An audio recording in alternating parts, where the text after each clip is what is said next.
or on the day of President-elect Joe Biden's inauguration, I am being told that there are mountains from some of his closest advisors for him to win, for him to hold off. In part, they say, because he would create an unnecessary split screen. He wouldn't have the momentum that he would want to have heading into a new election cycle, and to potentially even wait until after the next midterm elections in 2022. So those question marks, though, really adding to the unease and concerns about whether there will be a peaceful transfer of power. And look, in speaking to Biden transition officials, they say that the Trump administration has not been as forthcoming as they would like with information as they embark upon this historic transition in which they are going to be taking over the COVID pandemic, the economy in crisis. And so those are really underscoring the key concerns about how this transition will be carried out as the president continues these baseless claims and continues to spin up and energize his supporters in this way. Lester. All right, Kristen, thanks. Let me bring in Dave Williams, our Justice correspondent. So these objections could take this process late into the night. As you noted, the conclusion is a foregone one that Joe Biden will take the oath of office on the 20th. Is there anything between now and the 20th that they could use to try and continue to derail things? No, I think the simple answer to that is no. There are still some lawsuits out there pending, believe it or not, but it's just too late.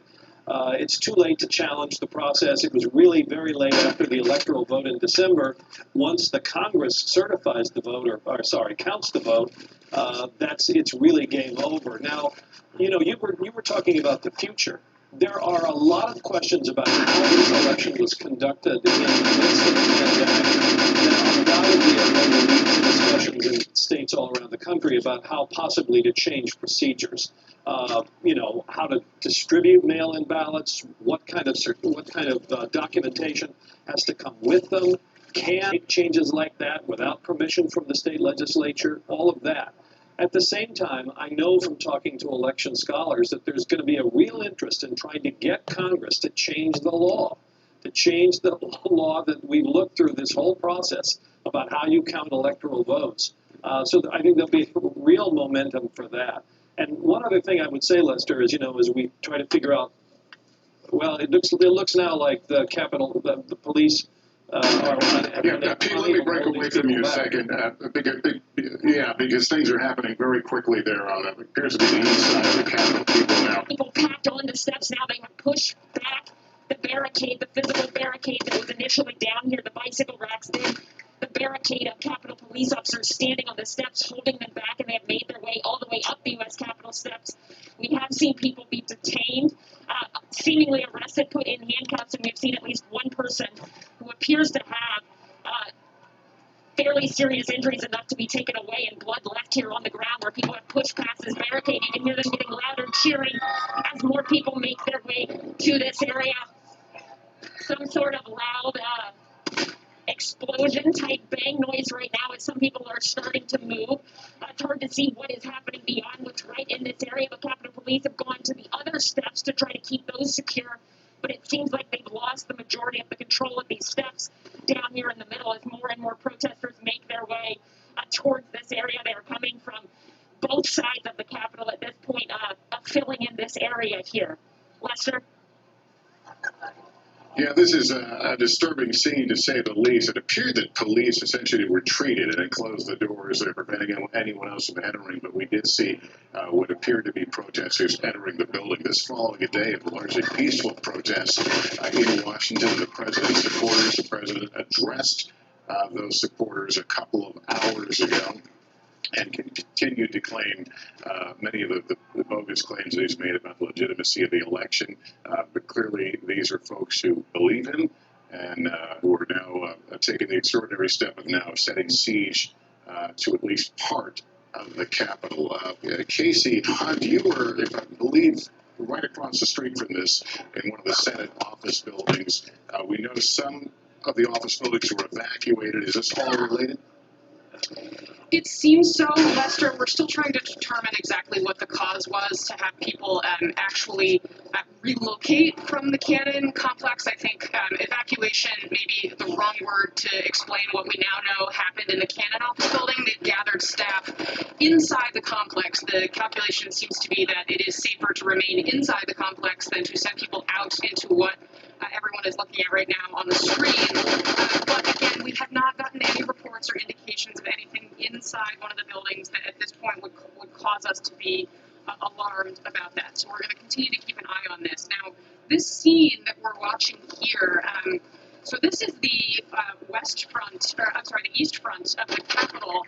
That door, some of the viewers may recognize if you've ever watched a state funeral, when John McCain's casket or George H.W. Bush's casket recently came, was at the U.S. Capitol building. It comes out that door, it's carried down those steps. It's an extraordinarily, it's a ceremonial door. So far as we can see, there's no indication that it has been breached, and I would say that it would be an unbelievably significant thing for something like that to happen. So, I want to set that aside for a second because just the scene of all these people here is also remarkable. This is an area that is always controlled by the Capitol Police. In fact, in recent months, it's been hard to, if you're a member of the general public, even walk along the driveway that's in front of the Capitol steps. You have to have a Capitol ID. I mean, this is where, I've walked to work through one of the doors on the side of this building every day for the last 10 or 15 years, and I've never seen anything like this. Again, it's an area that, members of Congress will pull up in their cars to go in and out of the buildings on the Senate and the House side. These steps are right in the middle of the building, so that's the dome, the rotunda. It's the middle of the Capitol. On one side is the Senate chamber, the other side, the House of Representatives. Of course, our entire government now gathered here in this building, the Senate debating on one side, the House debating on the other, to try and deal with these objections to the counting of the Electoral College. And I think it's important to underscore, Lester, that the President of the United States has encouraged people to do this. They are here at his urging. He held a rally at the Ellipse just down the street. And there are, of course, members, Republican members of the House and the Senate, who are saying that this election should be overturned, that there should be and are doubts about the validity of it. And that is part of why, and largely why, all of these people have come to Washington and are engaged in a spectacle that I don't think we've seen in modern times, and certainly one that is nerve-wracking for those who typically find security inside this building. So a truly remarkable split-screen moment, Lester. I certainly feel the loss of words to describe what we're seeing and how this will resonate. I want to note that the House GOP leader has asked for protesters to remain peaceful, writing on Twitter, "Thank you to Capitol Police for protecting the people's house. Protesters have a constitutionally protected right to be heard, but I urge them to remain peaceful." And we should note the crowd has, again, essentially forced the police officers there on the east front of the Capitol inside as people now have taken a position to wave the flags and continue the rally. I want to bring Pete Williams back in. Pete, we know the mayor in Washington, D.C. had activated the National Guard in the event of any violence. This is federal property here. This is the Capitol. Would they have any role, any possible role in if things were to get out of hand here? Oh, sure. There's U.S. Capitol Police have the ultimate jurisdiction on the Capitol grounds, but they can call in help as well. Those doors on the east front of the Capitol, known as the Columbus doors, are bronze doors. They're immensely huge, heavy doors. So once they close the doors, there's no way anybody's going to get into the building. But having them on the steps there is certainly not what the police had in mind. We understood earlier that a portion of the Library of Congress, which is, if you were standing up there where all those people are, you looked out toward where we are, toward the camera, and across the street, you'd be looking at the Library of Congress. We believe part of that has been evacuated now. It wasn't open to the public anyway, but staffers inside were asked to leave, and also parts of the House Office building, which would be to your left across Independence Avenue if you were standing there in the plaza. And we have been told by a couple of law enforcement officials that it was a suspicious package. Now, suspicious packages, frankly, we see those almost every week here in Washington. But obviously, under the current circumstances, there's a little more concern because of it. But I think it's fair to say that the protesters are not going to be able to get inside the Capitol building. And we do know that there are underground passageways for members of Congress to safely make their way out of the Capitol, even as this is going on. Allison Barber is on the scene there outside the east front of the Capitol. Allison, is this crowd being fed? We know people are leaving the rally. Are there people? Is this growing? I guess is my question.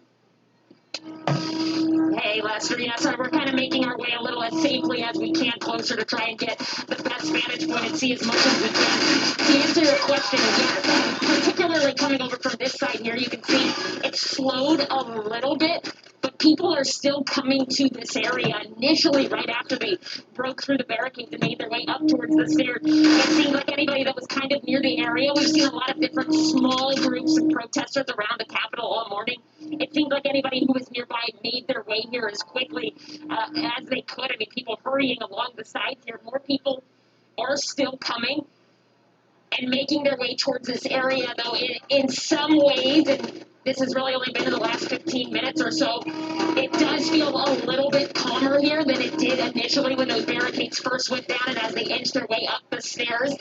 The people who were here, they kind of stayed put, but we are seeing a slow trickle of other people still coming in here. Chants, we've heard chants of USA, USA. For now, it seems like there might be some sort of, I don't know, controlled chaos is the right word, but it's the only one I can think of at this moment where you have a little bit less people sprinting in.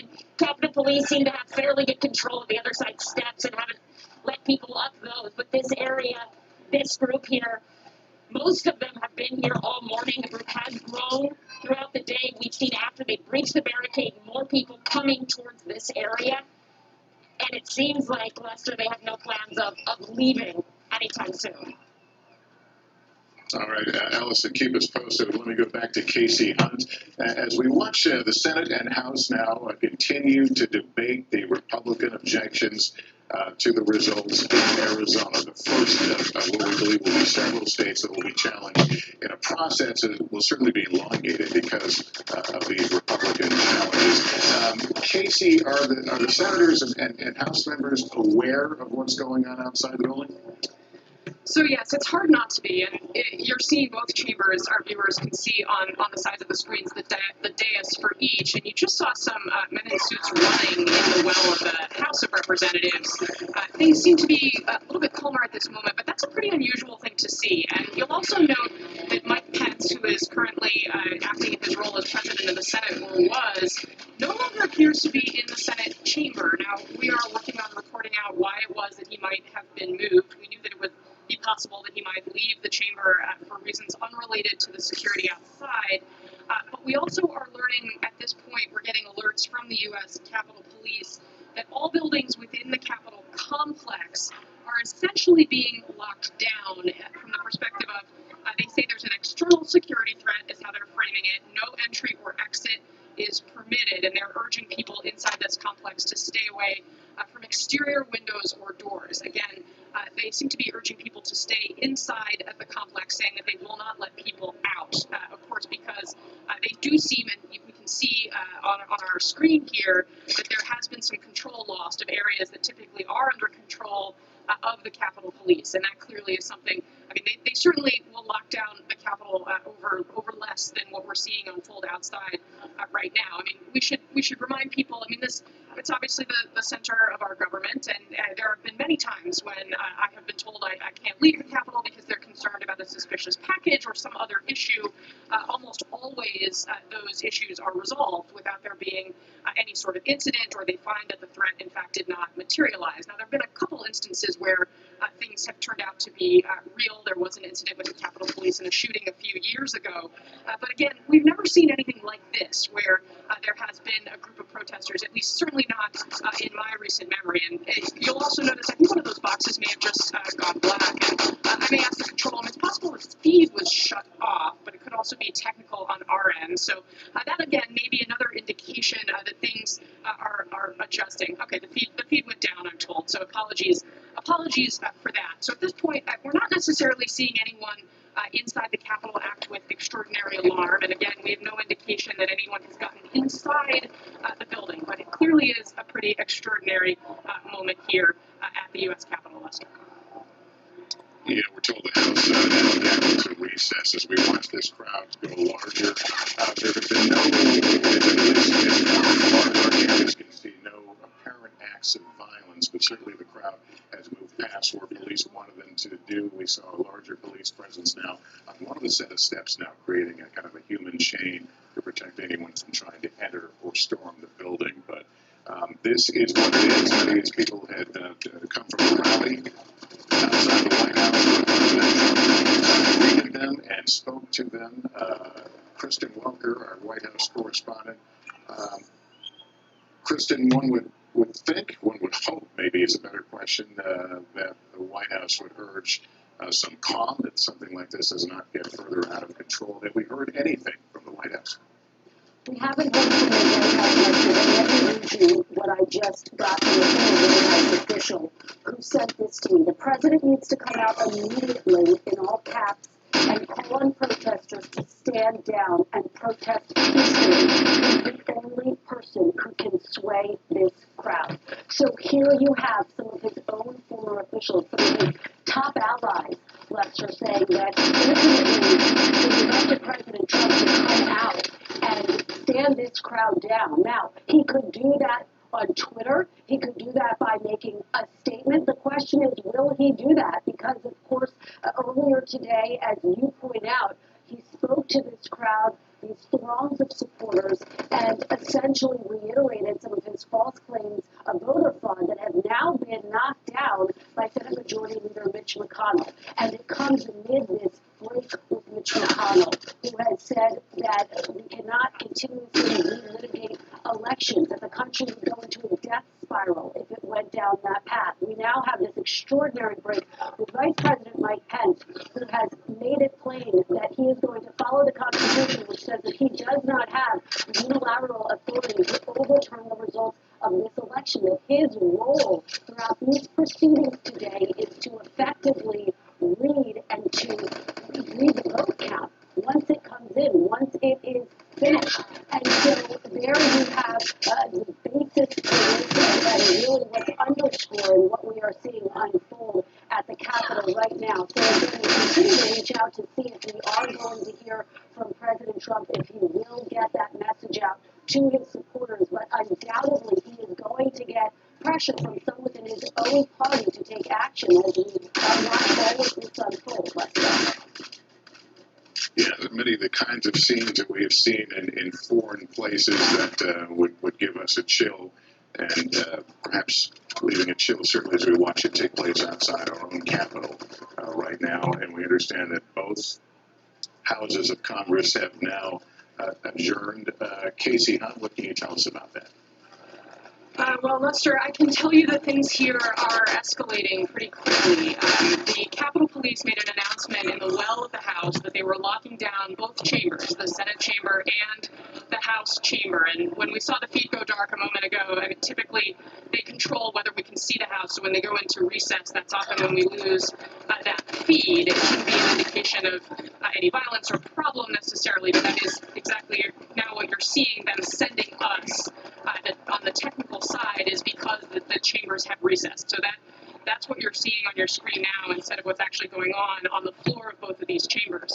But we're getting reports, Lester, and I should underscore, I'm in the Russell office building, which has been also locked down. We're not allowed to enter or exit the Russell House office building. The tunnels to the Capitol are closed.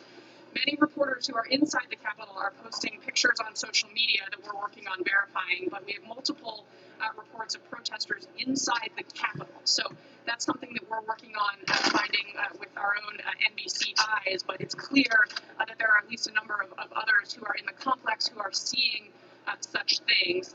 There also has been another report from a reporter that I have worked with for a long time who works for a different news organization of people who are apparently breaking glass on doors. We want to underscore that's, again, something that we want to see with our own eyes to explain to viewers. But I would say that this situation is rapidly becoming more tense, and it's clear that the Capitol Police have had to step in and take a role that I don't think that they expected that they would need to be playing today. So, again, we're going to continue to try and call members reporters that are at the Capitol. We have producers who are inside the Capitol building as we try to report out in a careful way what exactly is happening here, Lester. And Casey, just to keep us back on track, the objections would lead to 2 hours of debate for each state, so they would have still been discussing Arizona. Is that correct? That's right, Lester. So what we were seeing happen in both chambers was the debate of that first objection to the Electoral College count. And there's no expectation, and Pete Williams has done a very good job of laying out what the law says about how this process plays out. The idea is that it would be continuous. And again, we haven't seen it very many times, or any version of it very many times in American history. But the idea would have been that those 2 hours of debate would have been continuous, and then you would have seen a vote happen on the floor of each chamber before each chamber then went back to the House of Representatives to resume the joint session to keep counting those votes. So we can at the very least say that protesters have interrupted the counting, the ratification of Joe Biden as president of the United States here. That process is currently on hold because there is concern about the safety of members of Congress as they try to go about carrying out that responsibility. We only got as far as the opening speeches in the Senate, and we were talking earlier about Mitch McConnell and his remarkable statement that our democracy would be in a death spiral if we were to overturn the election based on unproven accusations of fraud. And of course, his critics saying that was far too little too late because, of course, you have seen so many supporters of President Trump believe the misinformation that he has put out there about this election, and now we are seeing them take physical acts. I know Ellison Barber is out on the ground and has been keeping an eye out for any reports of possible violence in these protests, and again, we have not, or I have not witnessed any violence yet here inside the Capitol, so we do want to underscore that. But I think that note from Kevin McCarthy that you mentioned earlier, that even Republicans and supporters of President Trump are having to say, okay, let's make sure, yes, you have the right to protest, but obviously you do not have the right to be violent here. So everything very much on edge here at this hour, Lester. And we should know this happening as the president losing support of essentially the two top, besides himself, the two top Republicans. The Vice President, Mike Pence, putting out a statement before today's joint session, essentially rejecting the idea that he has any power to somehow overturn the results of the election, basically saying, I'm going to follow the Constitution, I can't do it. And then we've been referring, of course, to Mitch McConnell, the Senate Majority Leader, who made a very uncomfortable, emotional speech, basically saying this election, wasn't even close, that the president has exhausted his legal options, and basically imploring his fellow senators not to support this idea of challenging these electoral votes. This, again, a formal process that plays out every 4 years. It normally takes a half hour or so, but given the structure of the objections and now these protests, we don't know how long that process will take, even though we are sure of the outcome, that at the end of the day, on January 20th, Joe Biden will be sworn in as the next president of the United States. But this, again, a crowd that has flowed down from the protests outside the White House today, buoyed on by the president himself, who made a series of untrue cases about the state of the election and his viability to continue his term. We have had some reports of things happening in this side of the crowd. Let me get to Ellison Barber, who can perhaps map out where we are. Ellison, have you seen or heard any reports of violence in this crowd? So we did see someone being taken away on a stretcher and a fair amount of blood over one of the areas near where they breached the bicycle barricade, but we're not entirely sure what or how that happened, if someone tripped as they were breaking through, or what may have occurred. We have not seen any violence in this area right now, but we have seen a very vocal crowd, obviously forceful crowd, make their way up to where they are now, and it does seem to be growing even further, Lester. Over here on the steps on the House side of the Capitol building, protesters have now made their way all the way up to the top of those. On the steps on the Senate side, there is a line of Capitol police officers with the plastic shields you see in so many riots standing side by side to keep protesters from going up those steps further.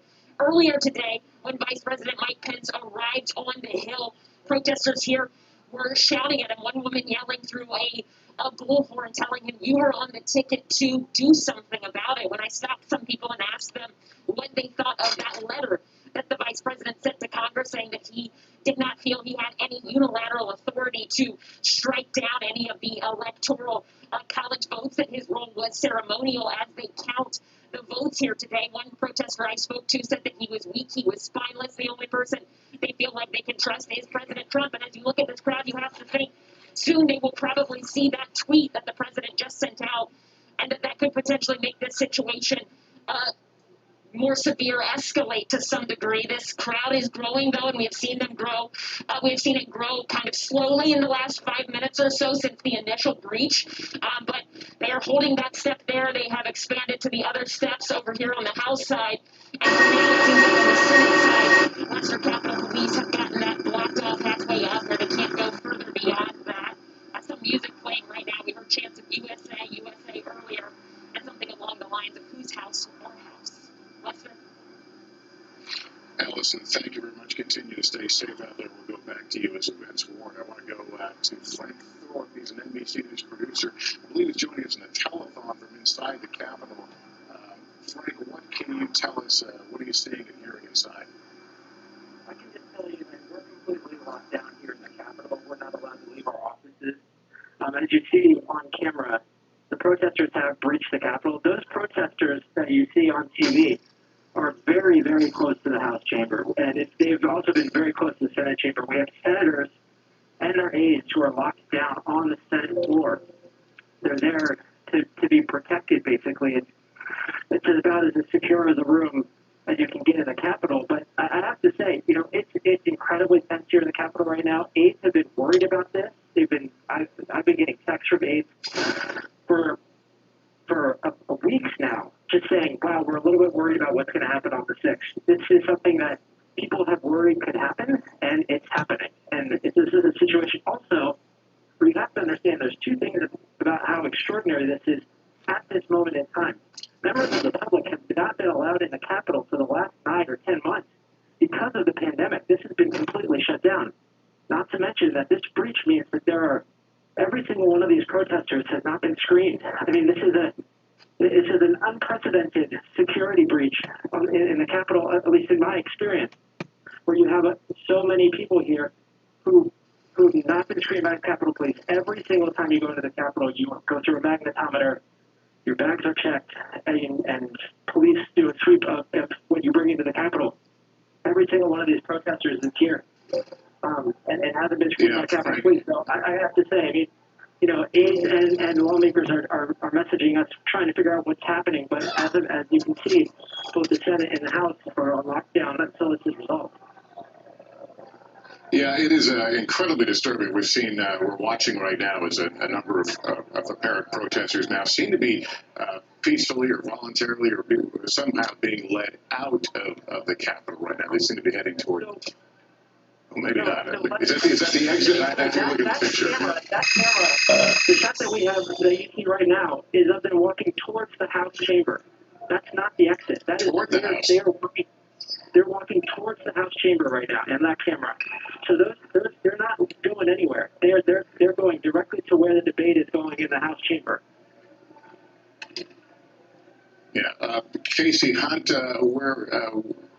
give us your sense of what we're seeing here and what's happening inside. So, Lester, our NBC News producer, Haley Talbot, is actually inside the House chamber right now. She's serving as a producer for many of us because, of course, we have been taking these coronavirus precautions. She has been letting us know from inside the chamber what's going on. They have been yelling to members of the House to stay seated, warning them that they may need to get underneath their seats. They have been saying that people may need to relocate to the cloakroom. Now, the cloakrooms are rooms where individual it's a private gathering place for members of Congress. They're both off the House floor. But as you were just talking about with Frank, you see those protesters packed in there. The cloakrooms are actually in between the House floor and where those protesters are. So the benefit, perhaps, of the cloakroom would be that it is a chamber is a big, wide open space. There are public galleries around the edges on the third floor of the Capitol. The chamber itself is on the second floor. That's the button that you push in the elevator if you want to go to the chamber is 2. Up on 3, there are these galleries that the public and the press typically can go and sit. You may see that during State of the Union speeches, for example, or something along those lines. There are also members apparently yelling. There's a lot of chaos, Haley reports from the chamber on the House floor. And this again, I mean, I think we need to just step back and take a second here, Lester, to underscore how rare, unusual, and troubling what is going on here is. This is not something that has happened very frequently. It's not unprecedented that there has been a breach of the House chamber, but it was many, many years ago. I'm going to have to go and do my research into, there was a shooting that occurred many years ago. Puerto Rican activists shot down at the floor. If you pull out the drawer in one of the desks that sits on the House floor, I've actually seen it. The bullet hole is still there from that incident. But of course, the idea then was that they learned a lot from that incident and that things like that were never supposed to happen again. So the rarity of someone actually getting into the House chamber and doing something like this really cannot be overstated. And again, these protesters right now, from what we can see on our cameras, are outside the House chamber, outside the doors. Now, the question is whether they'll get into those doors. And again, I'm looking at these texts from Haley Talbot, our producer, who is on the scene there and who is in the room watching all of this unfold. Lester. All right, Casey, thank you. We're also going to get out here. Washington, D.C. Mayor Bowser has ordered a citywide curfew beginning at 6 p.m. today. We are seeing Ellison Barber. I don't know if you're with us. We are seeing what appears to be some sort of chemical agent or smoke. Yeah, Ellison, we're looking at a picture, I think, from the other side of where you are, the west side. But are you hearing anything that suggests that tear gas is being used? So we haven't in the last 10 minutes or so, but earlier we did hear at least 2 loud bangs that we believe were concussion grenades of some kind up near the steps. No tear gas on this side as far as we can tell, but you can see, I'll just let you, if we walk a little some this way to show you a little more of the crowd here and see if we can see anything. We haven't heard anything or seen anything over here that would indicate that tear gas is being used on this side of the Capitol, but we did hear a couple loud bangs earlier that we believe were some sort of concussion grenade or something similar up in this middle area near those doors up at the front, probably trying to move or get protesters to leave or move back or some. Obviously, they have not left their area, but on this side of the Capitol so far, Lester, we haven't seen anything so far that looks like any type of chemical agent or tear gas or anything of that nature. Yeah, we were looking. It was the other side, and it was a waft of vapor or smoke. We'll try to. I don't want to say definitively. Obviously, that was tear gas, but we saw something in this image here a few moments ago. What appeared to be smoke wafting near the front of where that crowd is. We need to get to Pete Williams right now. Pete, you have some information about the whereabouts of the vice president right now. Right. So I've talked to a member of the U.S. Senate who was on the Senate floor who told me a few moments ago that both the vice president and Charles Grassley, the president pro tem, were taken out of the Senate chamber to a secure location. The sergeant at arms took over the Senate chamber, told all the senators to stay away from the doors and that the doors had been locked. Just a few moments ago, however, this senator told me that they're now being moved out of the Senate chamber. The United States Senate is being evacuated. Members of the Senate are being led to a secure location. So they'll be taken probably out of the Capitol building by, I would assume, underground tunnels. I can tell you, having worked up there as a Capitol Hill aide on both House and Senate sides, that there's tunnels all over the place that lead to all the various office buildings on the Hill. So it's possible to evacuate the Senate without taking them outside, and that's what's being done now. So this protest has now evacuated the United States Senate.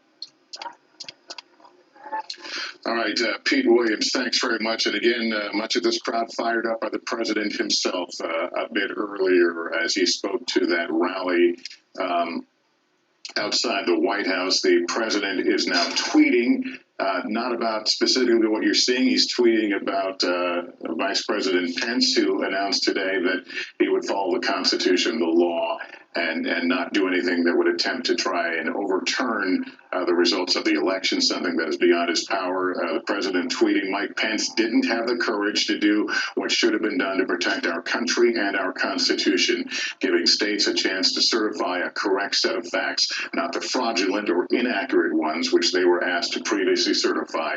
USA demands the truth. So the president holding fast to the fantasy that the vote was an illegitimate one, and this coming as these pictures, no doubt, being seen in the White House and around the world of our capital under siege. The crowd does not appear to be violent, although there have been some individual reports, but they have certainly not only breached the outer perimeter, but some the inside. That's where Frank Thorpe continues to. He's one of our producers on lockdown right now. Frank, what more can you add about those folks that we saw inside the Capitol?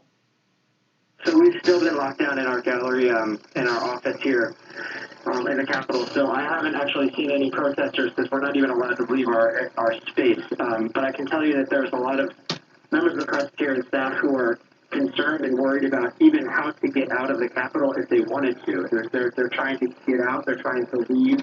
And there's really not even a way to do that because Capitol Police has told us to stay out of the hallway, stay away from the windows, and avoid the protesters at all costs. There's still aides who are saying that they're on lockdown here in the Capitol, and we understand there still also might be senators on the floor, but there's also, discussions here and talk of trying to get gas masks distributed to those who are here in the Capitol in case that there's tear gas that's deployed within the Capitol. So, to be honest, we're trying to find out where those are. So right now, it's a question of how long this is going to last. We have got close to no guidance from Capitol Police other than just to stay where we are. But as I said, the Senate and the House still remains in recess, and I think both aides are texting us, and lawmakers are trying to figure out what's going on. This is still a very tense situation in the Capitol.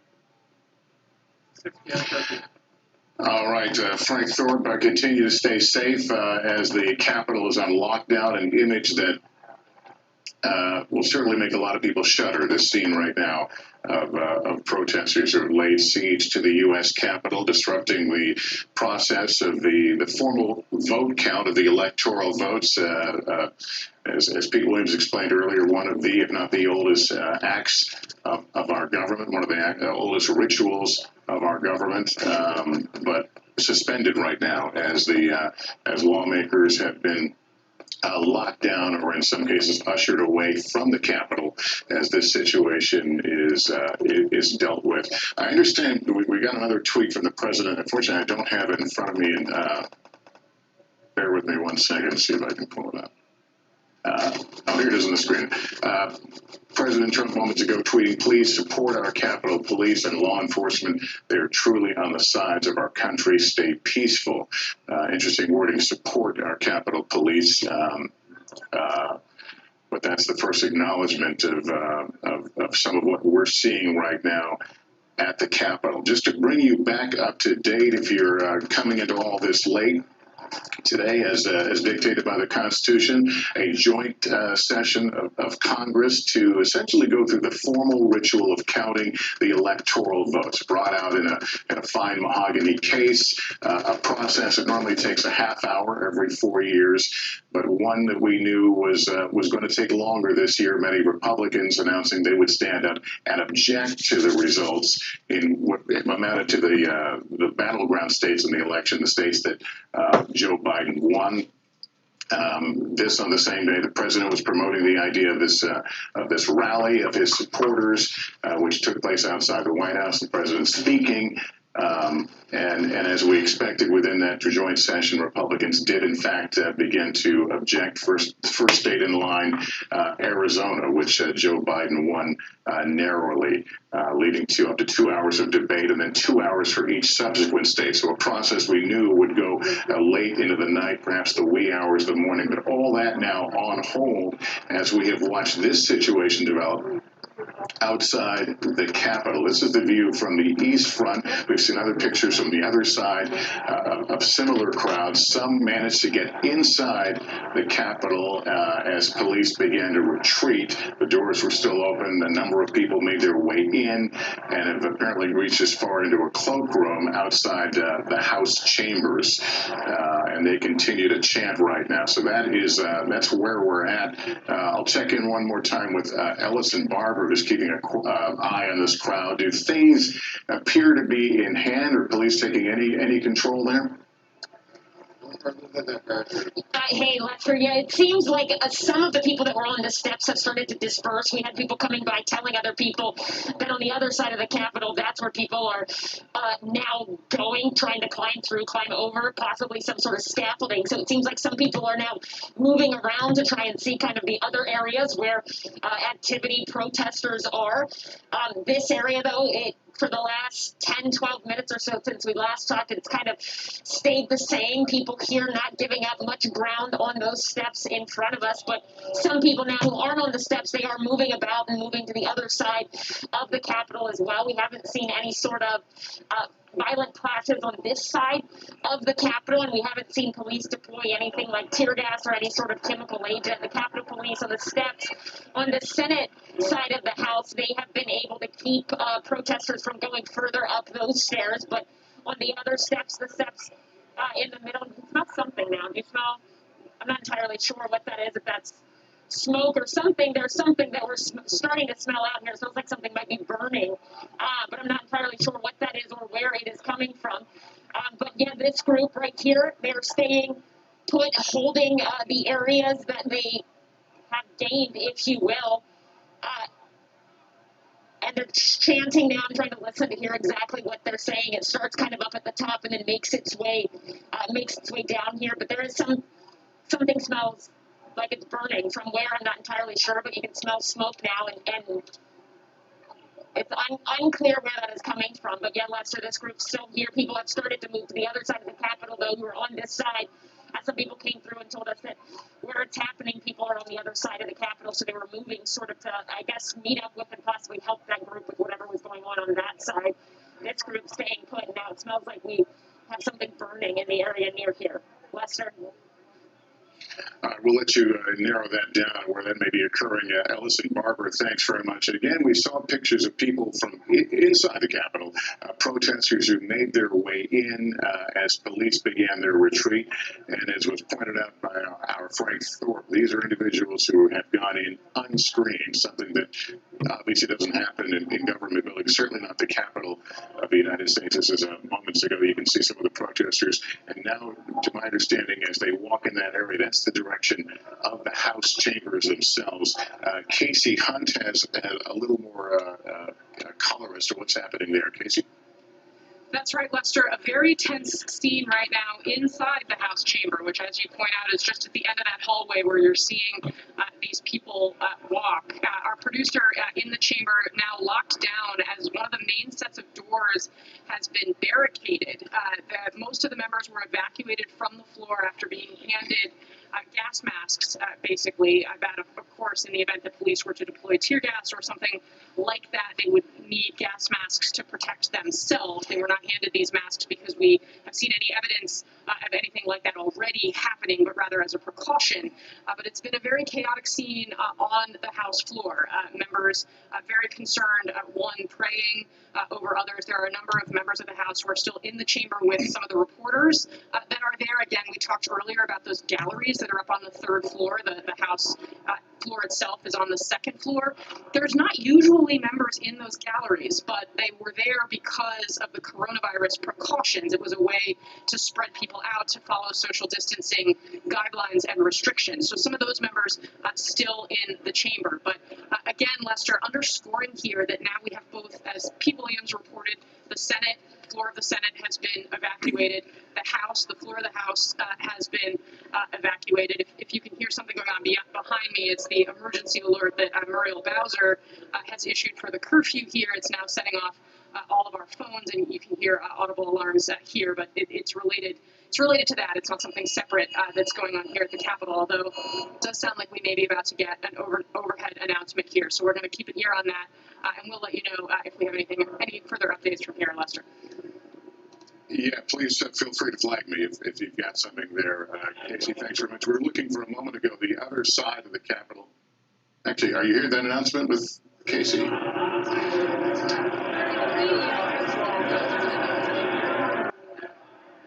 can't hear it. There was some kind of announcement in the Capitol. Are you? Right now, we've just got a siren, but I will make sure that we are recording here, and we'll let you know if they say anything audible that we're able to hear about what we should do here. Again, Lester, we are in the Russell Senate office building, which is across the street from the Capitol building, where most of this drama is playing out. And we are locked down here. There are tunnels underground, as Pete referenced. Yes, Lester. All right, Casey, thank you. I want to bring in NBC News national security analyst Frank Filguzzi. Frank, I've got a lot of questions, but I just want to know your thoughts as all this unfolds and what we are witnessing right now. Lester, so as a security professional, I know there'll be time after this incident is cleared and resolved to go through and understand where failures and compromises occurred and where planning may have been inadequate. But right now, just a couple of thoughts as it's still playing out. First, if you're part of this group or you think you want to join the group that is breaching security, I want you to know something. I want you to know that you are committing a federal violation. You are going to become a federal criminal. Your acts are going to be investigated by the FBI and the U.S. Capitol Police. This is serious business. Threats and assaults on members of the Senate and House, even greater in terms of federal consequences. So you need to think through your actions if you're headed into the district or you're part of this group that's doing this. Secondly, we're watching the tension play out between a democratic republic that allows and wants its people to have access to its legislative body, and the need for incredible security during one of the most volatile periods in recent history. And today we saw that tension bleed into each other. The need to have the public access and watch its government, while and exercise civil liberties and protest rights, while others are instigating a breach of compromise that actually undermines the very democracy that allows you to do the protest in the first place. Lastly, Lester, we have a president for the past 4 years who's claimed to be the law and order president, but let's be clear here. He has made the job of law enforcement today and in the past all the more harder. They are facing an incredible challenge right now, and he's just tweeted that we need to understand that law enforcement is on the right side. I don't know what that means, but I know this. It's not helpful to law enforcement when you're threatening them, when you're breaching security of our nation's capital, and when you're preventing democracy from actually happening.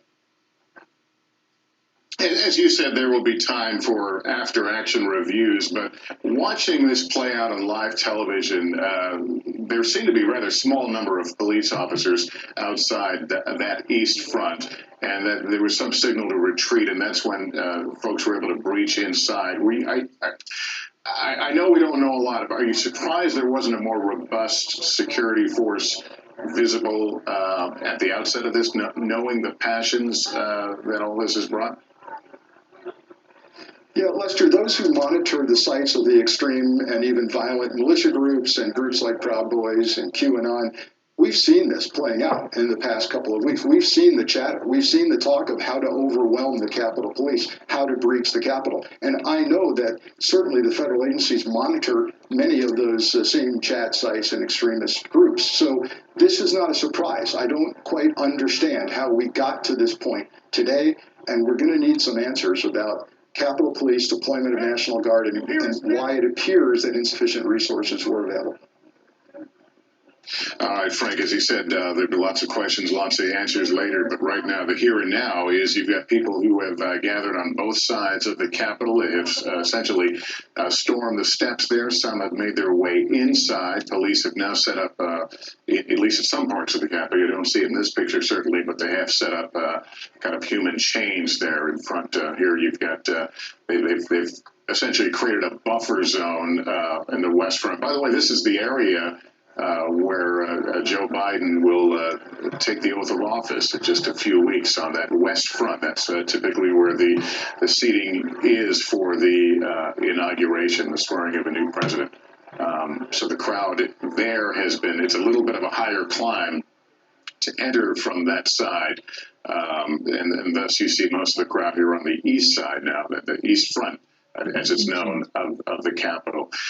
We've been talking off and on with Frank Thorpe. He's an NBC News producer who, like everyone in the Capitol right now, he's in lockdown. Frank, it has to be an eerie feeling. You're watching these pictures and you're inside the building, but you really can't see what's happening. What are you hearing? Yeah, it's a confusing situation, Lester, because to be honest, a lot of the members of the who just don't feel comfortable, who want to get out of the Capitol, have no idea if they can leave, and we have no idea where the protesters are inside the building. To tell you, going back to the video that we saw earlier of the protesters walking towards the House chamber, it's just I can't stress to you how just unprecedented this situation is in terms of having this many people inside the Capitol that have not been screened. I mean, as you noted, a lot of these protesters are peaceful, but just having people within the Capitol who haven't gone through the screening process to get into this building is one that's been hurting to not only the lawmakers, but the aides that are here that are locked down in their offices, the press that are locked down in their offices as well. We have another producer, Haley Talbot, who is currently in the process of trying to get out of the House chamber. She was there to cover the House proceedings during the debate, and she's been taken out of the House chamber, but she's trying to figure out how they can actually get out of the building. She's just with members of Congress who say that they're calling their families to say that they're okay. I mean, I can tell you that most of the members of the press here are doing the same, just to give them an update. But it's essentially. Yeah, Frank Thorpe, thank you for that update. Finishing the thought, a tense situation to be sure. As we, at least in this video, we see folks walking back and forth in plain view of police officers. We don't know what their orders are or what the plan is, but no one in this crowd seems to be aggressive. It's simply walking, exercising free reign of the Capitol, an area that, as Frank had pointed out, has been closed off to the general public for months and months because of COVID protocols and restrictions. But now inside and very close to that House chamber, where a number of people remain right now very concerned about what is going to happen here, how they plan to clear the Capitol. Will it involve any chemical agents? Are there enough gas masks? So these are questions I don't think any of us woke up thinking we'd be asking as this process began, this joint session of Congress to entertain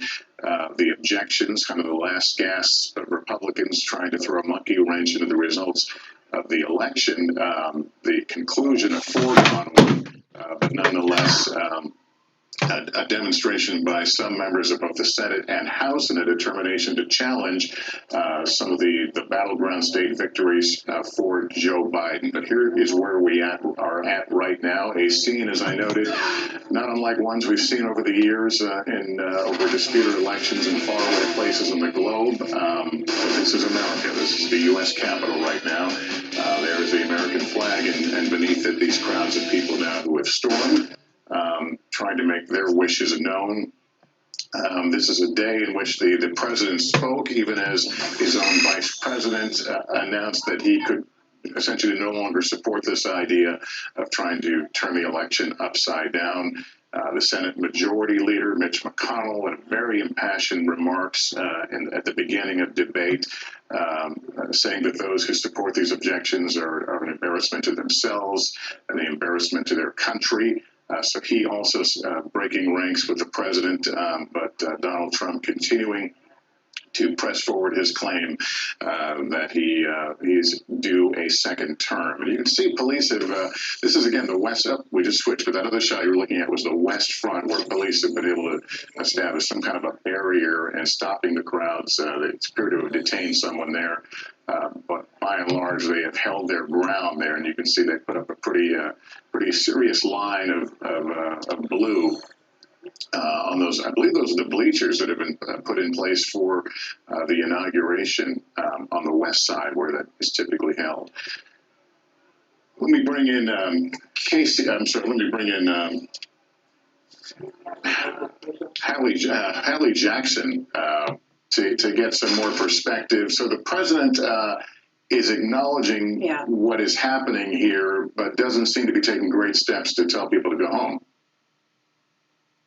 He's done a tweet. I mean, he's done a single tweet here, Lester. And even for some people who used to work for him, you are seeing a groundswell of some, at least, saying, you need to do more, Mr. President, basically. He is probably the only person, and it's even arguable at that, who could potentially get that message through to the people who are now, as you put it succinctly, Lester, earlier in the show, putting the United States Capitol under siege. That is what we are seeing at this moment. You have to remember, Lester, this is a building, and I'm looking at this, I've done countless, live shots, shows from the building in and out. It just doesn't look like this, right? There's security around the building, but more importantly, Lester, or equally importantly, there's also private homes. There's daycares. There are other, facilities unconnected to the functioning of government, right, that are in the vicinity of the Hill where we're talking about here. And this is affecting many more people than just the people you're seeing on the screens, than just the duly elected officials in this country. Key, first and foremost, first priority, safety.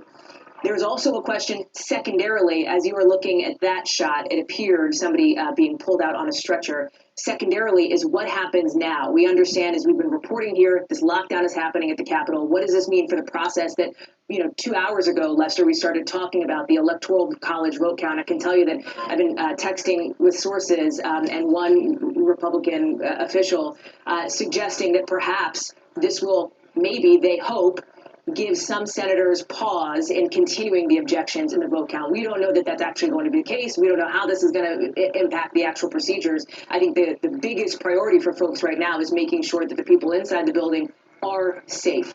You have to wonder, Lester, I ask this question, where is the president? We know physically where President Trump is. We understand, based on the reporting from people in the pool at the White House, he was in the Oval Office at least for a portion of the afternoon here as these protests, now frankly, mob stormed the steps of the Capitol.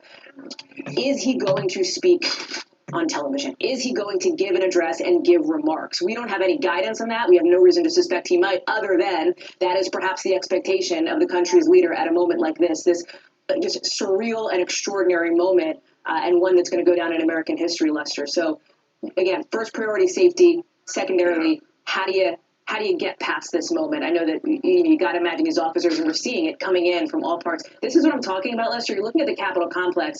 And then that's Constitution, right? So that is on the House side. The House office buildings are in that. I think this is our chopper shot from our local affiliate, if I'm guessing correctly. You can see those House office buildings on the other side of the street. The underground passages that you're talking about connect those different facilities. The street obviously shut down, police in place. The other piece of this is the law enforcement presence. This rally had been, what was originally a rally, which has turned into something very different, had been planned. It was a known event. It was known that people who were supporting President Trump were traveling in from all over the country to be on the National Mall at the Ellipse, where the president, by the way, spoke, right? Didn't just watch. He actually actively went and spoke and engaged with those protesters. And now, hear what we're seeing at the Capitol, Lester. All right, Hallie, thank you. On the phone with us right now is Republican Representative Adam Kinzinger from Illinois. Congressman, thank you for joining us. First of all, are you and your colleagues safe right now? Yeah, everybody's safe. I don't want to give my location, but I'll tell you this is madness, and anybody that calls themselves a Republican like myself should be very ashamed right now. And I don't know if this has ever happened in history. It's disgusting, and this is not how democracy and how politics works. I don't think a lot of folks would disagree with you on that. Can you tell us, you were in the middle of debate, was there simply an adjournment and you were taken to a special place? I mean, how did it all play out from your point of view? Yeah, in my case, I kind of started seeing things unfurl, so I came back to a different location, and but I have been talking to people that are on the floor, and obviously when the Capitol was breached, they did security protocol, which they're good at, but significantly outnumbered.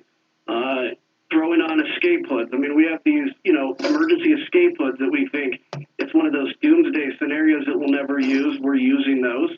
And right now, I think it's a matter of hoping that cooler heads prevail, hoping that the president actually quits being a coward and calls in the D.C. Guard and actually takes some leadership for a moment.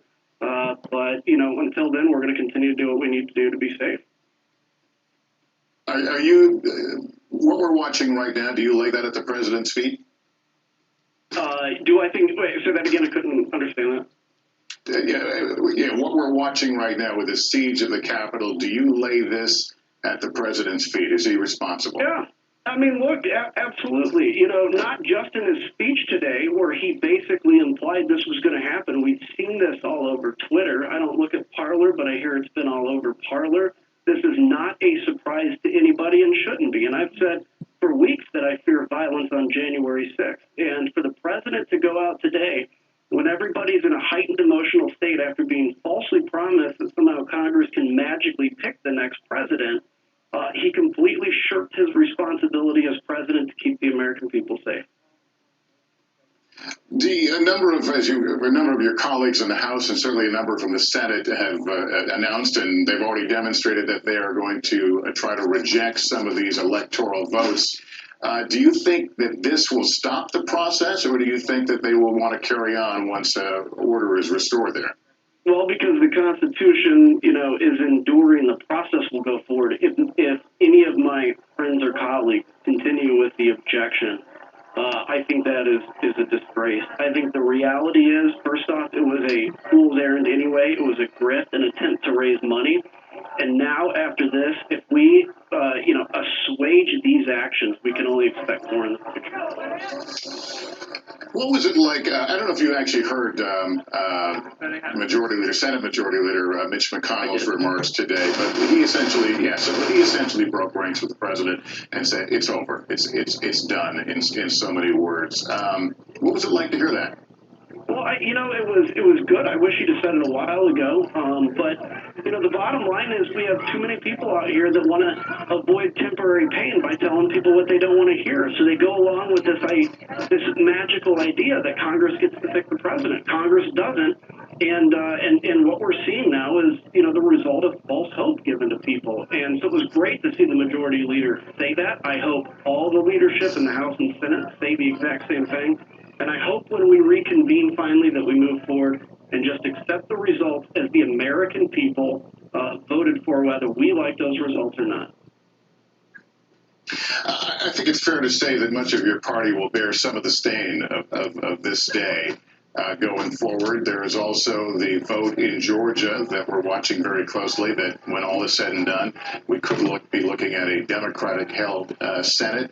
How serious is the damage to the Republican Party going forward? I think it's serious. I think, did we make gains within minority communities? Sure, but we're losing in one very terminal demographic, and that is young people. As young people grow older, they're rejecting Republican politics.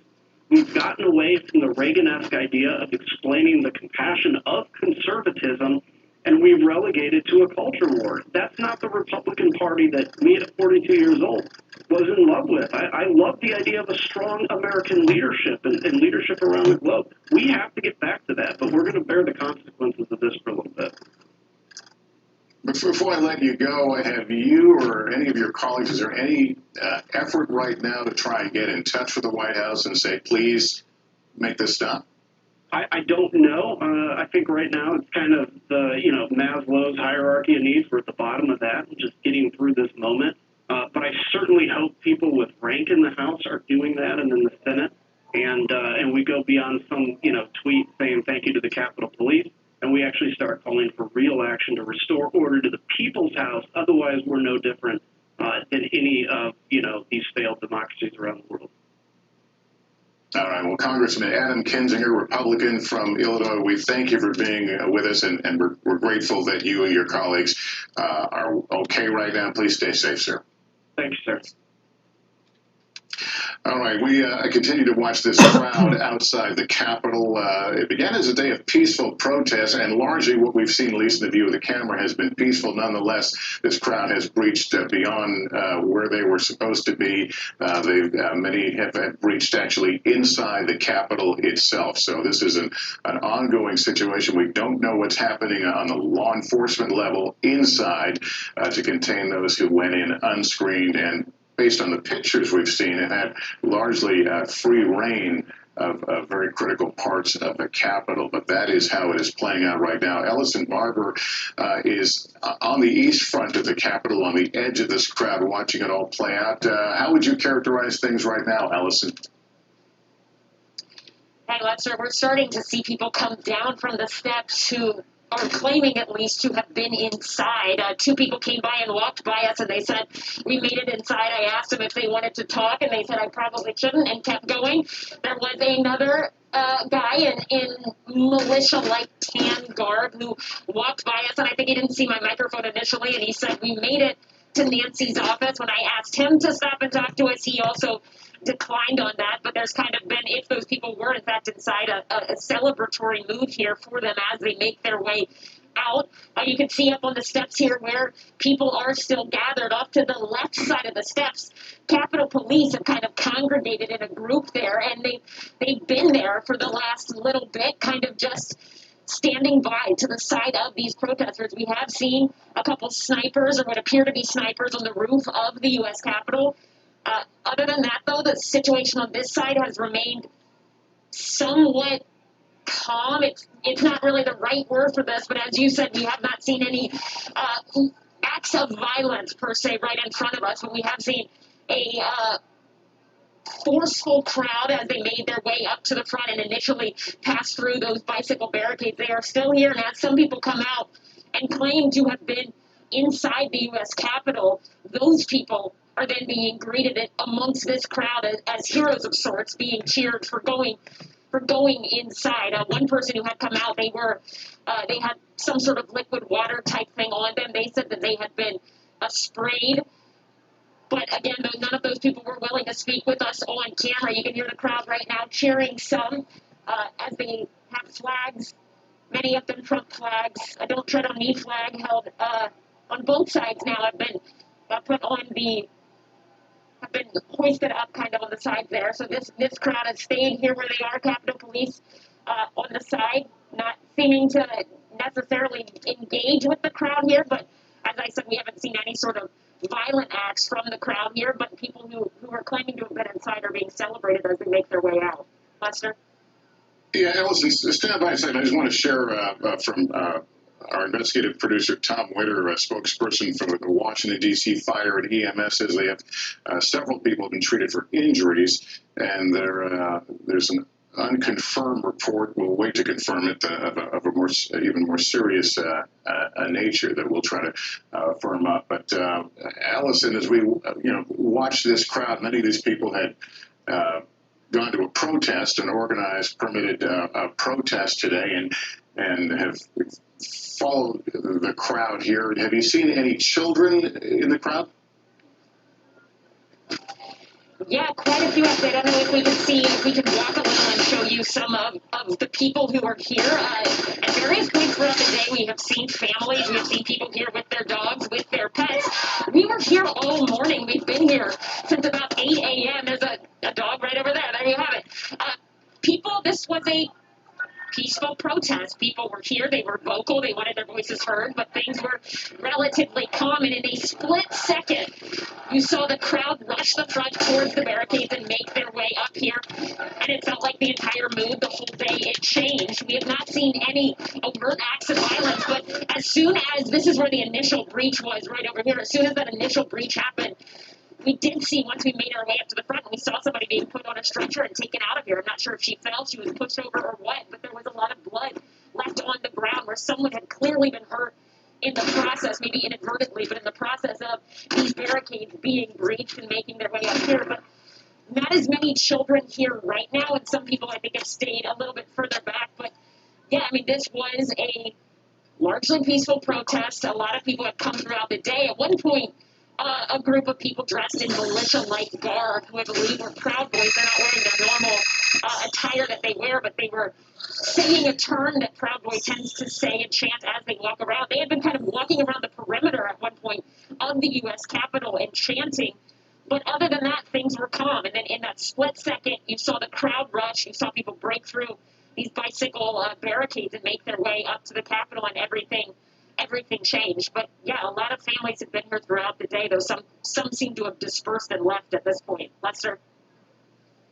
All right, Allison, thank you very much. As we watch this extraordinary situation play out, it's hard not to look at this and not feel that there were at least, and not to be hyperbolic, but to feel that there's some elements of a coup attempt in what we're watching right now. I want to go to Frank Thorpe. We've been hearing from him by telephone. He's in his office there, our NBC producer office there in the Capitol under lockdown. I understand you have some video, Frank.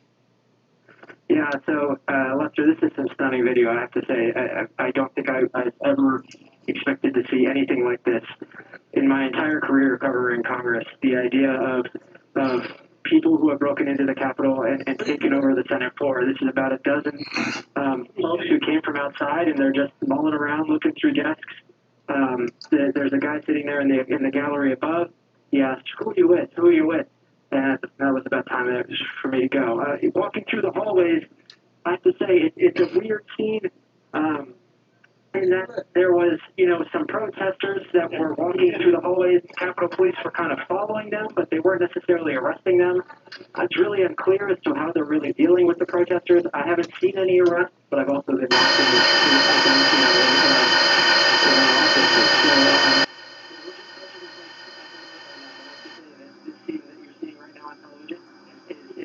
is absolutely stunning. The idea that these people have come from outside and broken into the Capitol and decided to take the Senate floor like this, where just about an hour and a half or 2 hours ago, they were debating an objection to the Electoral College. It's just a stunning scene. Stunning doesn't even begin to describe it, Frank. If this picture makes you sick, I think you're probably not alone. This is inside the chambers, the American Congress, people freely walking among the tables and the desks. It's just beyond unbelievable. I want to go to Kevin. Yeah. Just to kind of nail down on this point, though, I mean, they still need to finish this count. They still need to be able to return here and do their work. And there's no way that this will require sweeps. I mean, once they actually clear the building, they'll have to sweep the chambers. I mean, the two chambers of the House and the Senate are basically known within the Capitol as two of the safest places in the entire Capitol Hill complex. I mean, and they're protected by Capitol Police. There are details for leadership members.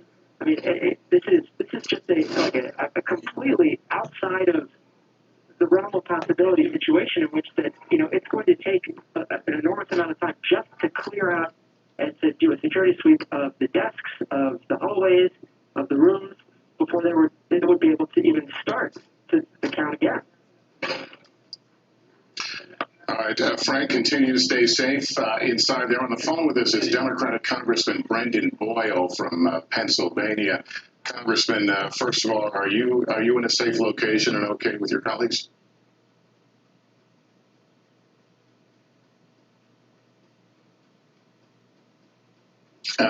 Congressman Boyle, do you hear me okay?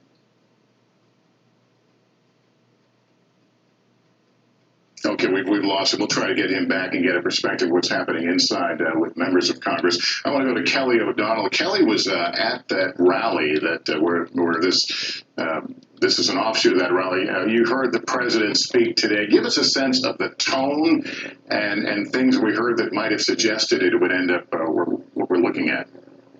Well, spending hours today with some of the Trump supporters who are now protesters, the president repeatedly urged them to fight. And he meant that metaphorically, but he also may have meant that in this kind of show and demonstration. He repeatedly said, we will walk down Pennsylvania Avenue to the U.S. Capitol. And I began that march walking along with a number of those in attendance. And I could hear people around me, Lester, saying, the president said he's walking with us. I knew that the president had returned to the White House, but his supporters believed he was walking with them. One man who was just next to me said, but he said he's walking, so I'm sure he's walking.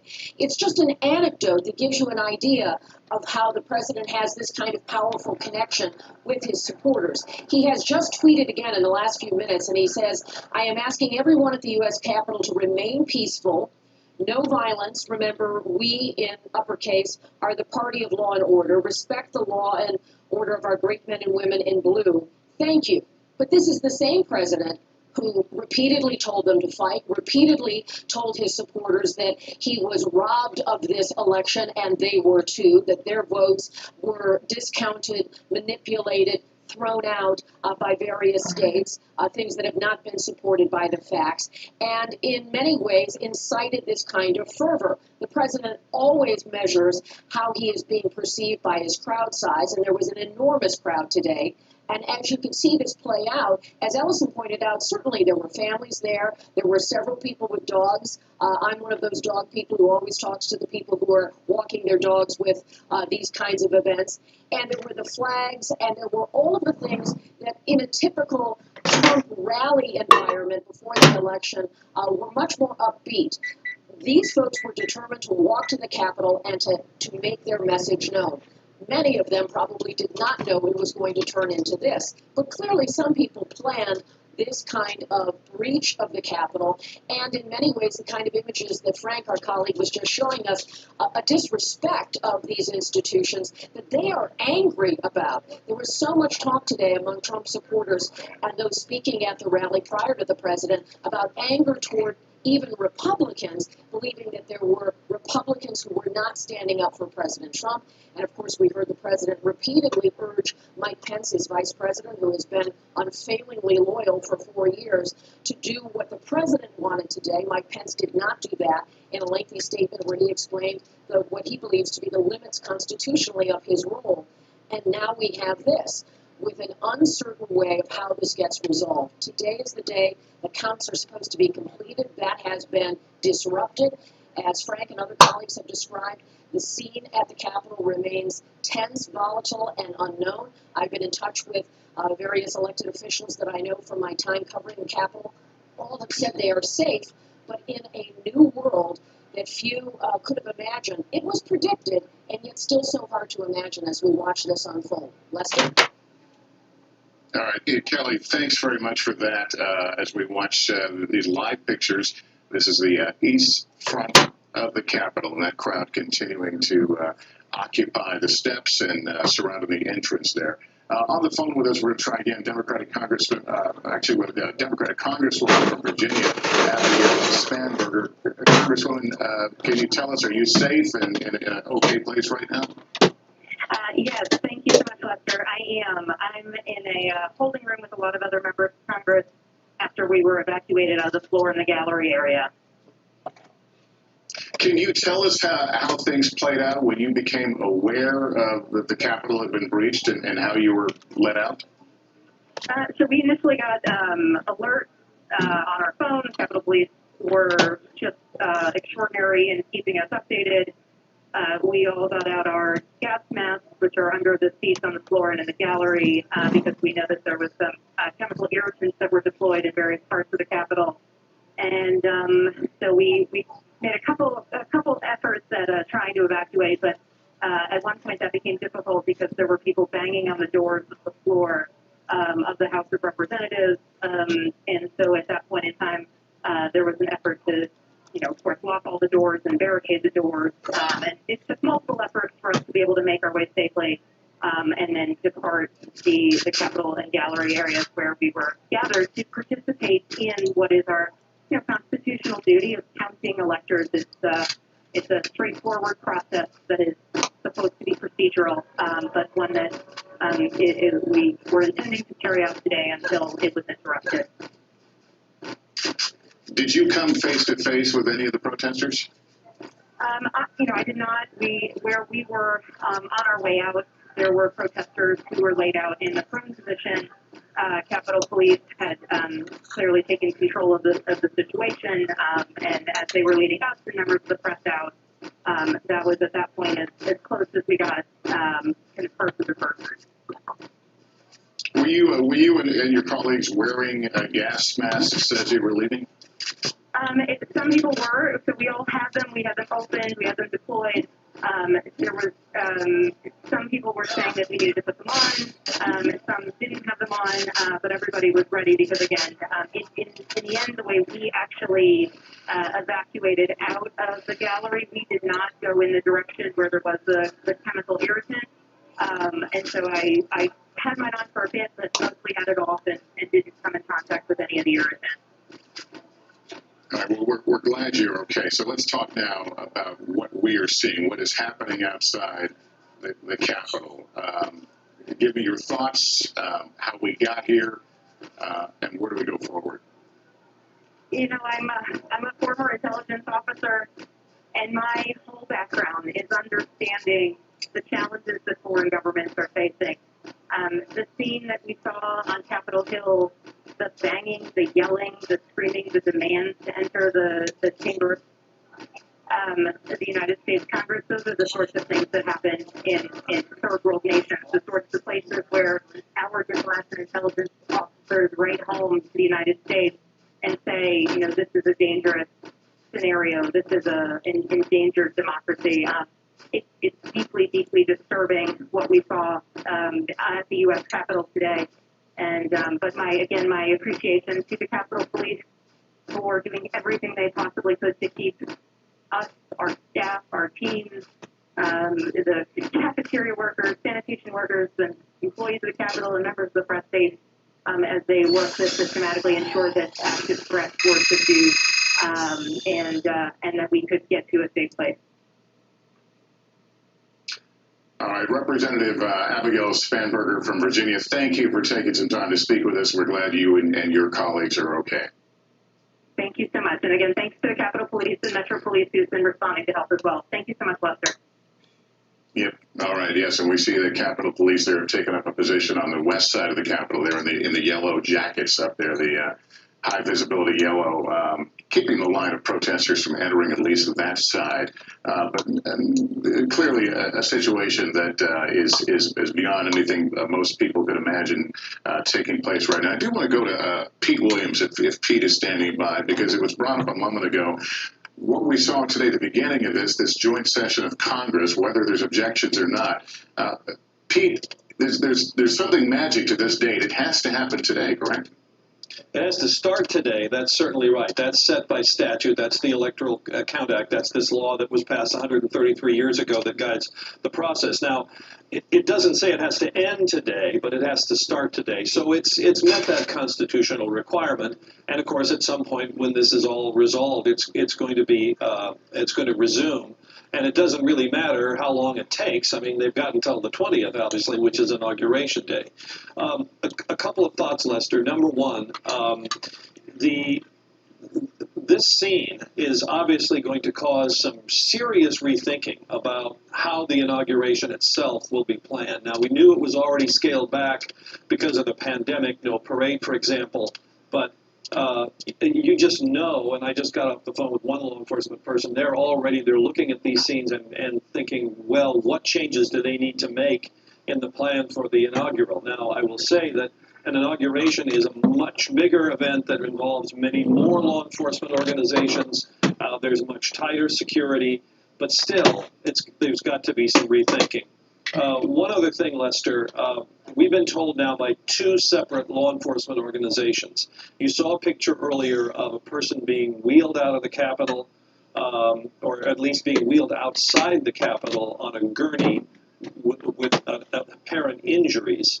And we're told now by two separate law enforcement agencies that one person was shot inside the U.S. Capitol a short time ago by a member of law enforcement. Now, we don't know what law enforcement person this was, or what it was, whether it was someone from the Capitol Police, from Metro Police. I mean, there are a number of different police agencies that are responsible for security in that area, and when there is something like this, there's an all hands on deck kind of response from a number of different police agencies that can respond to help, police and federal agencies.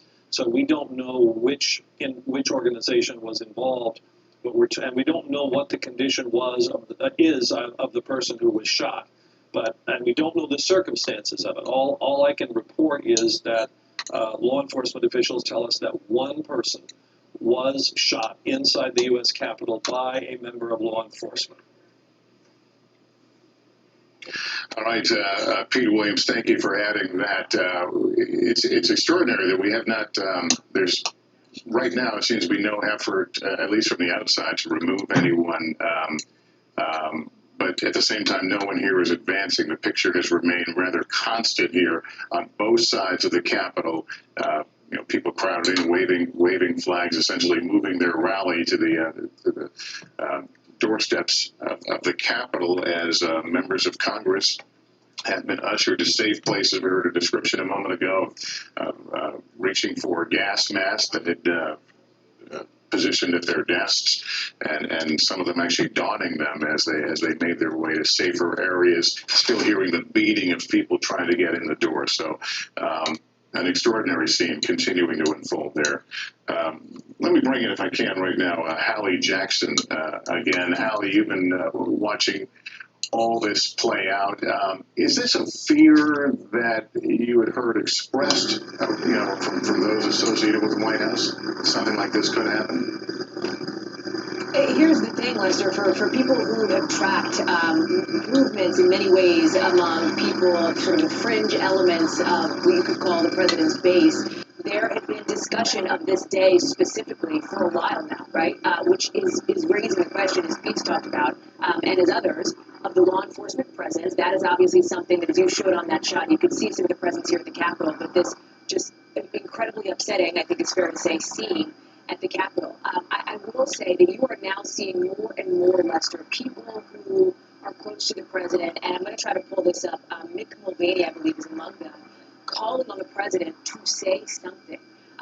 His allies, his aides, getting out there on Twitter, sure, saying, hey, stop, this is not okay, this is not appropriate, this is not who we are. The president's former campaign manager, for example, doing the same. But now there are some who are pushing the president publicly, Lester, to try to come out and do something more forcefully. This is a president who, as our colleague Kelly O'Donnell noted, ended his speech at the rally, what was then a rally several hours ago, earlier this morning, by telling people we're going to walk up to the Capitol, basically, amping them up, to use that kind of language, to come up to the Capitol. And what was, and I was on Capitol Hill, Lester, not 3-4 hours ago, and I'm telling you, I saw from our eyes, it didn't look like this, obviously. It was a mostly peaceful protest. It has turned into something very different, much uglier now. You will see, moving forward, discussion about what the president has been doing, where he has been for these last 2 hours, for these last 2.5 hours. And the moment of leadership, there will be critics who will suggest that the president has not met some of those moments in the past. But now you're seeing even some of his allies talk about this. For example, Kevin McCarthy, of course, the minority leader over on the House side, sounding rather shaken. He was over on another network calling this un-American, suggesting that, yes, he would perhaps have people reach out to the president and see if he would do more. Now, the president has tweeted 2 tweets in the couple of hours that we've been watching this, but the leadership factor on this is going to be critical. The other point that I want to make, Lester, I live in Washington. That's obviously where I'm reporting to you from now. It's 3:30 in the afternoon. It will get dark in a matter of 90 minutes or so, and you still have thousands of people out on the west front, the east front of the Capitol. They've got to clear these folks before the situation potentially gets even more disturbing. I can tell you that I know people who are having their kids, who don't have anything to do with Capitol, who are having their kids affected because of the lockdowns that have been in place now. Their families. This is a ripple effect. It's why you've seen the mayor of Washington institute that 6 o'clock curfew. And at that point, that could be a potential tension point, Lester, if in fact these people who are storming the Capitol are still out there. Hallie, thank you. I want to bring in Andrea Mitchell right now. Andrea, you have seen and covered it all. Give me your thoughts about what's happening here, and also I'm curious whether this might derail the objections that were planned for this long process of counting these electoral votes today. Well, I certainly think on the Senate side, I would find it very difficult for Senator Cruz and Senators Hawley and the others to now have to face not only Mitch McConnell, but the rest of their colleagues who have had this horrible, really violent protest because they broke into the Capitol of the United States of America. They hijacked our democracy while the Electoral College vote count. The vote was being counted. It was already certified. It was being counted. And the process is going to pick up. They'll figure this out. I was talking earlier, interviewing Terry Gaynor, the former head of the Capitol Police, former sergeant at arms, and he said they will, bit by bit, they will move enough people in. They have, more than 1,000 Capitol Police. Clearly, they did not prevent the Capitol building from being breached, on the second floor level, as you saw on the east front. That is where they got in, apparently, to both the Senate and the House floor, and the same level as Statuary Hall. So what you saw with these protesters in the chambers, in the Senate chamber, in the House chamber, thankfully, the Capitol Police had removed Vice President Pence, certainly Senator Pro Tem Chuck Grassley, who's also in the succession chain.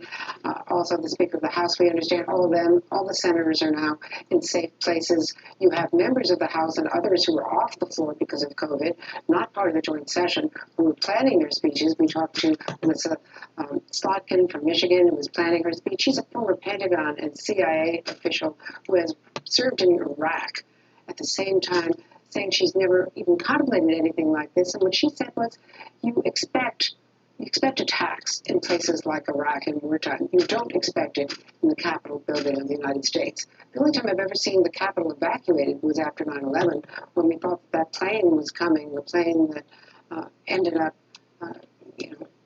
heading towards Pennsylvania. We thought that plane, I believe it was that plane, was coming to the Capitol building. And that's when they were evacuated through a tunnel and safely further up Independence Avenue.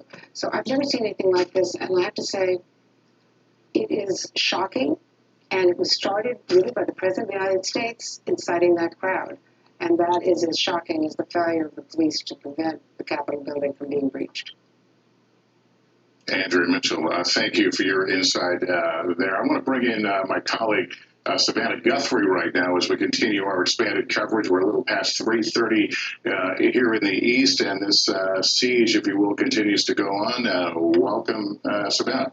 Welcome to a scene we never thought we would witness, Lester. What's happening in the U.S. Capitol this afternoon, I'll bring you up to date on what I've seen. The governor of Virginia has tweeted that he has answered a request of the Virginia National Guard to help out and to try to regain some sense of control at the Capitol right now. As mentioned, there are reports that one woman has been shot, reportedly by law enforcement. We await more information about that. We have seen those images, disturbing images of protesters inside the Capitol, breaching the Capitol, inside the Speaker's office, inside the Senate chamber, walking about freely as though this were not the heart of our democracy, performing its moment, its most sacred moment of the peaceful transition to power. These are momentous times. I want to bring Casey Hunt into this. She's our Capitol Hill correspondent. She's been there from the beginning. First of all, Casey, we can all save the analysis for later. Just bring us up to date on what you know and what the status is of getting this situation under control. Been the hardest piece of this to pin down what they're going to do next to try and get this under control. As you mentioned, those requests from the National Guard to try and help deal with this situation, but whether they are en route is unclear. Remember, the District of Columbia falls into a little bit of a strange spot because it's not a state. So questions about what the Defense Department may do in that instance, we are waiting to find out and are in touch with the Speaker's office. But it has been an incredibly difficult day here on Capitol Hill. It started, of course, with the initial proceedings to begin the process to ratify President-elect Joe Biden as President of the United States. That all unfolded, it seemed, as it should have at the beginning. But of course, these protesters approached the building, ultimately breached the Capitol, and then breached the House and Senate floors, which is not something I don't think anyone who was walking into this building today anticipated. And certainly those of us who have been working up here every day for many, many years now have never seen anything like this before. So you are seeing increasingly Republicans coming out and calling on President Trump to urge the people who are here to stand down. Kevin McCarthy, the House leader, was recently interviewed on Fox News. He called it un-American. He said it needs to stop. He said that he didn't even want to talk about some of the things that he had seen in the chamber. He referenced shots fired, and I know our Pete Williams reported that. Our producer Haley Talbot was in the House of Representatives in the gallery watching the floor as events unfolded there, as the Capitol Police barricaded one of the doors as they evacuated members of the House of Representatives. Some of those members donning gas masks that are situated under the chairs in that chamber because there were chemical irritants that were discharged in the attempts to try and clear these protests. So at this point, we do know members of congressional leadership are safe. Members of the House and Senate are being taken to undisclosed locations, most of them already in those undisclosed locations if they were part of those initial groups. I've texted with several members of the Senate who have said that they are safe, that they feel safe at this point. So it does seem as though that element of this has been diffused, at least. The last few minutes here have felt more like stasis. The members who are involved in the actual functioning of our government have been removed from the immediate danger of the situation, and now the question is, how are they going to move forward and secure the building? So we are here in the Russell Senate office building, where things have been largely quiet. Across the street, of course, the Capitol building, where you can see those protesters still milling around. But again, Savannah, it's important to underscore, this has halted the process. Yeah, see, that's where I was going. I mean, this is January 6th. This is a date that was in stone. This is when you're supposed to certify the electors for the transition of power. I mean, that obviously is not possible right now. I heard one congressman on one of the cable networks saying, a Republican congressman, a Trump supporter, saying he wants the president to say, call it off, to do more, to say more right now. So far, as this has unfolded, at first we saw a tweet from the president talking about how Mike Pence, the vice president, had let him down by not doing something that was not within his power to do.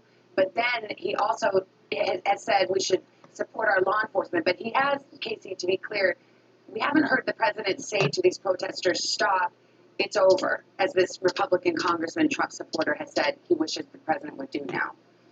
And you're absolutely right. And there are more Republicans who are saying that is exactly what needs to happen. Senator Marco Rubio is saying that is what it would mean to support law enforcement. Law enforcement have been overrun here. And the reality is that this is supposed to be a formal transfer of power from one administration to the next. And in fact, Senator Mitch McConnell was on the floor of the Senate, someone who critics have said waited too long to criticize President Trump. But even he this morning was saying we have to believe these results. If we don't, then our democracy is going to begin a decline. A death spiral was the phrase that he used. So that's how we started the day. And then just minutes later, this scene unfolds in the United States Capitol, which again, I think it's important to realize most of these procedures are laid out in the Constitution. They're some of the oldest things that govern how we govern ourselves, how we work as a democracy. It's certainly something that I know many members of Congress who I talk to every day have taken great pride in being a part of that democracy. And right now we're seeing it halted by these people. Absolutely. Casey, sorry to cut you off. I want to jump to a member of Congress, Brendan Boyle, who's a Democrat from Pennsylvania. I believe he's on the phone. Congressman, I mean, first of all, are you safe? Are you okay? I don't expect you to tell us where you are, but what can you tell us about how you're doing right now? Yeah, thank you. I am safe myself and a few other younger staffers in my office, the building in which my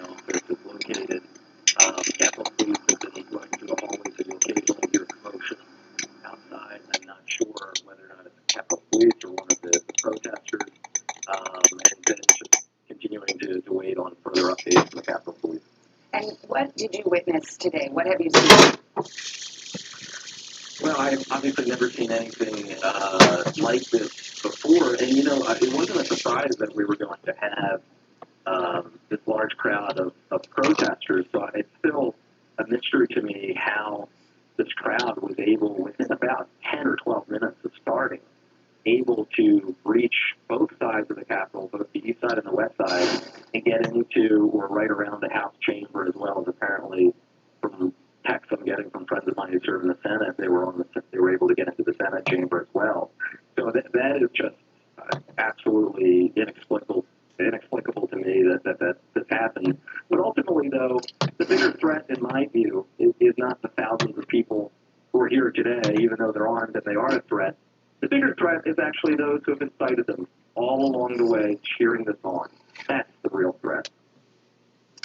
Well, at this point, what are you hoping? How do you think this will be resolved? And do you think Congress will be able to complete its constitutional duty? I mean, even though there seems to be a moment right now of stasis, for lack of a better word, right now the Capitol is not under control. It's still infiltrated by people who have broken through barriers and broken across the lines to come inside the Capitol. I mean, look at the image. I don't know if you can see it. We're seeing people inside offices, ceremonial offices, and real working offices inside the Capitol who have barged in and having their way with the place. So assuming that this can be gotten under control, a law enforcement matter, would it be your hope that Congress reconvene today and try to complete its constitutional duty? Well, I immediately have two thoughts. The first is it's absolutely sickening to see this militia or armed mob bring us to the point of anarchy. Never in 1,000 years did I ever think I would see this in the capital of the United States of America. But then my second thought is, I don't care how long I have to stay here. We are going to do our damn constitutional duty. There's no way I'm going to be chased off the capital of my own country by this mob and whoever is inciting them. Yes, we will do the people's duty. We will ensure our constitutional process, come hell or high water, is followed, and that Joe Biden is inaugurated as President of the United States on the 20th of January.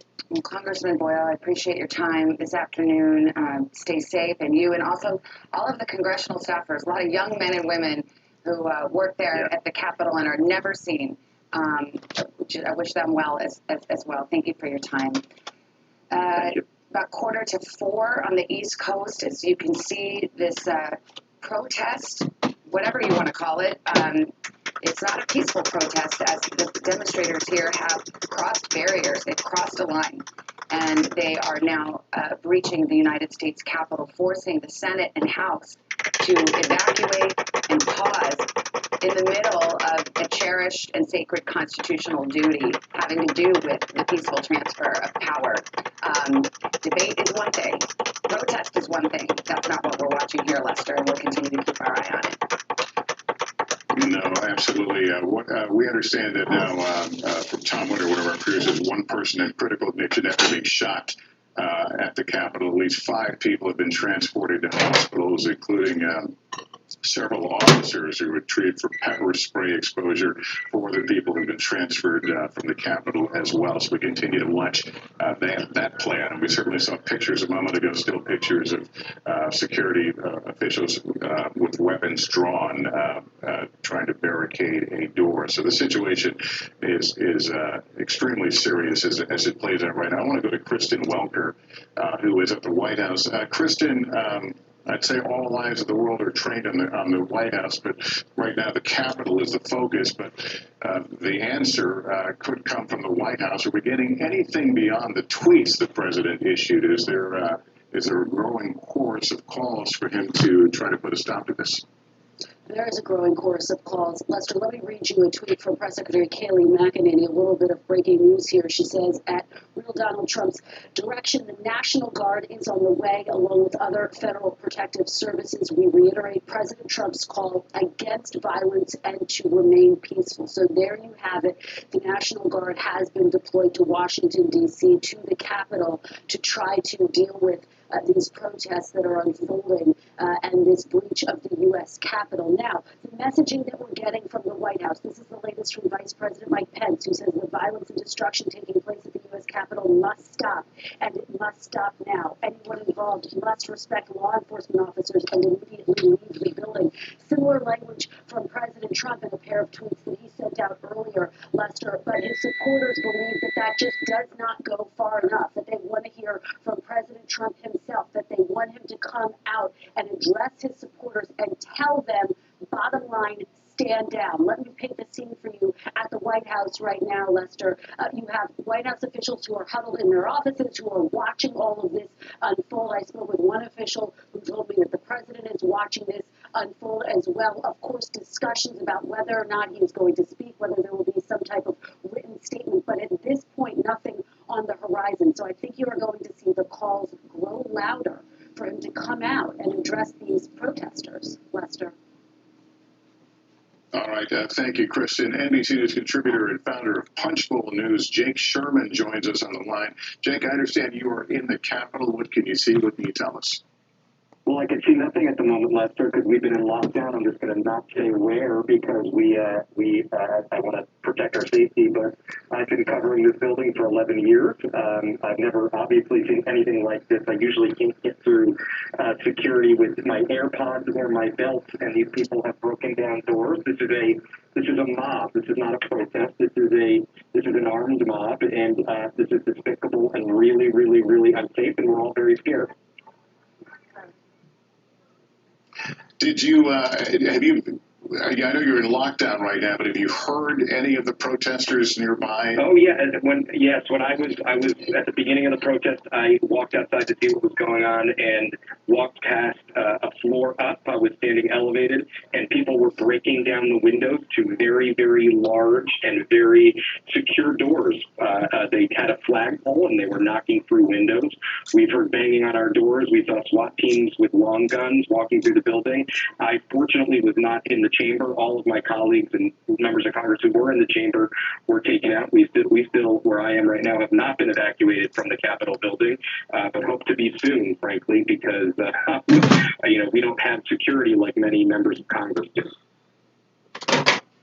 Yeah. All right, Jake, stay safe, and we do hope we'll get you out there as soon as possible. Savannah. Hi, Lester. I want to bring in Senator Tammy Duckworth, who, of course, is a veteran herself, a wounded veteran, I might add. Senator Duckworth, were you on the Senate floor when this happened? How are you doing? Are you safe? I am safe. I'm barricaded in a secure location. I was actually on my way to the Senate floor in the tunnels underneath the Capitol when the Capitol Police turned me around and to have me go to a secure location.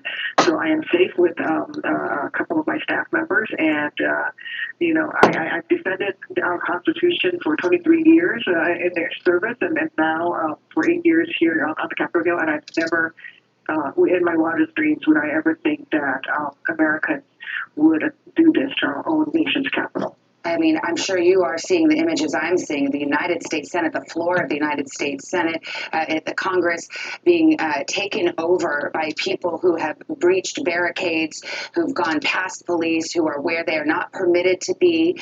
Have you gotten any kind of communication? I don't imagine all 100 senators are on a text chain, but have you heard anything from the leadership about the plan to get this back under control and what might happen in terms of the constitutional duty that Congress has today? I am not. I've not heard anything directly from the Republican leader's office. I am getting information from my leadership team, who are following up on every one of us and where we are located, all the Democrats and those who caucus with us. Again, listen, I my entire adult life have defended people's rights to protest. And peaceful protest is something that I absolutely support. But this is a mob. This is a riot. These are people who are not practicing democracy. In fact, they are, doing the will of a wannabe tin pot dictator who lost the election. And this is no way for us to be running our country and really doing the work that needs to be done, which is fight a global pandemic and get working families back up on their feet again. Senator, I mean, you're as tough as they come. As I mentioned, you are a wounded veteran who served our country, but was there any moment today when you were on your way to the Capitol and you were turned around in a rush? I mean, what went through your mind? Did you feel fear or concern or anxiety about your own safety? I don't. I did not feel fear or concern. I did what the Capitol Police asked me to do, because that is the best thing to do, is just to follow their direction, and to take myself out of the equation so that I would be one less person they would have to worry about, and that they could concentrate on their jobs and focus on those who were breaching the Capitol. I will tell you this. These protesters will not stop me from carrying out my duties as have been laid out for me in the Constitution. And if we have to be here all night and all day tomorrow and the next day, we will continue to carry out the work that needs to be done. And I'm not going to be deterred from standing my ground. I will not quit my post. I will be here and I will do the people's business. Senator Tammy Duckworth of Illinois, thank you for calling in. Stay safe. Keep us posted. We'll stay in touch with you. Appreciate it. Lester, over to you. Thanks. I want to bring in Hallie Jackson right now, Savannah, who is, of course, our chief White House correspondent. Hallie, the president spoke to this crowd today. So much of what we've been hearing, of course, is that the inauguration will go on the 20th. Are there concerns that what's happening today could, obviously you can't move that date, but could have a tremendous effect on how we mark that day? You can't imagine, Lester, that it's not going to, right? Or at least have a discussion or a conversation about that, given what we're seeing unfolding. I think to give people some perspective here, and remember, in inaugurations past, this is what happens. You have typically the president-elect on the west front of the Capitol. You have that sort of parade down Pennsylvania Avenue to the White House. Things had been changing and in flux very much anyway because of the pandemic. And by the way, it's a pandemic that is still very much happening and very much active currently.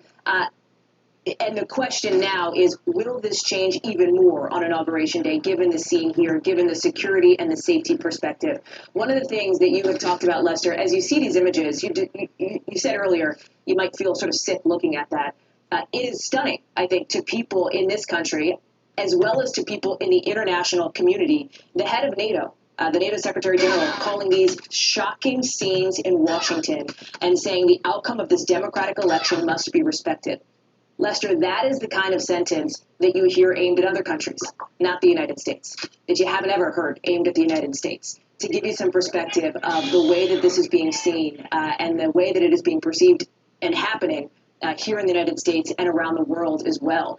As far as the president goes, another one of his allies, again, more and more of his allies coming out now saying he needs to appear. There was a mention perhaps of, and we heard earlier some reporting, question marks, as our studios are kind of going off here, I'm just going to hang this phone up, question marks on whether the president would deliver, for example, a written statement, a speech. A written statement isn't going to cut it at this point. And frankly, Lester, I think there is also a fair question of whether a formal deliverance of remarks from President Trump is enough to stop what's happening here, to get these rioters, frankly, to turn around and leave the Capitol. We know now, based on the reporting from our teams, that the National Guard, and the press secretary has confirmed that the National Guard is coming in. You have other states now, neighboring states here, Maryland, Virginia, sending in the National Guard as well. The change of mission has been approved, as you see on the screen. I think it is also important to note, as we talk about the process, Congressman Brendan Boyle of Pennsylvania saying, we are absolutely going to get this work done. Logistically, Lester, that is going to be almost impossible to do anytime in the immediate term future because of this unbelievable security breach that has happened. You cannot send members of Congress back into a House chamber that hasn't been swept. You can't send members of Congress back into offices where people who have not been screened are there, not just putting their feet up on the table, but doing, you just don't know. And that is an enormous security breach, as now we see this a remarkable scene of this line of cars, police vehicles, law enforcement vehicles, lights and sirens on, coming down. I can't quite get my bearings from this chopper shot here as to which angle we're looking at, north or south. But this is obviously the main drag here heading into the Capitol on the mall. The backup is coming. That seems to be what's happening here. And it is desperately needed at this moment because you still have to get these protesters cleared out if you're law enforcement. Okay, and I see the perspective there, Lester. Yeah, and of course, a 6 p.m. curfew is now looming as we watch more security descend on the Capitol, preparing for whatever may come. And we should also note, before I hand it back over to Savannah, those pictures we've been seeing of people occupying offices and parts of the Capitol. Those pictures are shocking, but it should also be noted they are potential evidence as well. Savannah? No question about that for a later time, but right now we're still in the middle of it. This Capitol not under control, but in fact overrun by a mob of people. Let me get to Pete Williams. I think he's got some reporting on the law enforcement efforts here. Pete, what is the plan here, or what is beginning to be a plan? Well, we know now that the FBI has been deployed at the request of Capitol Police to help. We know that Homeland Security is sending people, Homeland Security investigations, presumably. Obviously, you've got Metro Police from the D.C., the police department here, the local police department, in addition to the Capitol Police. We know that they've asked for assistance from the National Guard. So they won't at some point later lack for manpower to empty out the Capitol. And that's obviously the immediate chore here, is to get the Capitol emptied out, secured. They've got to go through all these spaces and make sure that they're swept and secure and that nobody else is hiding out inside the building. You're looking at the house side of the Capitol complex. That's Independence Avenue, where traffic is being restricted. Police are using that as a sort of a staging area. And then you see the Capitol come into the view. That's the House chamber on your left. Then the center, the rotunda. And that little sort of square section between the House and the rotunda, inside there is Statuary Hall under that curved dome with the little cupola on top. Under that is Statuary Hall. It's the old House chamber, and that's where you saw those dramatic pictures today of people streaming from the rotunda toward the House chamber, which is what now is just disappearing on the left side of the screen. And then the center part of the Capitol, and then on the right would be the Senate chamber. Obviously, that is the concern now, to get things squared away so that the counting can resume. You were talking about this earlier, Savannah. By law, by the Electoral Counting Act, it has to start today, but there's no limit in how long it takes. They'll keep going until they're done. And if they're not done by Inauguration Day, and I have no reason to think that they won't be, but if they're not, then there's procedures to have, there's the Succession Act. The Speaker will become president temporarily until they can figure out who the president is, but which obviously will be Joe Biden. Now, on the law enforcement side, we've noted that one person was shot inside the U.S. Capitol by someone from law enforcement, not sure which agency that was. We've been told by law enforcement authorities that at least one improvised explosive device was found on the Capitol grounds, not inside a building, but on the Capitol grounds, and possibly a second item. We know that law enforcement people are looking at that. Earlier this afternoon, before we saw people storming the Capitol, the big concern was evacuation of the Library of Congress, which is directly across the street from the Capitol, and a portion of a House office building.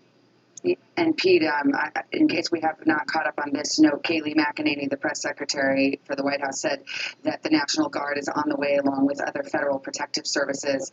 And she says, we reiterate President Trump's call against violence and to remain peaceful, but we have not heard from the president, not recently, not within the last few moments, asking folks who are gathered there at the Capitol to call it off and to stop. We go to Casey Hunt. Casey, obviously, first question is always what's happening there behind you, but also I know we've heard from the Democratic leaders of the House and Senate now.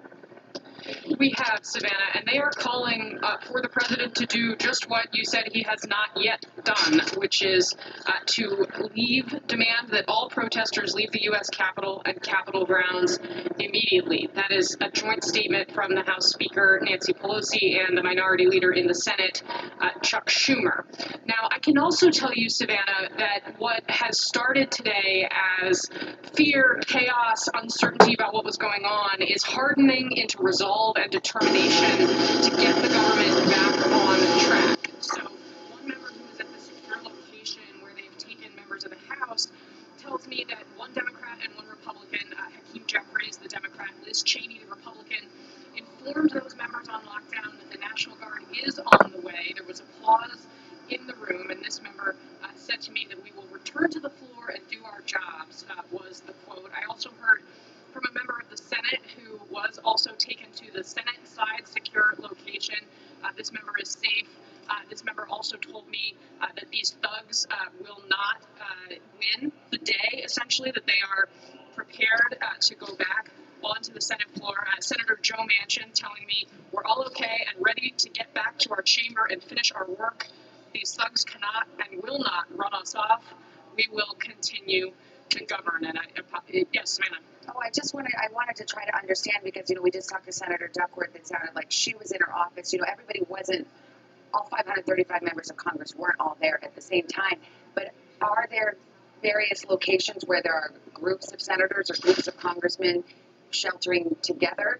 Did I catch that? Yes, that's right. So it's a little bit complicated, and it depends on where you were when this started to unfold. So we saw the joint session begin this process, then the House and the Senate separated to their respective chambers, and they started debating this question. And it was during that point that protesters breached the Capitol, and they eventually, of course, breached the floor of the House and the floor of the Senate. So because of coronavirus, not everyone is allowed in the chambers at the same time. Normally, of course, there are 435 members of the House, 100 members of the Senate. All of them have a chair or a desk. But with social distancing, you can't do that. So that means that groups of members were scattered in different places when this all unfolded. Many of the senators had just processed back across the Capitol. They had started their debate in the Senate chamber. So there was I would say a higher proportion of the chamber was present over on the Senate side. And then you also had a bunch of House members still on the floor of the House. And as it unfolded, and we had the video, in fact, that you're watching right now is from Haley Talbot, who's our producer, who was inside the chamber as this was unfolding. She was with some members who were up there in the gallery. That's the level that's above the House floor as they were all being evacuated. So many of those members were taken together in a group to a different location in the Capitol complex. We happen to know where this one is, but we're not reporting it because obviously there are many security concerns about that. The Senate, meanwhile, had a similar situation. There were members on the floor who were evacuated together. So those members are also telling me, I've talked to a couple of them, I know they're in the same place. We don't know where they are, but we do know that they are safe and that a number of them are together. Then, of course, if you were a member who was not on the floor and not part of that escort from Capitol Police, you may be at any other place, your office building, your own personal office. So that's kind of how these things are set up here. So Got it. Casey, got to jump. Let's listen to the President-elect Joe Biden. Coming out to speak to you. I initially was going to talk about the economy, but all of you have been watching what I've been watching. At this hour, our democracy is under an unprecedented assault, unlike anything we've seen in modern times. An assault on the citadel of liberty, the Capitol itself. An assault on the people's representatives and the Capitol Hill Police, sworn to protect them, and the public servants who work at the heart of our republic. An assault on the rule of law like the few times we've ever seen it. An assault on those sacred of American undertakings, the doing of the people's business. Let me be very clear. The scenes of chaos at the Capitol do not reflect a true America, do not represent who we are. What we're seeing are a small number of extremists dedicated to lawlessness. This is not dissent, it's disorder, it's chaos, it borders on sedition, and it must end now. I call on this mob to pull back and allow the work of democracy to go forward. You heard me say before in different contexts, the words of a president matter, no matter how good or bad that president is. At their best, the words of a president can inspire. At their worst, they can incite Therefore, I call on President Trump to go on national television now to fulfill his oath and defend the Constitution and demand an end to this siege, to storm the Capitol, to smash windows, to occupy offices, the floor of the United States Senate, rummaging through desks, on the Capitol, on the House of Representatives, threatening the safety of duly elected officials. It's not protest, it's insurrection. The world's watching. Like so many other Americans, I am genuinely shocked and saddened that our nation, so long the beacon of light and hope for democracy, has come to such a dark moment.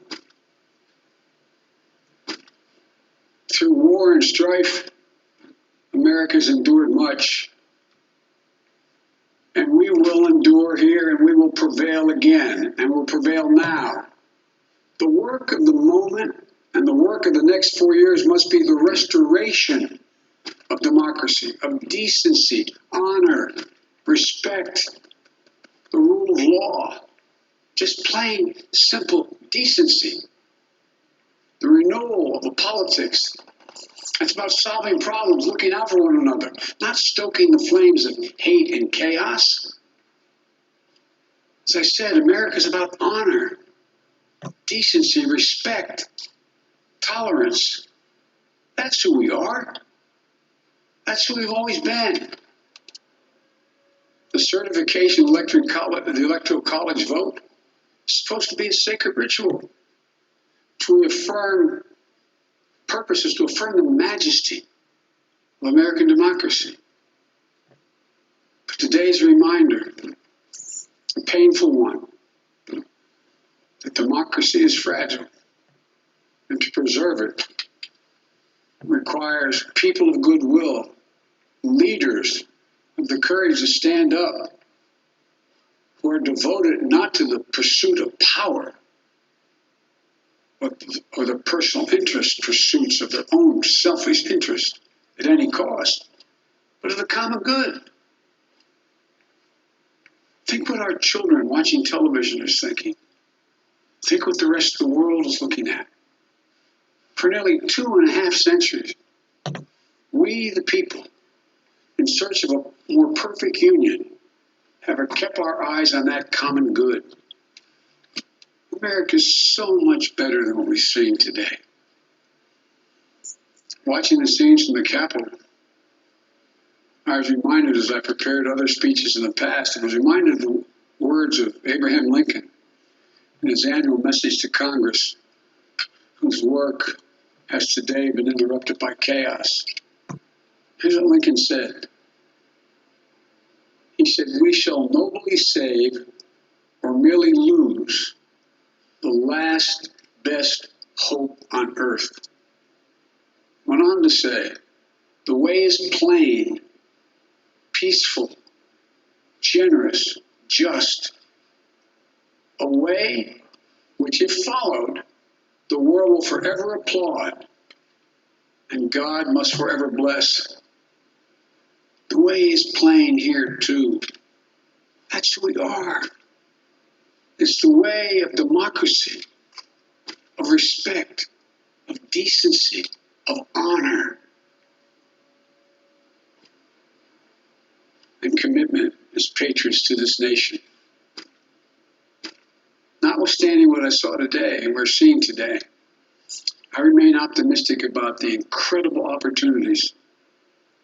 There's never been anything we can't do when we do it together. And this God-awful display today is bringing home to every Republican and Democrat and Independent in the nation that we must step up. This is the United States of America. There's never, ever, ever, ever, ever been a thing we've tried to do that we've done it together. We've not been able to do it. So President Trump, step up. May God bless America. May God protect our troops and all those folks in the Capitol who are trying to preserve order. Thank you, and I'm sorry to have kept you waiting. We've seen today President-elect Joe Biden calling on President Trump to step up, calling what's happening at the Capitol right now a democracy under assault, and calling on the president to go on national TV to call for an end of the violence we've seen in and outside the U.S. Capitol tonight. An extraordinary moment. Joe Biden should make his statements. Okay, as he departs the stage, enough is enough is enough. Joe Biden, who has at times during this period leading up to his inauguration played the de facto healer in chief, once again taking that role under circumstances that probably even he couldn't have imagined. What we're seeing today, supporters of the president who have stormed the U.S. Capitol, who have desecrated parts of the Capitol. We've seen it in a series of photos. Just before we went to the president-elect, we should note some other major news taking place, somewhat related to all this. NBC News now projecting that John Ossoff, the Democrat, will win the Senate runoff in the state of Georgia. And that leaves the projection that Democrats will regain control of the U.S. Senate. It'll be a 50-50 split. Vice President Kamala Harris, Vice President-elect, as Vice President, will have the tie-breaking vote. So that just breaking here a few moments ago before we went to Joe Biden. Let's go back to Hallie Jackson right now, who can give us some more insight as to what is happening there in Washington as the light begins to dim. As it begins to get dark here, Lester, I can tell you that it appears we are going to be hearing from President Trump at some point in the coming hours. I'm told just moments ago by a senior administration official that the president will have a taped message coming shortly. Presumably, of course, one would imagine, to address the chaotic, difficult, mob-like scene that we have seen at the Capitol outside and inside, as we're playing now some of that video from earlier of the protesters storming the steps. We still do not know. I have no clarity on remarks, for example, the content of those, what specifically the president might say. But you have to remember, he has had people close to him, people, his Republican allies, publicly now call on him to do something. Not just Joe Biden, right? Not just what we heard from the president-elect, who is ending his remarks and very clearly saying, time to step up, President Trump. It appears we will hear something from the president. Of course, Lester, this could go in various directions, right? Presumably, you have to think that the president will, in fact, call on these now rioters to stop, to abandon this so-called mission, to turn around and to leave, particularly now as we are coming within just, an hour and 45 minutes of this curfew happening. So that's one piece of it. But Lester, this is also a president who, over the last 2 weeks, it can be said fairly and objectively, has worked to spread misinformation repeatedly about the election's results, repeatedly calling on his own vice president to try to, in my words here, mess with the results of this electoral college vote count. The vice president does not have the authority to do that. The president has repeatedly insisted he has won states, specifically, for example, Georgia, that he did not win in this election. The president has repeatedly insisted that he is, in fact, the person who should legitimately be inaugurated, take office, continue to keep office after January 20th. That is not accurate. That's not true. That's not correct. That's not what's happening. The president may have a platform here with the world watching him to continue to make those false and misleading and inaccurate and troubling claims. We talk about the world watching, Lester. I have to tell you, Boris Johnson, the Prime Minister of the UK, is reacting to this as well, calling what you're seeing on the screen now disgraceful scenes in the United States. He's continuing that the U.S. stands for democracy around the world. It is now vital that there should be a peaceful and orderly transfer of power. You now have international allies of the president calling on the president to give up the fight, basically, to give up the game, to say that it is over. And Lester, I think that is perhaps the only thing that is going to get these people out of the Capitol. And I have to tell you, I'm not even sure that is 100% going to do it here. time is of the essence, and so we will, of course, be watching to see when that message, again, as I'm being told by a source familiar with that message, will be taped and will be coming out soon, Lester. Yeah, you've covered this president for a long time, and he doesn't retreat. He doesn't give ground, No. and so that makes you wonder: is this a case, Hallie? Be careful what you wish for. Could he perhaps inflame the situation any further? We've all been through those circumstances where he's about to make live statements, and we have to be very careful what we air because of his propensity to tell untruths. And I think that's the point here, Lester, right? And I do think I had it in my head as I was watching President-elect Biden's speech, basically, throwing down and saying, Mr. President, you need to address the nation. I do think based on President Trump's past patterns, it is possible that there could have been an entrenchment for the president. He is somebody who can fairly be called a defiant leader, defiant even in the face of what seems to be the logical and the correct thing to do in a political situation, much less a national security situation as we are seeing now. And I have to tell you, the shot that we're looking at that's coming in, stunning. I believe that is the area where the press goes down onto where the Senate chambers are. It looks like that is the workspace with people. It looks like National Guards officers in there, at least some sort of law enforcement officers with long guns. It is a disturbing sight. But I think you're right, Lester. I think that the president is going to use this platform for something, right? The something is still a question mark. Yeah, Hallie, thank you. Let me turn it back over to Savannah. Let's bring everybody up to date. It's 20 minutes after 4 o'clock here on the East Coast, and what you're witnessing is, I think, fair to say, unprecedented. Throngs of protesters turned mob coming and breaching the United States Capitol at the very moment it was performing a sacred constitutional duty, certifying the Electoral College in order to implement the peaceful transfer of power in our democracy. We've just heard from the Vice President, former Vice President Joe Biden, President-elect, who will take office in 2 weeks. He said democracy is fragile. And we're seeing that today. And he called directly on President Trump to get on camera, to get on television, and ask his supporters to call it off, to stop, to give up the game, and to retreat peacefully from the Capitol. As a law enforcement matter, we have not seen the Capitol Police or any of the other law enforcement agencies who have been called in to assist them come in an aggressive way trying to clear these protests. Whether they should or shouldn't is probably something that is a matter of debate right now. As we speak, members of the Senate and House there in Washington have been told to shelter in place wherever they are, whether it be their offices or in the matter of those who were on the Senate floor or on the House floor when this took place, when those demonstrators breached the Capitol, were taken to a secure location, which we cannot reveal. Some of them are together. And in fact, we have reporting that those senators, the group of senators who were together, watched the President-elect Joe Biden's speech together. We also have been informed by one of our reporters on the scene, Kelly O'Donnell, that Vice President Pence is still at the Capitol because it is simply not safe for him to return to the White House. That is the situation in Washington right now. One woman has been shot.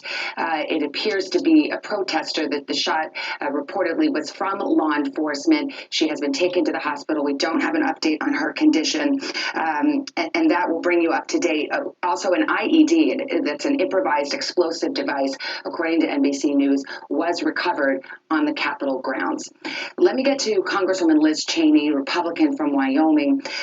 Congresswoman, you, of course, were an outspoken opponent of the tactics that we saw in terms of the politics, whether the Electoral College vote should be objected to. So you were one who said, it's time now, the election is over, and it's time to perform our constitutional duty. So just so we know where you stand on this, but let's just get to what happened today. Where were you? What did you see? And how are you? Fine, Savannah. I'm not going to talk about where we are, but we were on the floor of the House of Representatives performing our constitutional duty to count the electoral votes when we had to be evacuated. And we are in a place with bipartisan group of members, and my Democratic counterpart, Hakeem Jeffries, and I have both made clear that we do not intend to allow this kind of mob violence to stop us from carrying out our constitutional duties. Our institutions has got to be defended and protected. We have an oath to the Constitution. Sending an angry, violent mob to disrupt proceedings at the Capitol cannot stand. When you say sending a mob, who do you believe is responsible? Who sent the mob? Look, the President of the United States called his supporters to Washington, D.C., and has dispatched them, without telling them to stop it. Now, I believe he has spoken out in the last few minutes, possibly, but we live in a republic that is governed by the rule of law and by our Constitution, and it cannot stand, and it won't stand. We will carry out our constitutional obligation. We'll count the electoral votes, and we all need to remember. We all need to come together. The republic, the future of the republic, depends upon Americans standing as one, abiding by the Constitution of the United States. We do not bend to mob rule. We don't bend to political threats. There comes a time when our elections are over and we have to carry out our constitutional duty. And that's the moment that we have arrived at now, and we're going to continue to do that. Congresswoman, I'm sure, like all of us, you're looking at these images. I mean, the one we have on right now, somebody sitting in the chair where the Senate president presides over the United States Senate, and here's some protester sitting there. Now we've got another shot of some protester sitting in an office with his feet up, literally with his feet up. This is the United States Capitol. This is sacred ground in our democracy. What goes through your mind when you see these images?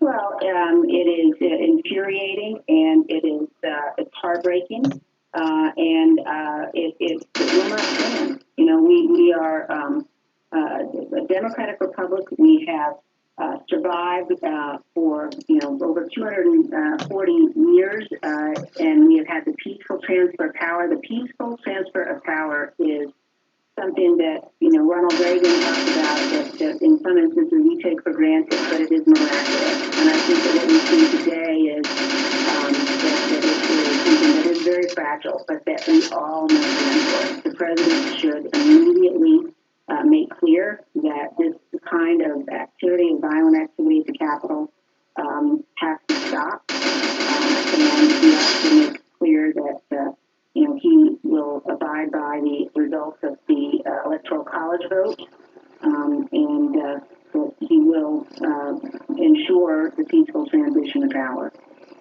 Are you, and there'll be plenty of time to analyze this later, but just in the moment, as you sit there, sheltered in place, locked down with fellow members of Congress, are you disturbed that this was able to happen at all? That security was such that a group of protesters turned mob could come in and breach the United States Capitol? It isn't as though this wasn't advertised. I mean, this has been boiling and being planned for days and weeks. Yes, I mean, it obviously is a terrible day in the history of the Republic, but I think what's important to make clear is that we are strong, we're resilient, and we have bipartisan dedication and commitment to protecting and defending the rule of law and to protecting and upholding our oath to the Constitution. And Congresswoman, forgive me for interrupting, but the president has tweeted. Now I'm told he didn't. He's about to tweet a video statement. Now, he had been urged by members of the Republican caucus, including senators and members such as yourself, to say something. I think they're telling me we've got this video statement from the president. Can we roll it? Let's go. I know your pain. I know you're hurt. We had an election that was stolen from us. It was a landslide election, and everyone knows it, especially the other side. But you have to go home now. We have to have peace. We have to have law and order. We have to respect our great people in law and order. We don't want anybody hurt. It's a very tough period of time. There's never been a time like this where such a thing happened, where they could take it away from all of us, from me, from you, from our country. This was a fraudulent election, but we can't play into the hands of these people. We have to have peace. So go home. We love you. You're very special. You've seen what happens. You see the way others are treated that are so bad and so evil. I know how you feel. but go home and go home in peace. That was the statement from the president released via Twitter. Congressman Cheney, I think you're still with me. I mean, here you are. You're on lockdown. Was that good enough for you? He's telling folks this was stolen from you, this was awful, but go home now. Do you think that was the kind of statement that will get the job done? Look, the President of the United States should have, before now, made clear that he wasn't going to countenance any kind of attack or violent activity like this. And, it is good that he's asked people to go home, but what has happened today is unprecedented in American history. And when you have violent mobs storming the floor of the House of Representatives and the floor of the United States Senate, and the president's response is to say that he loves those people, it is absolutely counter to the Constitution. And counter to the peaceful transition of power and the values on which this republic was built. We have oaths that we have taken the Constitution, and we got to uphold those oaths. And Congressman, I mean, even more than that, I mean, yes, I hear what you're saying, but is it going to get the job done? In other words, is he talking out of both sides of his mouth? He's saying, go home, but you were robbed. You have every right to be angry. This was a fraud. This was stolen. I mean, he's doing two things at once. And the goal here, I think, of the statement, I think what those of you in lockdown right now who would like to get about your business and go on with your day, is there's one goal, which is get this thing under control and get the mob out of there. Look, there's no question about that, Shanna. We have very deep and clear political differences in this country. But we don't resolve those differences by mob violence. And it doesn't matter what side of those issues you stand on. The President of the United States statement now, in my view, was completely inadequate. What he has done and what he has caused here is something that we've never seen before in our history. It's been 245 years, and no president has ever failed to concede or agree to leave office after the Electoral College is voted. And I think what we're seeing today is a result of that, a result of convincing people that somehow Congress was going to overturn the results of this election, a result of suggesting that he wouldn't leave office. Those are very, very dangerous things. And he will be remembered. This will be part of his legacy, and it is a dangerous moment for the country. Congresswoman Liz Cheney of Wyoming, stay safe, keep us posted, and thank you for your time. We really appreciate it. Thank you, Jan. I appreciate it. 4:30 on the East Coast here as we watch what's unfolding at the Capitol. Lester, I'll send it to you. Yeah, Savannah, I want to bring in Andrea Mitchell right now. Andrea, your thoughts on what we heard in that video tweet from the president? As is often the case with him, he doesn't retreat. Did he pour water or gasoline on this fire? I think he poured gasoline on this fire, a fire that he himself set. His former communications director hours ago, Alyssa Farr, tweeted, "You need to condemn this." That was hardly a condemnation. He said, "I love you." He again said that the election was stolen, that it was fraudulent. He repeated all of these lies, and then he says, "I love you," and go home peacefully. That's hardly going to get these people. That's not a condemnation. It's not going to get them out of a building that they barged into. They are an unruly mob. Weapons have been found. At least one or two shots were fired. People have been injured. They've stopped the democratic process. Lester, I worked up there for years. I know those corridors in that building and love that institution, the House and the Senate, as flawed as it is, as gridlocked as it has been, as much as we criticize it. But for the process of democracy, of counting the electoral votes to be stopped in its tracks, and for people to be hiding under their desks and grabbing their gas masks on the floor of the House and in the Senate, and for the people, for the vice president and the people in succession, for continuity of government to be taken by Secret Service and Capitol Police out and put in secure locations for their safety is simply shocking. I am as shocked as any other citizen who loves our country and loves democracy, and especially someone who knows the people up there and has worked with them and our own colleagues up there. I just want to say the irony. Here's a statement from the Speaker of the Grand National Assembly of Turkey, a government that is just run by a dictator, and there are people in jail, journalists and people who are democratic protesters. We follow the events in the USA with concern and invite the parties to calmness. The speaker writes on Twitter, we believe that problems will always be solved within law and democracy. As Turkey, we have always been in favor of the law and democracy, and we recommend it to everyone. This is just a continuation of a government run by this president, his Secretary of State, who have embraced dictators, ignored human rights, ignored the jailings of protesters, women and others who've been tortured in jail in Saudi Arabia. And now we see mob rule in the capital of the United States. It is beyond shocking. Andrea Mitchell. Andrea, thanks very much. We are about 90 minutes from the curfew that will go into effect at 6 p.m. Eastern Time in Washington, D.C. The light already beginning to fade there as there seems to be no break in where we are in terms of what we've been seeing on the front sides of the Capitol. No movement for people to leave or to remove them.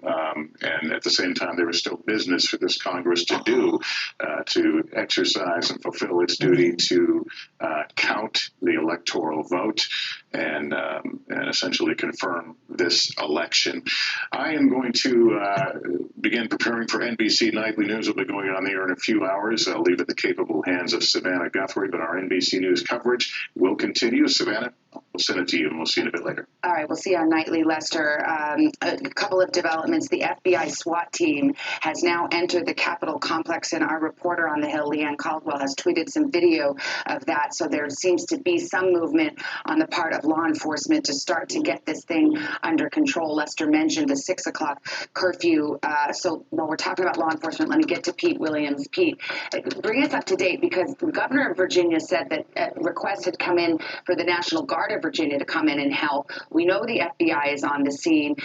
What do you know about what law enforcement is there, what's being brought to bear, and what the plan is here? Because it does seem like we've been in this state of suspended animation where members of the House and Senate are in lockdown, but yet this situation is definitely not under control.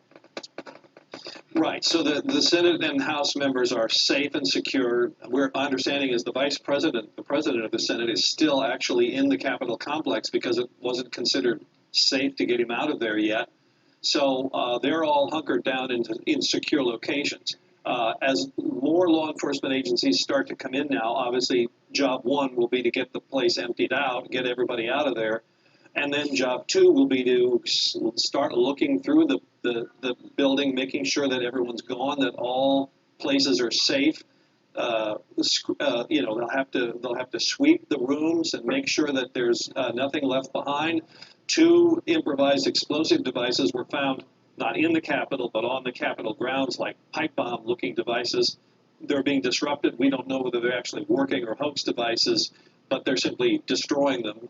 So for those reasons, it's going to take a while. And I just talked to a member of the Senate leadership to say, what are you going to do? Are you going to wait until it's safe to go back into the House chamber? Well, that could be 24 hours. And the answer was, and this is being discussed right now on the leadership of both sides, my understanding is, the sentiment up there right now is, we're not leaving. We're going to stay here and do our jobs, even if it means doing it from the 2 secure locations. We know what they are, but we're not reporting them for obvious reasons, where the House members and senators are. So there's, at least right now, the feeling up there is, let's keep going. Now, the Constitution. Well, that's interesting. Wait, Pete, so you're saying, I just want to make sure I'm catching that, because I mean, some of these senators are together, presumably enough for a quorum, since these were the senators who were on the floor. You're saying they might want to just keep it going before this is even under control? They're just going to keep going? Yes, or at least some point soon. In other words, not wait until the Capitol Police get the whole place cleared out, the whole Capitol swept, and declare it safe for the 2 chambers to come, to be in operation again. Because that could take, as I say, 24 to 48 hours, I suppose 24 hours, to get that, get the House and Senate floor ready for people to come back.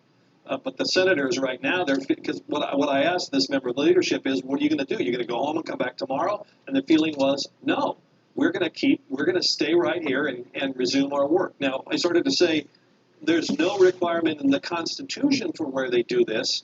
It just says that it shall be in the presence of the Senate and the House, so the counting. So it could be anywhere. Now, there is a federal law, the Electoral Count Act, that says that it has to be in the House chamber. But they're, exploring ways around that statutory requirement. It's not in the Constitution. So all I can tell you is that right now there's a feeling of let's not leave. I would describe it as sort of defiance that we will not be cowed by this outrageous intrusion into the Capitol. They're determined to keep going. And the person I was talking to said when this was suggested in this group of senators that are in the secure location, there was applause. Wow. Well, that's a fascinating reporting from inside. Wouldn't you like to be a fly on the wall to see what's happening? Because in that area, in that secure location, are senators who, of course, are on both sides of this issue of whether the Electoral College vote should have been objected to at all. And here they are all together because of this mob that descended on the Capitol. So, and we've heard that sentiment from some of the members that we talked to on the phone, Pete, saying, if I have to be here all night, we want to get this done. This is our constitutional duty. We heard Tammy Duckworth, a decorated U.S. veteran who lost her legs in combat, saying, nothing will stop me from performing my constitutional duties. But your reporting is pretty extraordinary, Pete, that they are even considering doing it right where they sit, not waiting for the Capitol to be clear, that they seem quite determined to do so. Stand by there, Pete. Keep us posted. Casey, over to you on the Hill. I know you're plugged in. You're our Capitol Hill correspondent. What are you hearing in terms of the security, but also in terms of what the plan is now for the business of the Congress? Well, Savannah, I'm hearing a sentiment similar to what Pete was just reporting out here, that what had started off today as chaos, some fear, uncertainty, is moving into resolve. An insistence, Joe Manchin told me to not let these thugs take over, that they are going to return to their work. And there are some logistical questions about that, but remember, there are contingency plans for things like this. I mean, we've never necessarily imagined this exact scenario, but in the wake of September 11th, they had to, of course, evacuate members of Congress. And there are a couple of locations in this complex where potentially, and Savannah, I'm not sure, I can hear you in my ear. Our viewers sorry, that was me. You as well. Casey, I'm sorry, that was me talking to the producer. Sorry, carry on. I apologize. No, of course. So there's an auditorium in a newly built area of the Capitol complex that is large enough to hold people. And again, I want to be careful how I describe things because we are, of course, worried about the security situation. But there are contingencies for the House and the Senate to operate in rooms that are different from what we traditionally think of as the Senate and the House chambers. So, well, yes, obviously the building itself is of incredible symbolic importance. I think that this feeling that they need to do the work no matter where they are or what the circumstances are is very important to them, and they are starting to express that now. So we're also starting to hear more questions about, are the Republicans who helped kick this off by saying they would object to this count still planning on doing that? And it's a little bit hard to get answers because everyone is separated from their bosses. There is so much confusion. But again, it does seem like the plan here is to try to go forward. I know there was a brief discussion about trying to evacuate senators from the location where they are using buses. That plan seems to be on hold for the moment. One of our producers saw microphones going into the secure location where the senators are, as though they may be setting up for something where they would be able to talk to reporters that would involve, because again, remember, this debate is supposed to be public as well, and that is an incredibly important feature of the way our government works. And I think that there is also a desire on the part of members of Congress to be seen carrying out their jobs, to demonstrate to the American people that this is what they need to do. And the other thing, Savannah, that I would just add, we're asking for reaction to the president's video. The problem with the president's video, based on some of the people that I have spoken with, is that he doesn't repudiate the basic reality that Joe Biden won the election. Instead, he gives additional credence to what these protesters are here saying has happened. And while he did say that they should leave the building, he did not in any way condemn the message of the disingenuous false message that has prompted them to show up here in the first place. So I think there's some concern among members of Congress that what he did doesn't help the situation, as many of them have been calling for, but instead will potentially make it worse. Savannah. That exactly, and that was the reaction, the fast reaction of Congresswoman Liz Cheney. That it did, it doesn't go far enough if you, on the one hand, say go home, but at the same time you're pouring fuel on the flames by saying that you were robbed, it was stolen, the election was stolen, and that it was fraudulent. That is not what many Republicans have asked the president to do at this moment of crisis in our country. They've asked him to be clear and unequivocal that it's time for the peaceful transition to a new president, as our Constitution and our democracy requires. Let me get to Ellison Barber. She's our correspondent. She's in Washington. I believe she's outside the Capitol. Yeah, hi, Allison. Ellison, what have you been hearing? Hey, Savannah, yes, so we've been watching just in the last little bit here as we've seen police on this opposite side of the Capitol start to use more tear gas on the crowd that is gathered over there. Not tear gas, we believe it. It seems to be some sort of mace or pepper spray that they're using on the crowd there. We had been told that some of those protesters were possibly breaking windows, and that's what led to the use of that pepper spray. You can see right over here, we're starting now to see Capitol Police gathering here.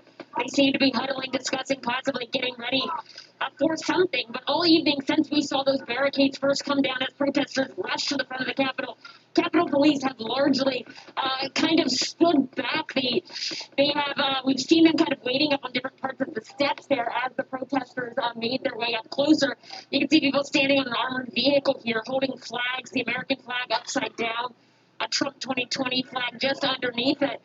About 10 minutes ago, we were up closer to those stairs, and somebody came on a bullhorn, a protester, saying that President Trump says that we should go home. He wants you to go home. Other people in the crowd pushed back on that person, and he said, I know, I understand you want to be here, but he's saying that we should go home. Another person then got on top of that armored vehicle and started yelling at people through the bullhorn to come back. So for now, it seems like there is still a large group of people here who do not have any plans to leave in the immediate upcoming future. I mean, this group, it is not as big as it was a couple of hours ago, but there are still people on these steps who seem to have no plans to leave anytime soon.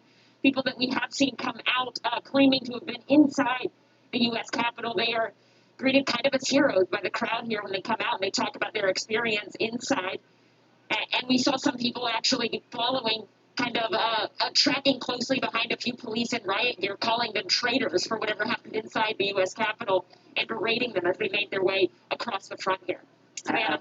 Ellison Barber, a correspondent on the ground there outside the Capitol. I want to go to a news conference underway now. Muriel Bowser, the mayor of Washington, D.C., who's called the 6 o'clock curfew for the Capitol, so let's listen in.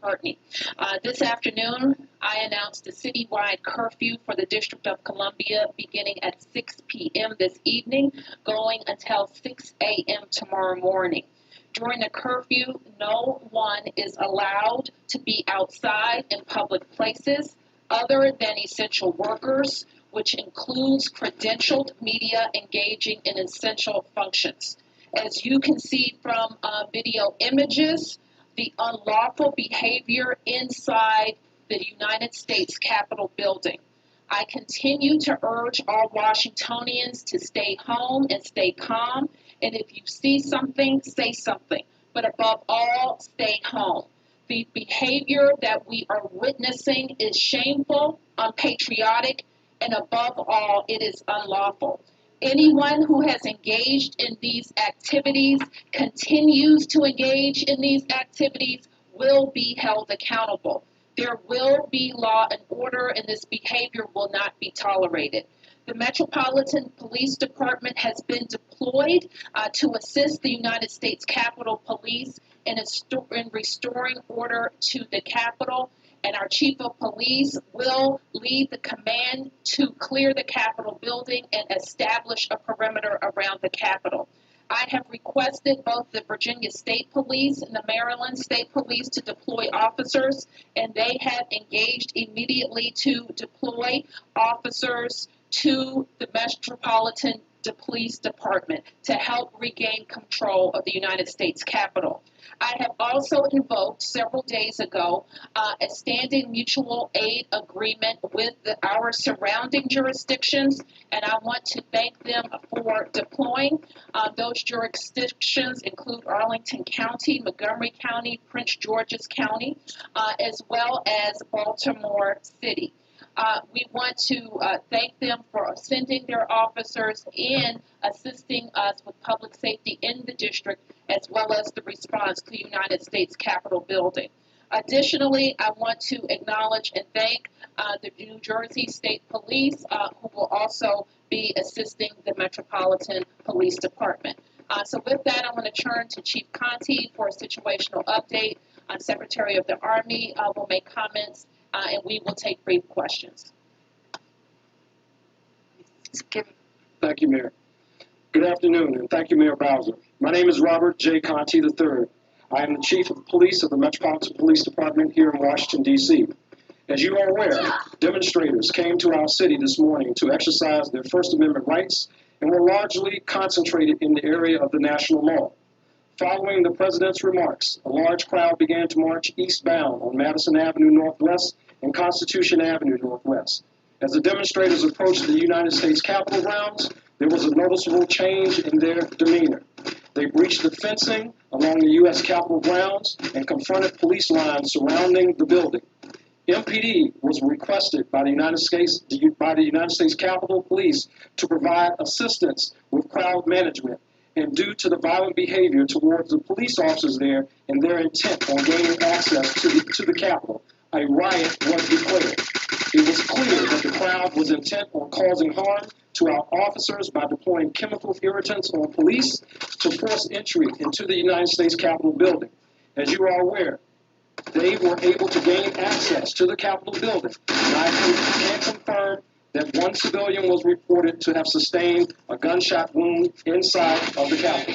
Details of the shooting are not immediately available, and the situation remains under investigation. The Metropolitan Police Department will be taking the lead on that investigation. MPD continues to provide personnel resources and assistance on the grounds of the U.S. Capitol and has requested the assistance of law enforcement partners through a previously in place mutual aid agreement. As you heard from the mayor, a 6 p.m. curfew has been put in place tonight and will be in effect until 6 a.m. tomorrow, January 7th. We are advising everyone that is not engaged in essential activity to get off the streets and adhere to the curfew. If you are found to be in violation of the curfew, police will be required to take action.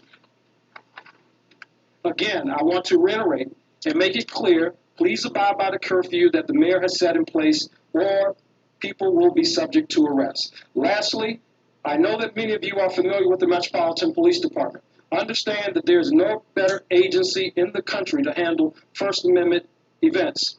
They happen on a regular basis here in our city. However, today's events were not representation of peaceful protests. Today, what we witnessed was unlawful, riotous behavior. And people that come to our city engaged in unlawful behavior will be held accountable. We can take any questions that you may have after the Secretary has a chance to speak. Thank you, Mayor Bowser, Chief Conti. At around 3 o'clock this afternoon, we mobilized the D.C. National Guard, 100% strength. We'll have 1,100 personnel that are convening to the Armory as we speak to support Metro PD and reestablishing the safety and the confines of the U.S. Capitol. We'll also be working with other federal law enforcement entities that are going to be coming here to the Metropolitan Police Station to add additional support and capability as they continue deliberate planning and looking at how a clearing operation will be conducted. Thank you. And how does this work? This phone? Okay. Okay. Evan? Yeah, hi, Mayor and Chief Conti. Could you please speak to the confusion surrounding the deployment of the National Guard? We understand that the council put out a statement saying that originally the Department of Defense refuse listening to into allow a the news DD conference guard from the to mayor of Washington, enforce D.C., and capital several punishment. officials, including the head of the Metropolitan Police Department, and with their plans on how to get this under control. The National Guard in D.C. has been activated, as we just learned. The Metropolitan Police Chief was very clear that what had started as lawful demonstrations quickly escalated as a group of protesters came close to the Capitol. He said that violent behavior toward police unfolded, including the firing of the irritants, some kind of irritants toward police, which allowed them to breach the fence and the police line. And according to the chief of police, a riot was declared. He said, this town is very used to people coming and protesting and exercising their First Amendment rights. This was not that. This was a riot, according to Metropolitan Police, and we're learning a bit more now about the plans to get this under control. It involves National Guard, it involves FBI, it involves the Metropolitan Police Department, it involves the Capitol Police. We've heard word of the Virginia National Guard being called in, or at least requested. We'll see if we start to see some of that personnel. Let me turn to Janet Napolitano for purposes of the discussion here, former Homeland Security Secretary in the Obama administration, and Secretary Napolitano. First of all, just your thoughts. I mean, you aren't near Washington, I don't think, or not in the Capitol, but when you see these images and what has unfolded today, as a former Homeland Security official whose job was to protect the homeland, what do you think? Oh, it's a dark day for our country. And, you know, when I was Secretary of Homeland Security, we did all kinds of scenario planning for attacks on the homeland. But this is akin to an attack from inside the homeland on the functions of our democracy, on our government. And like I said, it is a dark day.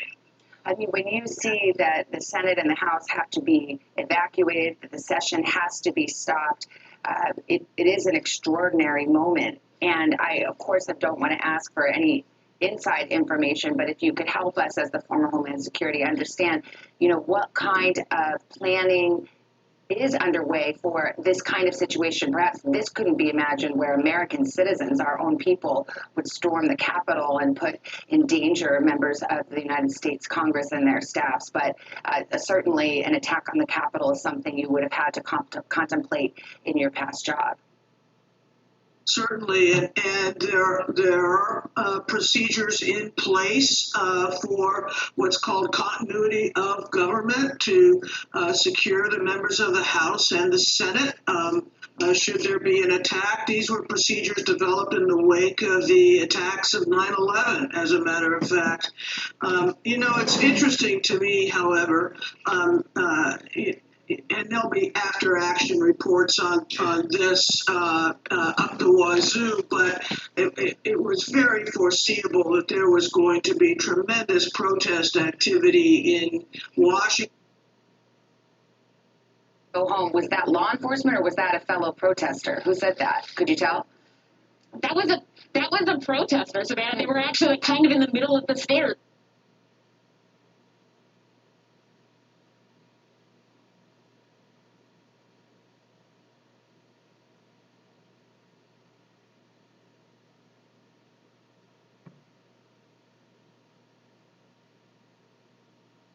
To infiltrate.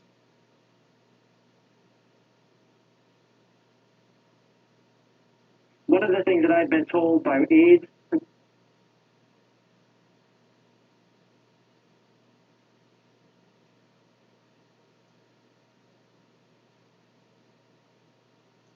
what your last guest was just talking about, a threat from the inside, the former Homeland Security.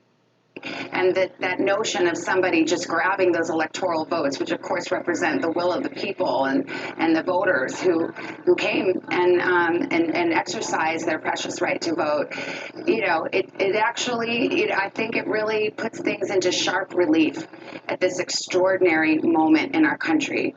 And Casey, honestly, there are probably folks tuning in here who are just living their lives. We're in the midst of a pandemic. We have an actual crisis going on, a health crisis in our country, a crisis that did not have to happen. To catch people up who may have not been following this as closely as you do every day, This electoral college vote that was to take place today, there was no suspense about the outcome.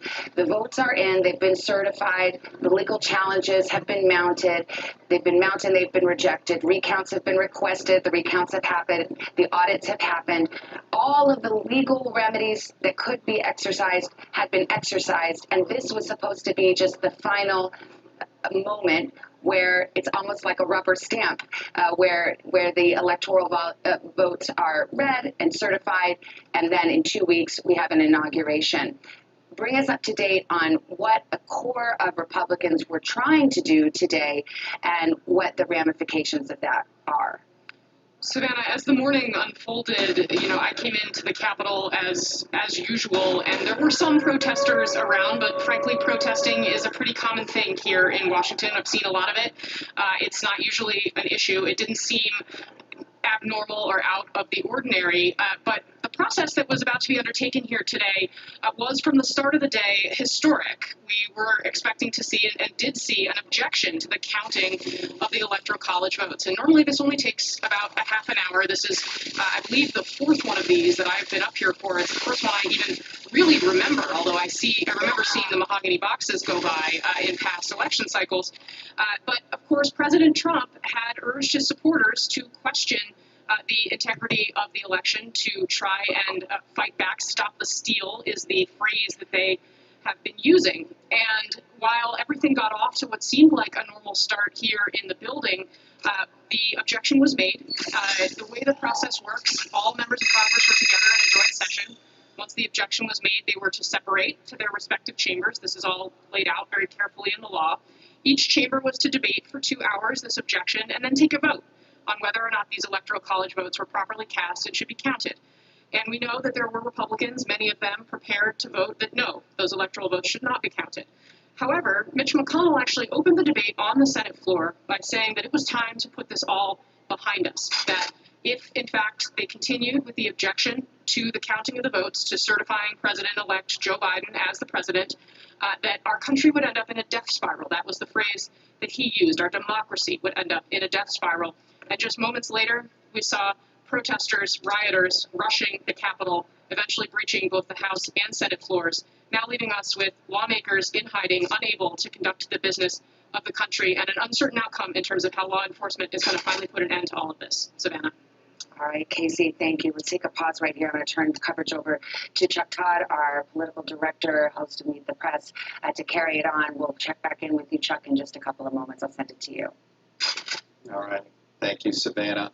Let's go now down to Vaughn Hilliard. He's on the west side of the Capitol. Vaughn, paint a picture for us. What are you seeing right now? Tell us what's going on.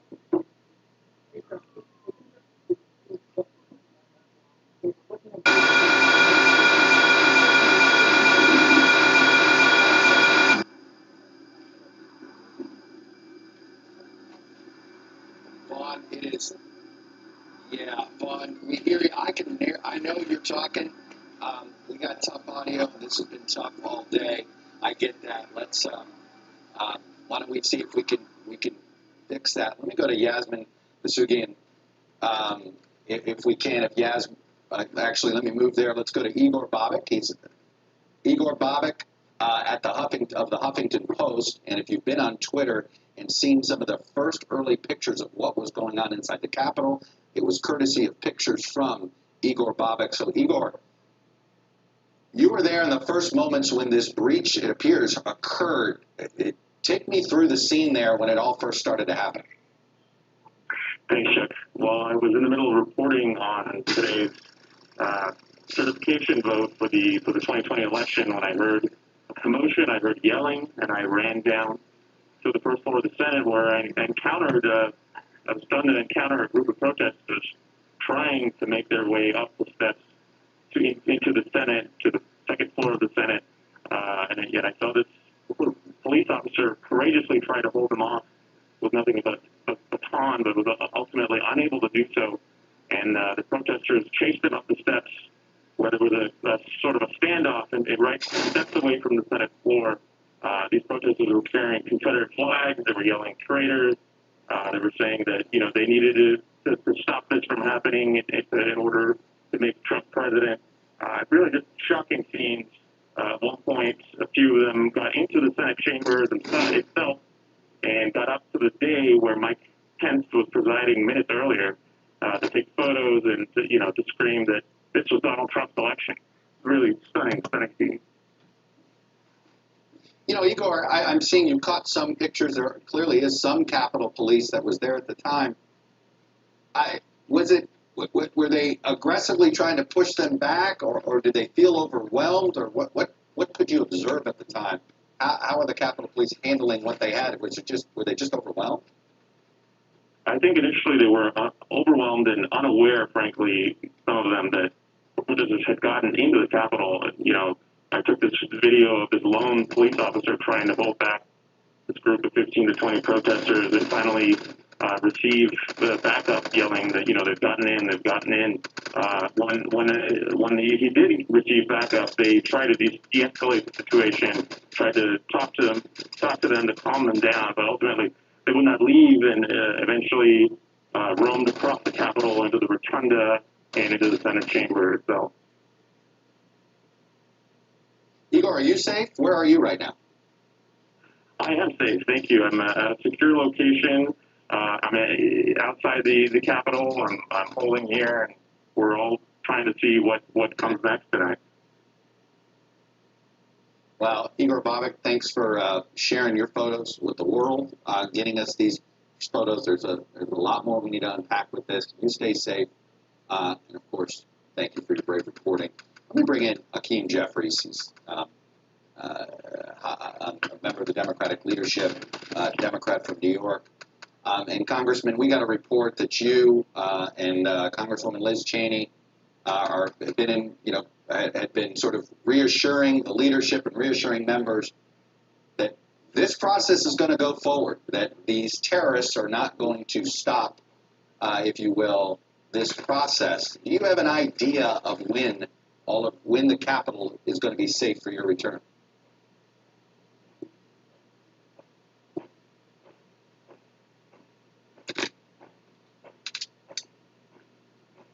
Yeah, Congressman Hakeem Jeffries, are you with us, sir? My understanding we have you on the phone. Can you hear us? There we go. Congressman. Okay. Well, let me check in here with Hallie Jackson and see what we're hearing inside this West Wing right now. Hallie, is anybody getting through to the president? Well, I think the clearest evidence that at least the president did something, and there will be a lot of discussion of what that something was that taped message that we heard from him just within the last maybe hour or so. Clearly there had been people coalescing around the president. His allies were very public about this. Even some of his closest Republican allies very publicly on other networks, on Twitter, were saying, you have got to say something. Some of the most forceful comments came from the president's former communications director, a senior official inside the White House, inside the West Wing. Her name is Alyssa Farah. Chuck, her name might be familiar to Beltway Insider. She used to work for Mark Meadows, who then became the chief of staff.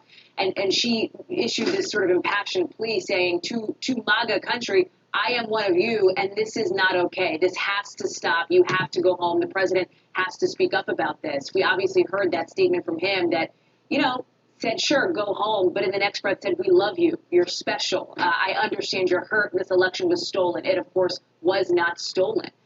This is a crisis point for President Trump.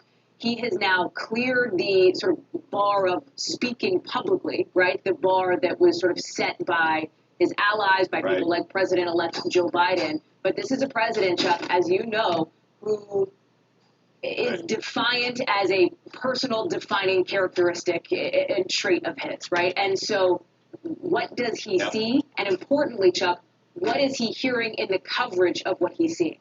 This is a president who is at times and rather frequently influenced by some of what he hears in the media from, for example, media allies. And so that is something, the president, he is very visual. He watches television. That's what he's doing now and how he's getting these images. We have, and our White House team, reaching out, obviously working sources. What's he being briefed on? What's happening? We heard from the press secretary when the National Guard was activated. I think in the eyes of some critics, that took a little too long, right? We were watching these images for a while before it became clear that the National Guard would be going in.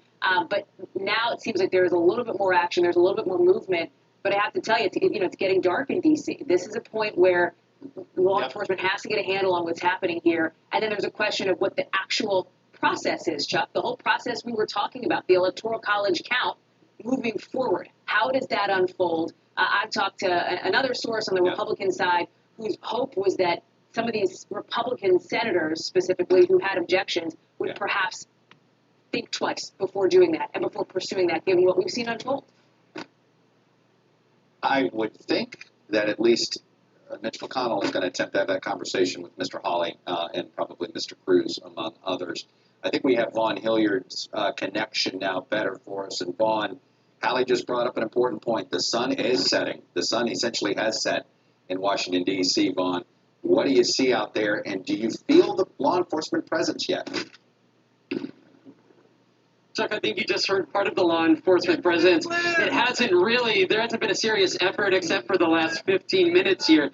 We are just a half hour away from the curfew here in Washington, D.C., and you can see some of the lights flashing up towards the Capitol. It was just about 15 minutes ago, Chuck, that the first tear gas was dispensed. You've seen flashbang grenades.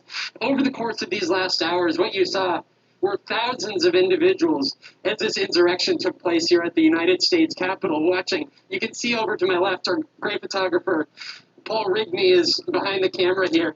And this is what you've seen here over the course of the last 15 minutes. It's a systematic push to push people away here from the scene. You saw Capitol Police work their way down and pick individuals up one at a time physically from their seats up on what is the inaugural platform. That platform is typically not there. Right. It's just been constructed in the last weeks. That is where members of Congress, former presidents, members of the president's family sit during the swearing in of the president of the United States. This is where Joe Biden should be sworn in just 2 weeks from now. But what you have seen over the course of these last hours is thousands of people hold firm here at this very moment here. And now what you're seeing is tear gas and smoke being used to push people back. I got to tell you, Chuck, one gentleman just came up to me right before we went live to you. He said, if our voices are not heard today, you'll hear our muskets tomorrow. Again, there is no police presence outside of the Capitol Police that you see up literally on the steps of the Capitol. We've been here for hours. There was a medical emergency, and there was frankly nobody to turn to. There's questions of at what point does the National Guard come in? But literally the shot that you are seeing up on the United States Capitol is the extent of the police presence here at the heart of the United States. And it's been quite a sight to see. Again, we're just a half hour away. So you've not seen... You're from that curfew here, and you're seeing that first effort here from the police. So you're not seeing any public police sort of where you're behind your cameraman right now. That is not there. They are not trying to disperse from there as well, or are you we see some, are we seeing riot gear? I think he may have caught something there. You're seeing the push here from the police that have been dispersing that gas and the smoke there. You actually see that police line, I should say, as we're watching this in real time with you here, Chuck, pushing people down. Those are the steps. There it is. That's the walkway, I should say, from the United States Capitol down here to where you see essentially hit the National Mall that leads you over to the Washington Monument. And again, this is literally the first police presence that you have seen pushing people here away. I guess you could say there was maybe more than 10,000 people here earlier today, and it was the likes of Congressman Mo Brooks, Chuck, who literally took the mic at that rally that the president appeared at earlier and said, today is the day that patriots will begin taking names and kicking ass. And what you have seen here is essentially thousands be able to take over these grounds. And not until the sun went down, finally a pushback and an effort to disperse these individuals here on January 6th. I'm noticing, I'll be honest, it's still sometimes, and I was watching this all day as well. We were on Capitol Hill. We've gotten a bit safer now, but there's not a lot of urgency. It feels, and it doesn't feel these protesters think that they have to leave anytime soon.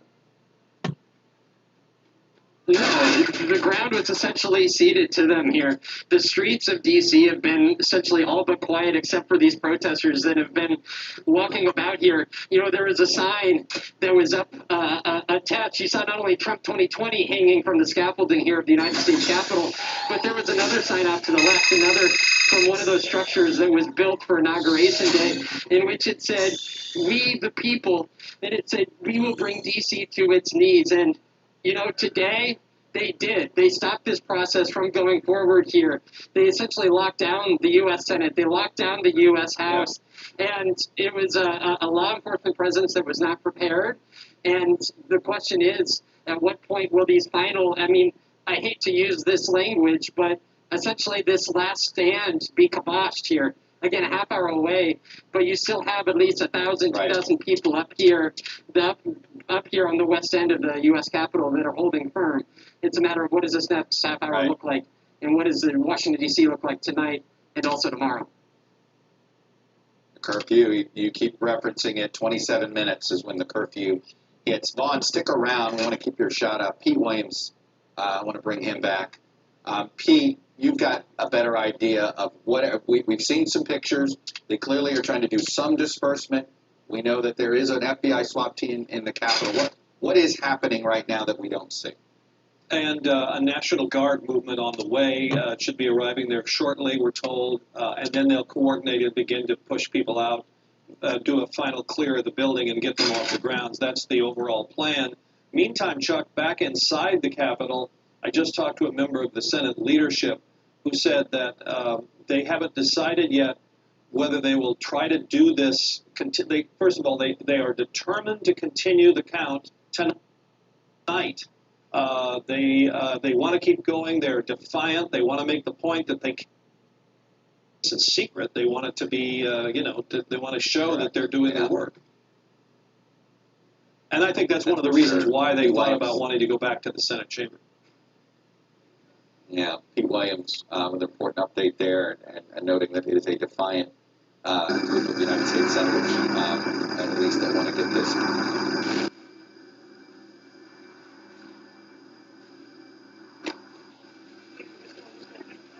But again, next year, you know, there was at least, I think there was at least a 10,000 requests outside here earlier here, when there was essentially no police operation to be seen.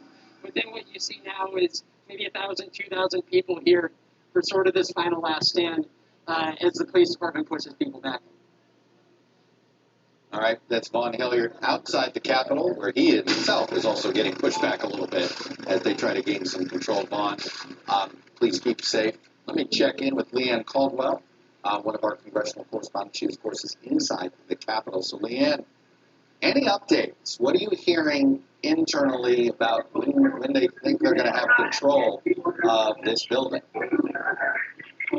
So, Chuck, the lockdown is still in place. I am in one of the House office buildings where I've been relegated for most of the day ever since the evacuation started. I was in the Cannon House office building, which was the first to be evacuated this afternoon, right when the proceedings began, over in the House floor, in the House chamber.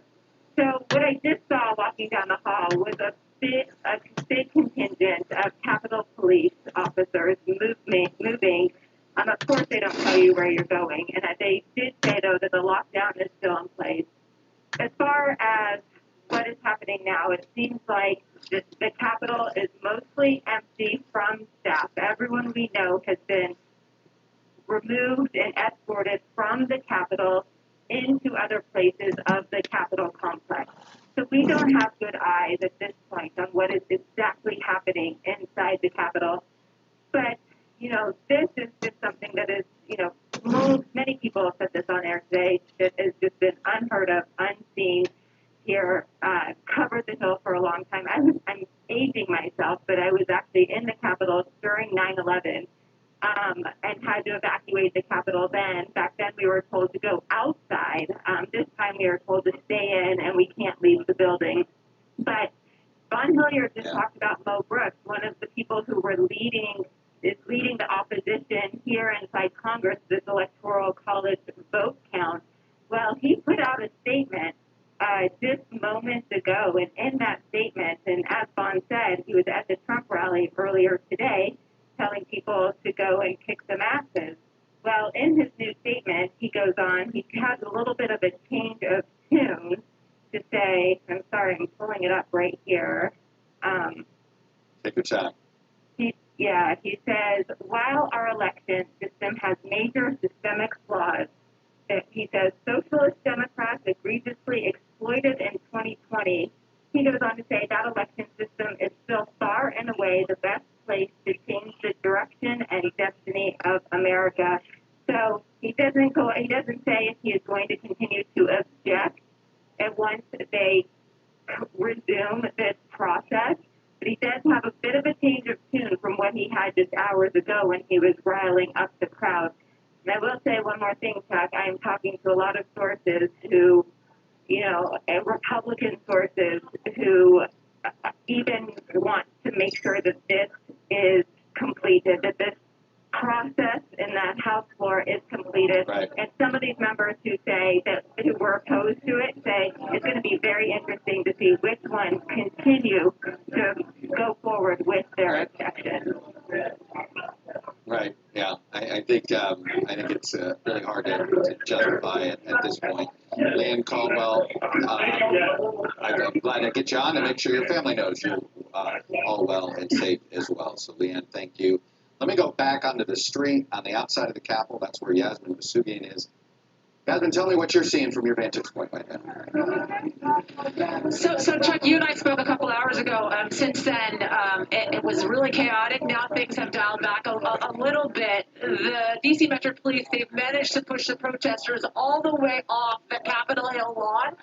So just a couple of hours ago, as we were broadcasting, right, there were thousands of folks. I mean, you could see them up on the Capitol Hill steps. They were trying to breach the Capitol. They got inside the Capitol, as we well know. But then we saw those flashbangs. We saw the tear gas being dispersed. They were trying to push those protesters, those rioters, off of the Capitol Hill steps. We were there to see it all. We saw these major flashbangs coming out of the Capitol building, and then the police and the Capitol Police, along with the D.C. Metro Police, they began to push the rioters and the protesters back off of the Capitol Hill steps gradually. And this is kind of formulaic for them. This is something they do. This is something that we've seen throughout the summer with all the protests that happen with Black Lives Matter movement across the country as well, in which they form these police signs. And I'm going to step away and let Miguel shoot it for you. They form these police lines that you see behind me of DC Metro Police, and they gradually push the protesters and the rioters back to retreat from the Capitol Hill building. And that's what they've been doing for the last hour or so as we creep closer and closer. I don't know what time it is right now. It's around, we're hovering around 6 p.m., which is when there's going to be the curfew in place for the D.C. area, as the mayor said a little bit earlier. But gradually, with this police line behind me, they've been pushing the protesters and rioters back for the last hour or so, in which more protesters and more rioters disperse. I mean, we've gone from thousands upon thousands, Chuck, of people that were out here on the mall to now just a couple of hundred. And I will say they are getting in the face of a lot of these DC Metro Police, confronting them, angry with them, but the police are kind of maintaining calm for now throughout this entire thing. So we're watching it develop. It has been quite a couple hours, Chuck. Yasmin, I'm curious. I know you've had interactions with some of these protesters and some of these rioters. What are they saying? How are they responding to now? I think they now see they're a pretty negative symbol for America right now.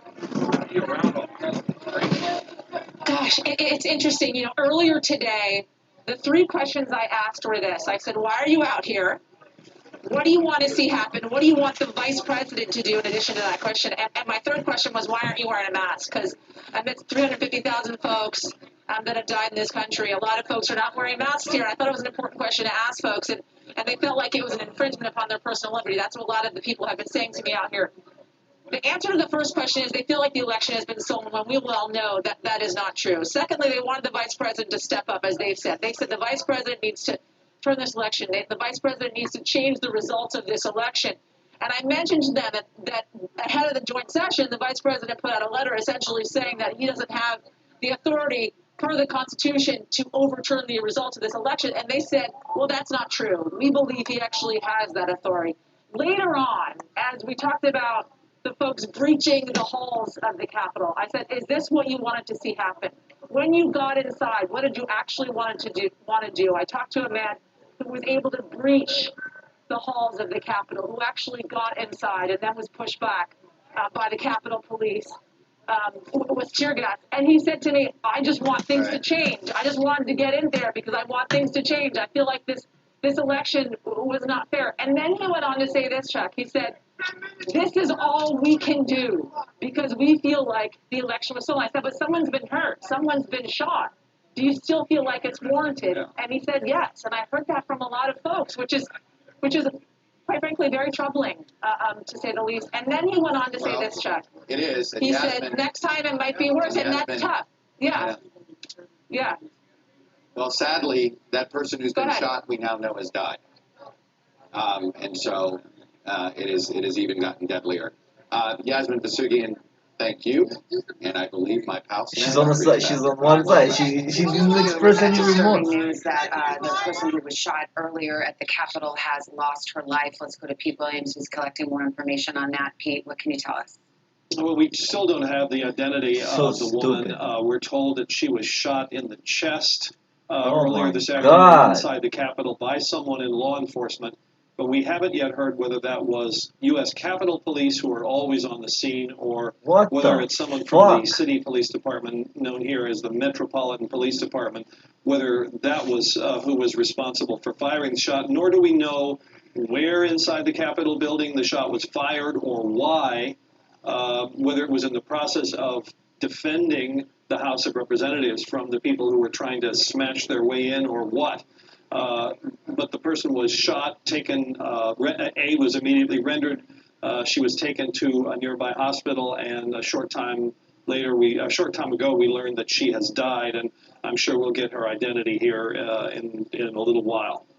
All right, Pete, thank you so much. Let's go back outside and see what's transpiring there. Yasmin Vasugian, our correspondent on the ground. Yasmin, what are you seeing now? Yeah, hi, Savannah. So, just listening to you guys talk about this woman who has been shot inside the Capitol halls, and, unbelievable to hear that. Nonetheless, we're getting pushed back further and further. As I was talking to Chuck a little bit earlier, the DC Metro Police basically set up a line here, and this is formulaic for them. This is something they learn how to do, right? This is the way that they push protesters and rioters back in situations like this. This is how they disperse crowds. We've seen this over and over again in situations like this, as we saw over the summer with the Black Lives Matter protests, and they're doing it here again, and it's working. I mean, there were thousands upon thousands of folks in the mall area throughout the last couple of hours. We saw people breaching the Capitol building a little bit earlier. There is nobody up there now. It is completely empty, completely quiet. And DC Metro Police have managed to push everybody back with, every couple of minutes. They basically form a line and push everybody back. Since we saw the tear gas used on the Capitol steps, about an hour or so ago, since then, we've really seen no more tear gas or flashbangs used to push and disperse the crowd. Instead, it has been this lineup of DC Metro Police. They came in just about 30 to 45 minutes ago. We saw them come in from both sides of the Capitol and set up this lineup. And with that, the rioters and the protesters did begin to disperse. So it seems as if so far, because we're just minutes away from this curfew coming into place, that so far the residents of Washington and, of course, the protesters and rioters are heeding these calls for this curfew, because so many people, it seems like, have gone for now, right? But so many of the folks that I've been speaking throughout the day have said to me, essentially, this is not the end. And they want to see change happen. So it's really just a matter of waiting and seeing, Savannah, what's coming next. Yasmin, thank you. Be safe out there. We're about 9 minutes away from the official start of the curfew in Washington, D.C., this extraordinary measure that the mayor there has had to put into place because of the riots that we saw today at the United States Capitol. Let's go to Casey Hunt. Casey, I understand there's been an announcement of some sort at the Capitol. That's right, Savannah. We heard over the loudspeaker something of a buzzing siren type noise, and then you could hear a loud announcement that informed everyone here of the curfew, saying that the curfew is in effect at 1800 hours. That's, of course, 6 p.m. Eastern Time. All individuals must leave the U.S. Capitol complex or be subject to arrest. So we are, as we have said all day long, in the Senate office building, the Russell Senate office building, which is across the street from the U.S. Capitol. So we heard it here in Russell. Now, I'm not sure exactly how it would have been communicated to crowds outside the Capitol. Our reporters there obviously would have been the ones to hear that. But if we heard it here, that would indicate it was also broadcast throughout the Capitol system. There is an alert system that's built in here. We hear them from time to time for drills, or if there are, on occasion, there are suspicious packages that prompt an evacuation of an office building or something along those lines. But of course, this is the message that's being delivered here about 5:50 or so p.m. to everyone that's at the Capitol, that the curfew is in effect and that if they don't leave, they will be subject to arrest. So as we've been reporting, a number of different law enforcement agencies on site here, this announcement suggests to me they may be stepping up arrests as they start to try and get a handle on this situation. And Savannah, I also want to circle back to something that we've been talking about throughout the afternoon, and that is this determination to get the business of our government back underway. And I would say at this hour, I'm still texting back and forth with a number of members, both of the House and the Senate, as they try to figure out what those plans are. And I do think that we should expect that determination not to falter. I think the plans are still in the works, and I think that everyone seems to be in agreement in both houses and on both sides of the aisle that it's very clear that a message be sent to it's very clear to them that it's important that a message be sent to Americans that the government will continue to function even in the face of this. So stay tuned for more developments on that front, Savannah. All right, Casey, thank you so much. Let's turn to Kristen Walker, our White House correspondent. Kristen, we saw the president's taped message a few moments ago. What are you hearing at the White House? Well, Savannah, a number of White House officials, a number of former White House officials and allies to President Trump are pressuring him to frankly go further than he did in that taped statement that was released a short time ago, in which he reiterated those false claims of voter fraud, but did call for peace, urged his supporters not to resort to violence. But I can tell you that there is a push right now to get the president to come out and speak and to say something forceful, to make a strong statement, to essentially say, stand down. And it comes as we are hearing from some of his former officials on Twitter, Alyssa Farah, one of them, who essentially says, I am one of you to the MAGA world, as she puts it. She says, before I worked for the president, I worked for Mark Meadows, Jim Jordan, and she goes on to say, I need you to hear me. The election was not stolen. We lost. Strong statements also for Mick Mulvaney, the former chief of staff here, as well as Kellyanne Conway, one of the former top advisors to President Trump, who are essentially urging the president to come out and to make a strong statement and urging the people who stormed the Capitol to stand down. So that is the scene here. I was just speaking to a number of top officials. I can tell you they are watching these developments unfold. President Trump himself watching these developments unfold, Savannah, and it's not clear that he has any plans or any intentions to come out and speak this evening. But I can tell you that there is a somber mood here at the White House, and frankly, a number of officials have a stricken look on their face as they watch all of this unfold, of course, coming just hours after President Trump addressed a crowd of thousands and essentially reiterated those false claims of fraud, tried to pressure his own vice president, Mike Pence, to take actions that he cannot take under the law to block the election results from being counted and from announcing the winner as Joe Biden. And there is a sense that in that speech, the president was riling up his supporters. And now this is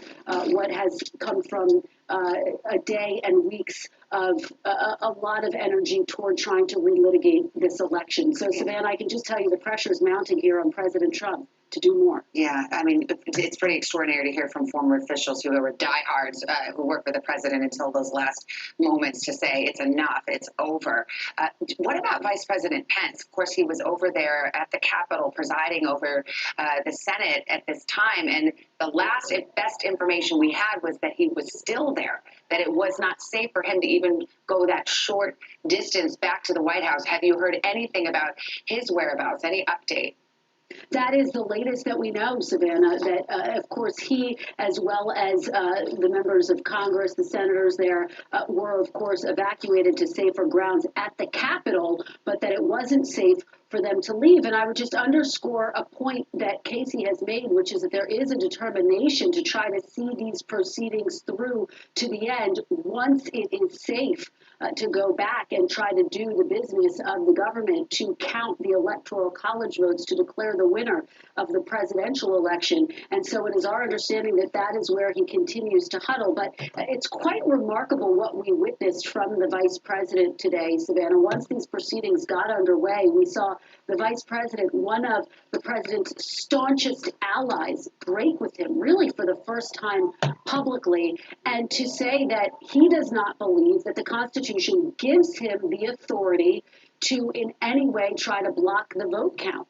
And so breaking with the president in that very public way and making it clear to the president, making it clear to the American people that that's how he viewed his role and that is how he plans to proceed and will proceed once these proceedings get underway. And so a really stark, dramatic development there. And it's also worth noting that the Senate's top Republican, Mitch McConnell, also broke with President Trump today and said flatly that there just was not the type of massive, widespread fraud that the president is trying to suggest that there was.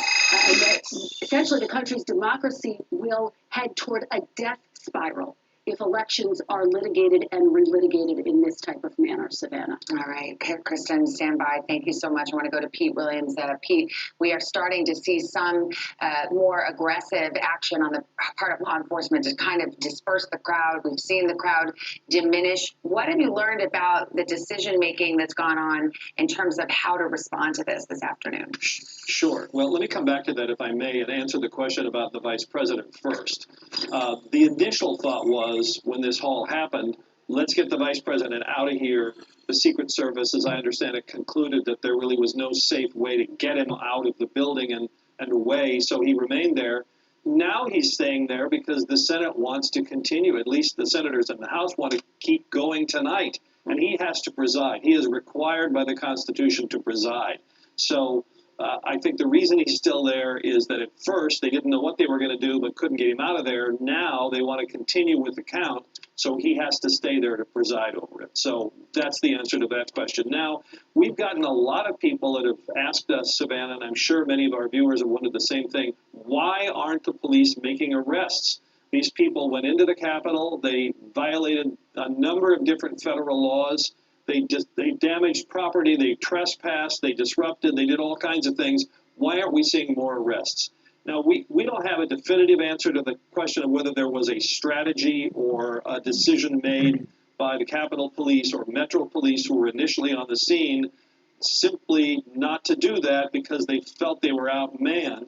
I suspect that's it, that they just felt that their main goal was to try to preserve whatever's the safety of the members first, but I think the feeling that I've gotten from talking to other law enforcement people watching this is, yes, the people in the building were overwhelmed, weren't able to stop and start making arrests. They were severely outnumbered, and that, however, a lot of those people that were there are eventually going to be charged and may not realize this, but, you know, there's pictures like that, the one we're looking at right now. There are video cameras inside the building.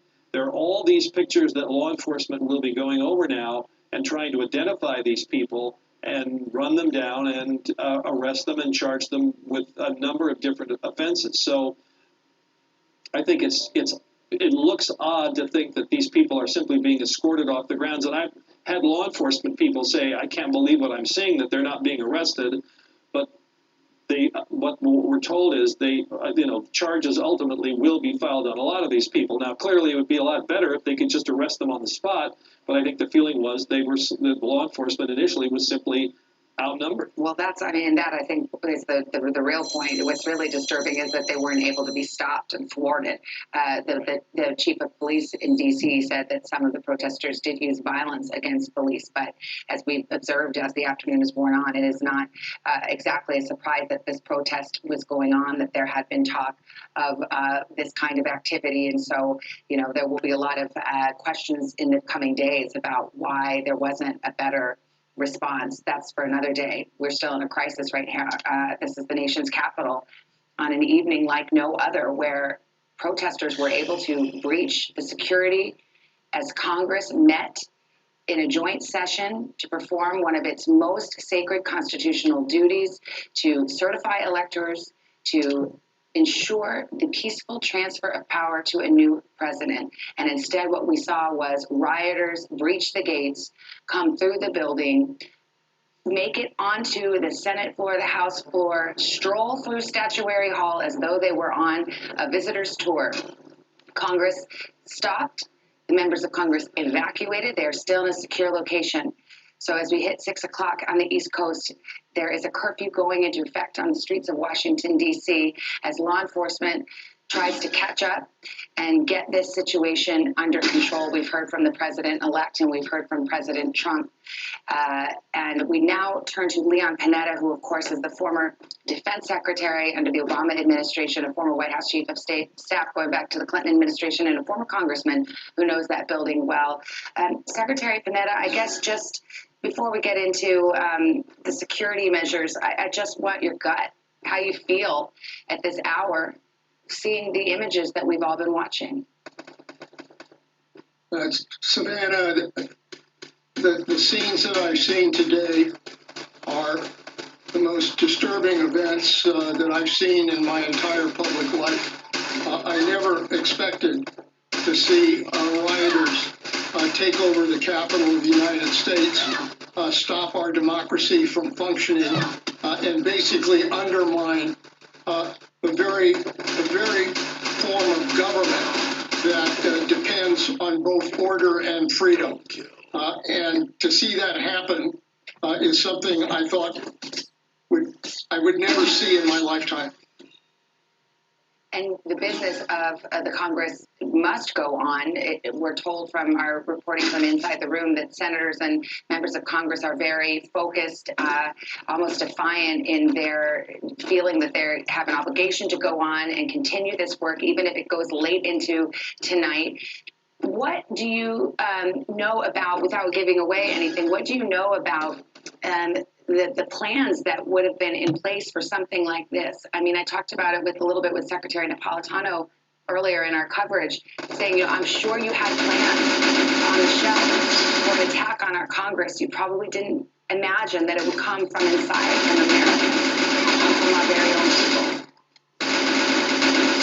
Well, as you may know, I signed a letter with all 10 of the former defense secretaries that raised the concern about the possibility that something like this might raise the issue of using the military in order to change the results of an election, and we cautioned against that. But it was clear at the time that there are those that were going to conduct this kind of protest. The president obviously was saying things to incite what we saw today. Everybody knew that, in fact, that something like this was very possible. And I'm a little surprised, very frankly, that sufficient steps were not taken to secure the Capitol and to make sure that something like this did not happen. And Secretary Panetta, just bring you up to date because the president tweeted about 7 minutes ago, and this is what he said. These are the things and events that happen when a sacred landslide election victory is so unceremoniously and viciously stripped away from great patriots who have been badly and unfairly treated for so long. Go home with love and in peace. Remember this day forever. How does that statement strike you? It strikes me as not only irresponsible, but undermining the very role that he should be playing as President of the United States, which is to make very clear that this kind of behavior is unacceptable, that it violates every principle of law and order that he said he stands for, and further undermines the very democracy that he has sworn to uphold as President of the United States. What he's saying is not helpful to the law enforcement people that are there now, trying to make sure that they clear the Capitol and allow it to get back to the business of our democracy.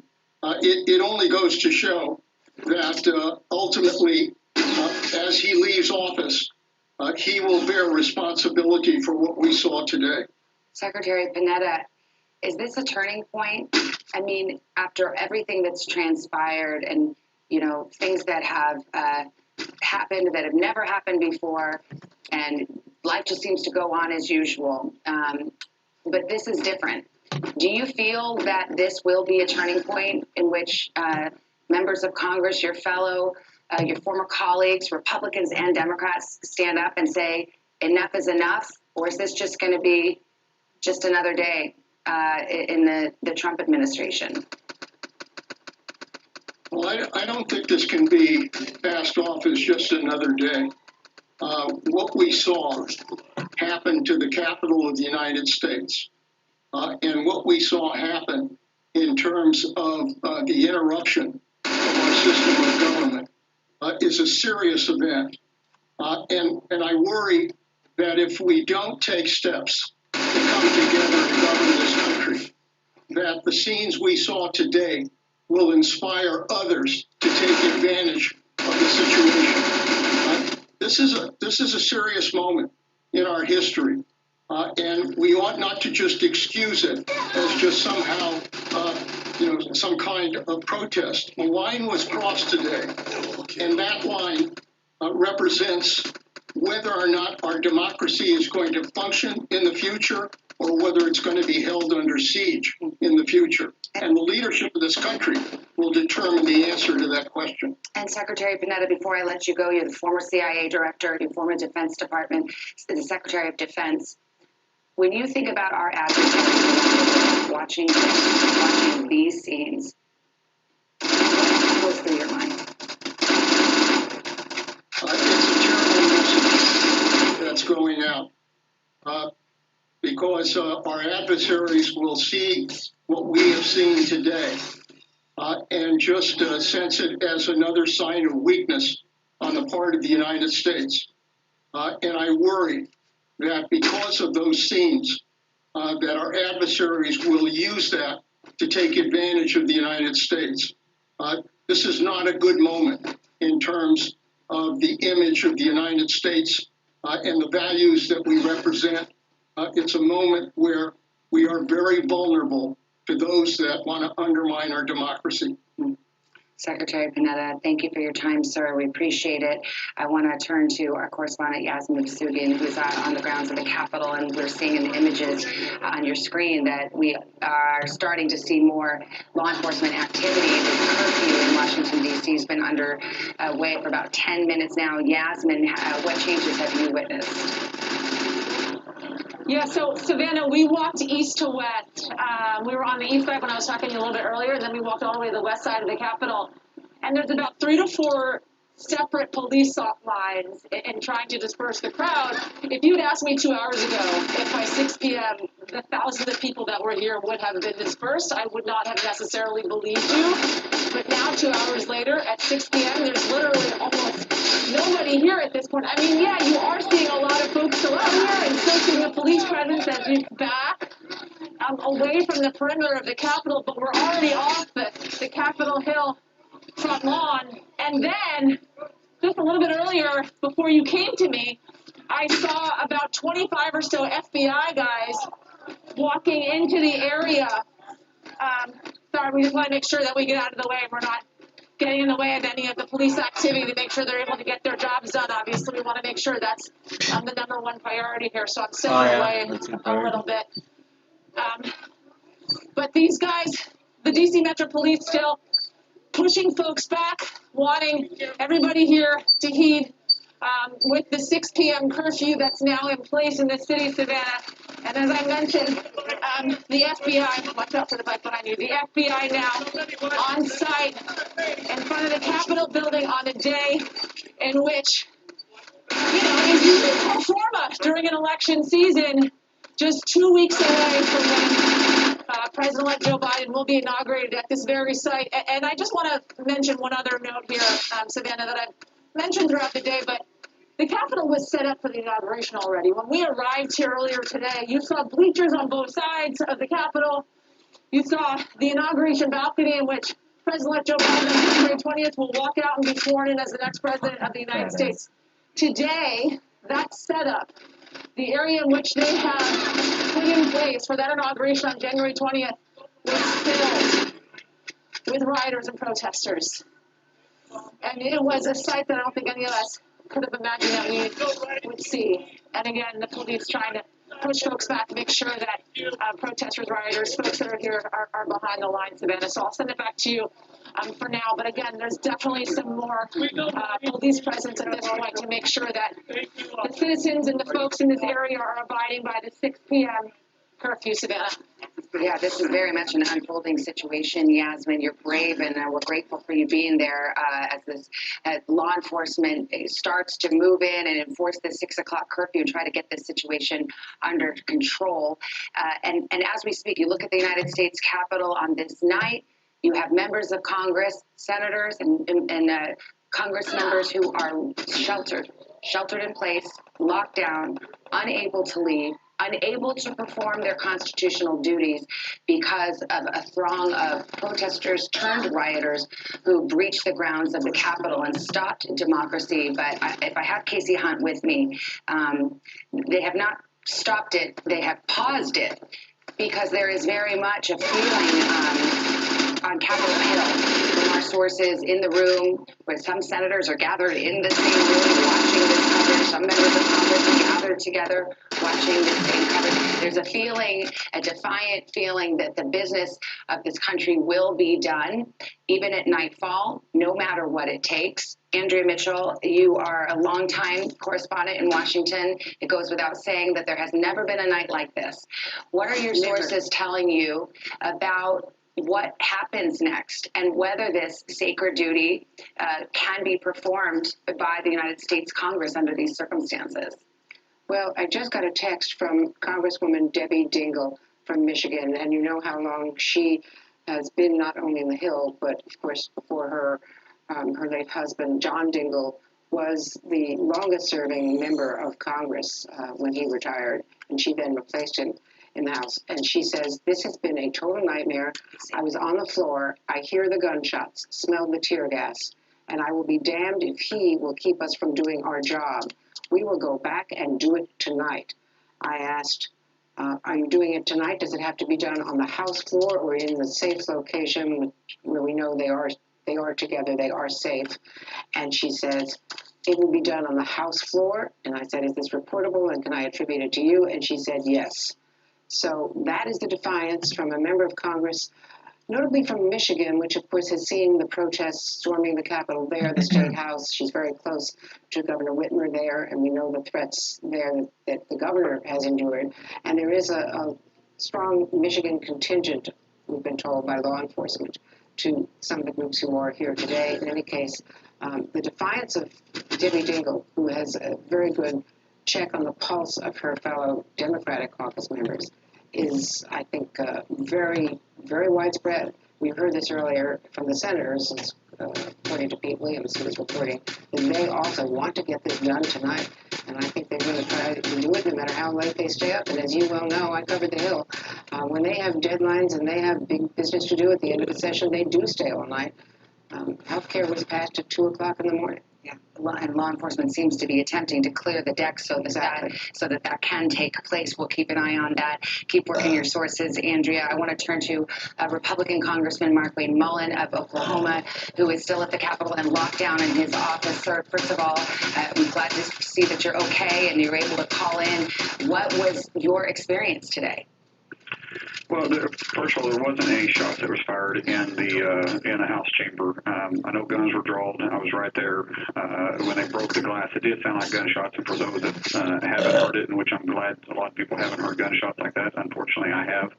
I recognized it immediately, and there was definitely tear gas, and the tear gas was in the rotunda. Nothing biased. Listen, it was very tense. It should have never happened at all. But our Capitol Police and the Sergeant at Arms and law enforcement did a phenomenal job showing restraint and actually keeping the members safe. These guys have families too, and they did their best to protect us. They were strongly outnumbered, which is why I stood there with them, and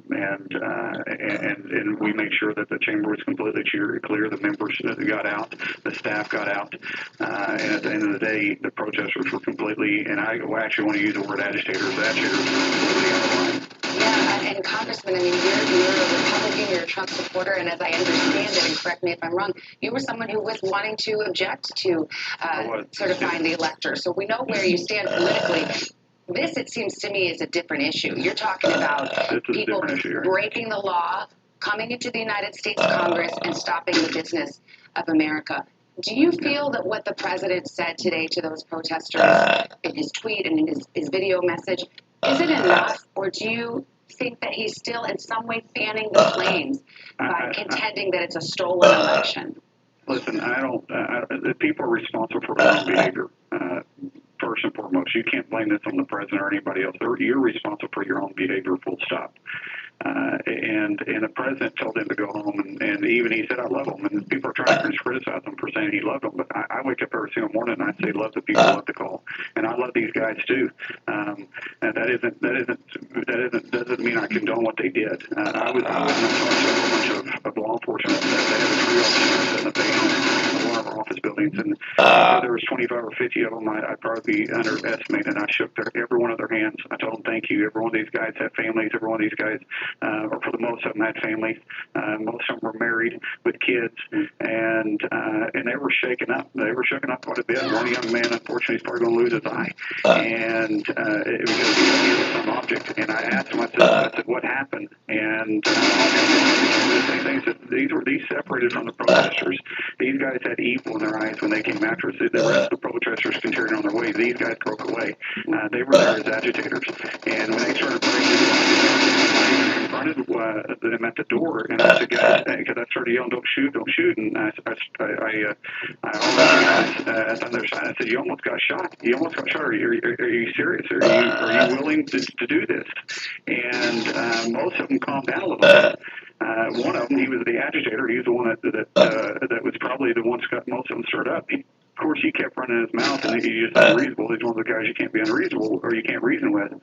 But we're all, at the end of the day, we have the right to protest, but we don't have the right to destroy public or private property. We don't have the right to go this far, and you should feel strong and be willing to stand your ground for what you believe in. And I believe you have the right to do that. But this is not the America. I've seen this overseas. This is not what we do inside the United States, and this went too far. No question about it. The pictures tell the story. I mean, when you think about it now, like many of your colleagues have said and communicated that they want to see this process go forward. They want Congress to perform its duty. Agreed. As mentioned, you were one who was going to object to the electors. Is there anything about what has transpired today that makes you reassess that? Not because of perhaps the substance, I mean, whatever your reasons were, those haven't changed, but just because of the tenor and the powder keg that has been unleashed. And, people can lay blame where they want to lay blame. But is there anything about what has transpired that makes you think, you know what, it's time to get on with it? Our position has been known, but this country needs to get on with the peaceful transition. We're still having the conversation, and I still feel very strongly about our stance. I still believe that there's some real questions about the constitutional authority, about some changes that happen in some of the states. No question about that. And so there's still going to be some electoral votes that are contested too. We do have to get on with our work, and the demeanor to which we present the findings may change. We're still discussing that. We're actually having open discussions among all of us, among both sides right now. But we will move forward with the process. And at the end of the day, this is to make sure that we do have fair and balanced elections, that we have elections moving forward. So anytime we have future elections, what separated us from other democracies is people had faith and they believed in their vote and their election and they were fair. And that belief isn't there. But what happened today, what transpired today, is no excuse for that. There's no excuse for what happened today, zero. And as I said, there was a lot of peaceful protesters. A lot of them came in from Oklahoma that I knew, and they're all headed home.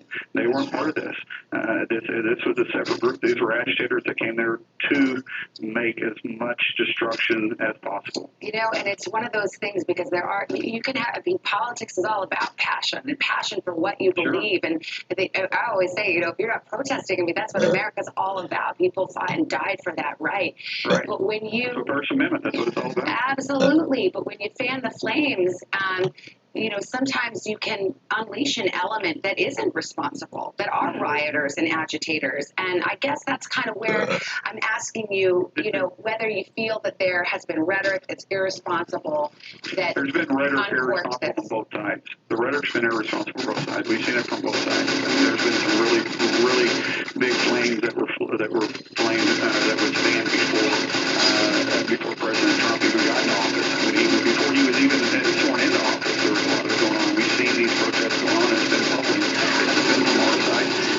And that's why I said I have a hard time believing these are actual true Trump supporters, because you haven't seen this from Trump supporters. Trump supporters have been out there too. They've been on the streets. They've been to rallies. They've had conflict with Antifa and the other groups, and it has never went to this point. This is the first time we've ever seen it go to this point. And as I said before, it doesn't make any difference who's fanning the flames. At the end of the day, we are all responsible for our own actions. And the way you choose to act is you should be held responsible for. And I hope everybody that came in there is held responsible, because a lot of people's lives have changed. There's a lot of law enforcement, a lot of Capitol Police and D.C. Police and Sergeant of Arms that came to work today that's going to go home a little bit different. There's a young lady that died because she stormed through the door and an officer had to make a split decision and had to shoot her. And guess what? Their families' lives have changed. His life has got changed because the first time you discharge a weapon, it changes you. It changes you, and it changes you forever. And unfortunately, there's some people out there that's lost a loved one too, a daughter, a mother. I don't know how old she was, but there's a family that's going to grieve tonight because of what got out of hand, and it should have never ever got to this point. This is a dark day for all of us, and I hope we can all take a deep breath and learn something from this. But we still need to be passionate. You have a right to be passionate about what you believe politically, but we can debate in a better manner than this. We can. We're better than this. Congressman Mullen, glad you're safe. Thank you for your time this evening, sir. Be safe and keep us posted on the plans as Congress tries to get about the business of the American people. And let me turn to Kristen Welker. Kristen, I don't know if we've caught up since the president issued his last tweet. What was the thinking behind that? What are you hearing from the senior officials inside the White House tonight? Well, Savannah, the tweet comes after a number of senior officials here have been pushing him to go further than that video statement that he released earlier today when he again reiterated the false claims of voter fraud, but did urge these protesters, the mob that gathered outside the Capitol, to be peaceful, not to engage in any violence. And so this tweet seems to be the opposite of what some of his top officials were urging him to do, which was to come out and make a statement point blank and say, stand down. This tweet does what he did at the rally, which is to reiterate those false claims, saying, remember this day forever. It is worth noting it has now been flagged by Twitter.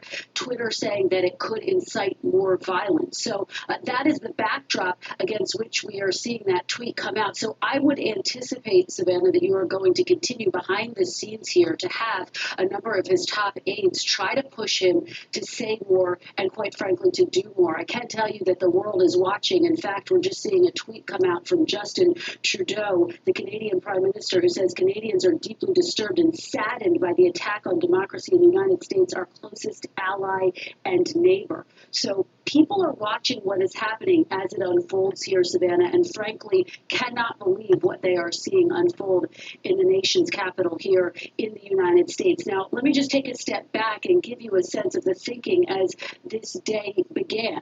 I spoke with a number of top officials who said, look, they saw this as the president and his supporters' last stand, what was going to happen inside the halls of Congress to air that debate and the dispute that they felt needed to be had about the electoral vote count.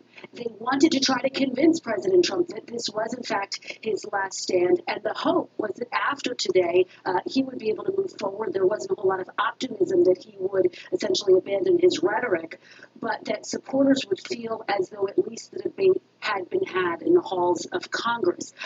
But White House officials acknowledging privately, look, he has lost, and that ultimately he's going to have to acknowledge that. Savannah. Right, and we just got a statement from Senator Romney that was posted, and let me just read a little part of it. He said, what happened at the U.S. Capitol today was an insurrection incited by the President of the United States. Those who choose to continue to support his dangerous gambit by objecting to the results of a legitimate democratic election will forever be seen as being complicit in an unprecedented attack against our democracy. The statement of Senator Mitt Romney earlier today, and you can just imagine behind closed doors those senators that are sheltering in place together, senators who disagree and have found themselves in this situation. You can imagine the conversations that might be going on there. At Casey Hunt, our Capitol correspondent, the more pressing conversation is what's next? How can they continue this work that was supposed to take place January 6th, the certifying of the electoral vote? Can it continue tonight? Will it continue tonight? The short answer, Savannah, is that members are determined that it will. The logistics of this are still being finalized because obviously we've never been in this situation before, but this has been the focus of the conversations. There's an expectation that they may be able to get back into the Senate chamber sooner rather than later. There's a push from Republican leadership, Mitch McConnell, to do that, to show that they will not be cowed by what happened today, by people invading the U.S. Capitol in what both Mitt Romney and the former President George W. Bush called an insurrection. That's a pretty specific choice of words from those two top Republicans, obviously not supporters of President Trump based on all of this. But there is that determination to make this happen. Now, it's possible it won't actually be on the Senate floor. We obviously are dealing with the security situation there, sweeping all of the nooks and crannies there, all of the people that were in here. It takes time, and obviously no one wants to go into an unsafe situation. So there have been some different discussions of how to make this happen, but I think certainly the people that I am texting with, talking to, are confident they're going to find some way to demonstrate to the American people that the business of the Congress is going to go on, even in spite of all of this. Savannah. Casey Hunt, thank you so much. Our coverage continues as we look at Washington, D.C. tonight. On a night like no other, the United States Capitol is locked down. Protesters stormed the building today, stopping the business of Congress at a critical moment, the moment when under the Constitution they're to certify the electoral votes of the election and ensure the peaceful transfer of power. We are going to turn over our coverage, NBC Nightly News with Lester Holt, just ahead. Stay with NBC as we continue to cover this breaking story throughout the night.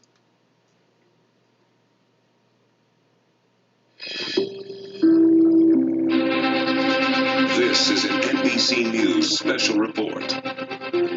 And breaking news tonight, the deadly siege on Congress as an angry pro-Trump mob storms the U.S. Capitol. We've seen shocking images of chaos, rioters rushing past barricades and police up the Capitol steps, forcing their way inside. Both the House and the Senate evacuated. Lawmakers moved to safe locations. The invaders roaming the abandoned Senate floor, one hanging from the balcony. Police with guns drawn inside the House. The violence erupting, one woman fatally shot outside inside the Capitol. Improvised explosive devices found. Several people injured. Offices vandalized. Windows smashed. The National Guard called in to quell the unrest, with that city now under curfew. The breach abruptly halting a joint session of Congress just as Republicans launched a last-ditch effort to overturn President-elect Biden's victory in the Electoral College. This unrest breaking out just after President Trump spoke at a rally near the White House, stoking the crowd by falsely claiming he won the election.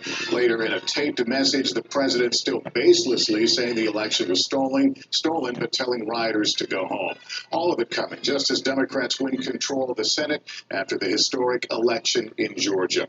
A lot to talk about as we continue our rolling coverage. I want to welcome you back to NBC News coverage of the siege at the U.S. Capitol. Right now, police in Washington enforcing a curfew, driving rioters from the streets at Capitol grounds after securing the inside from those pro-Trump intruders who occupied the Capitol for several hours. Officials telling us a short time ago that one person shot inside the Capitol by law enforcement has died. All this taking place as the House and Senate met to formally count the certified electoral ballots that will make Joe Biden the next president. Our Casey Hunt is on Capitol Hill. Casey, bring us up to date. Lester, just absolutely stunning images today here at the Capitol as protesters overran the Capitol and multiple law enforcement agencies had to be called in after a number of them not only breached the building but breached the very floor of the House and of the Senate as they were conducting this business of trying to count the Electoral College votes, normally a very straightforward process that only takes about a half an hour, that would name Joe Biden as president-elect. This, of course, occurring after President Trump held a rally with tens of thousands of people outside of the White House. And the images inside the building were pretty unreal. There were protesters that were on the walls of the Capitol, as well as gunshots at one point. Watch. Tonight, stunning images as rioters supporting President Trump overrun the Capitol, scuffling with police. On the floor of the House, officers with guns drawn, with protesters just outside the door. Here you see rioters trying to break down a door, and you hear a gunshot. Over in the Senate, protesters breaching what's supposed to be the highly secure Senate floor, abruptly stopping the counting of electoral votes. Some taking photos on the Senate dais, others shouting and pushing past officers to get inside. Elsewhere, this man sitting with his feet up behind a desk in Speaker Nancy Pelosi's office. Police placing the Capitol on lockdown. A riot was declared. It was clear that the crowd was intent on causing harm to our officers by deploying chemical irritants on police. Members of Congress rushing to take shelter, some wearing gas masks. We were just told that there has been tear gas in the rotunda, and we're being instructed to each of us get gas masks that are under our seats. It began just after that massive pro-Trump rally.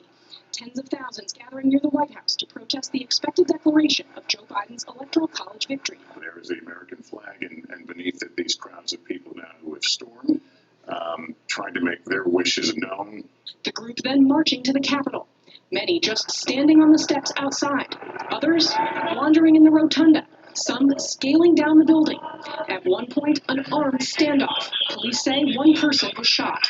Democratic Congresswoman Abigail Spanberger describing to us how she got out of the building. There were people banging on the doors of the floor of the House of Representatives. It's just multiple efforts for us to be able to make our way safely and then depart the Capitol. It's deeply, deeply disturbing what we saw at the U.S. Capitol today. Top House Republican Kevin McCarthy condemning what he was seeing.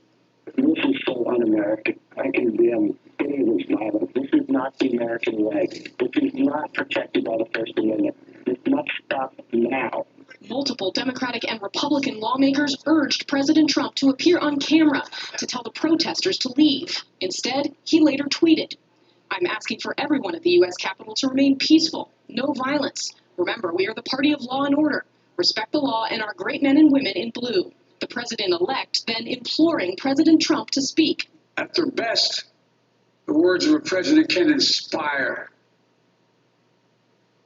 At their worst, they can incite.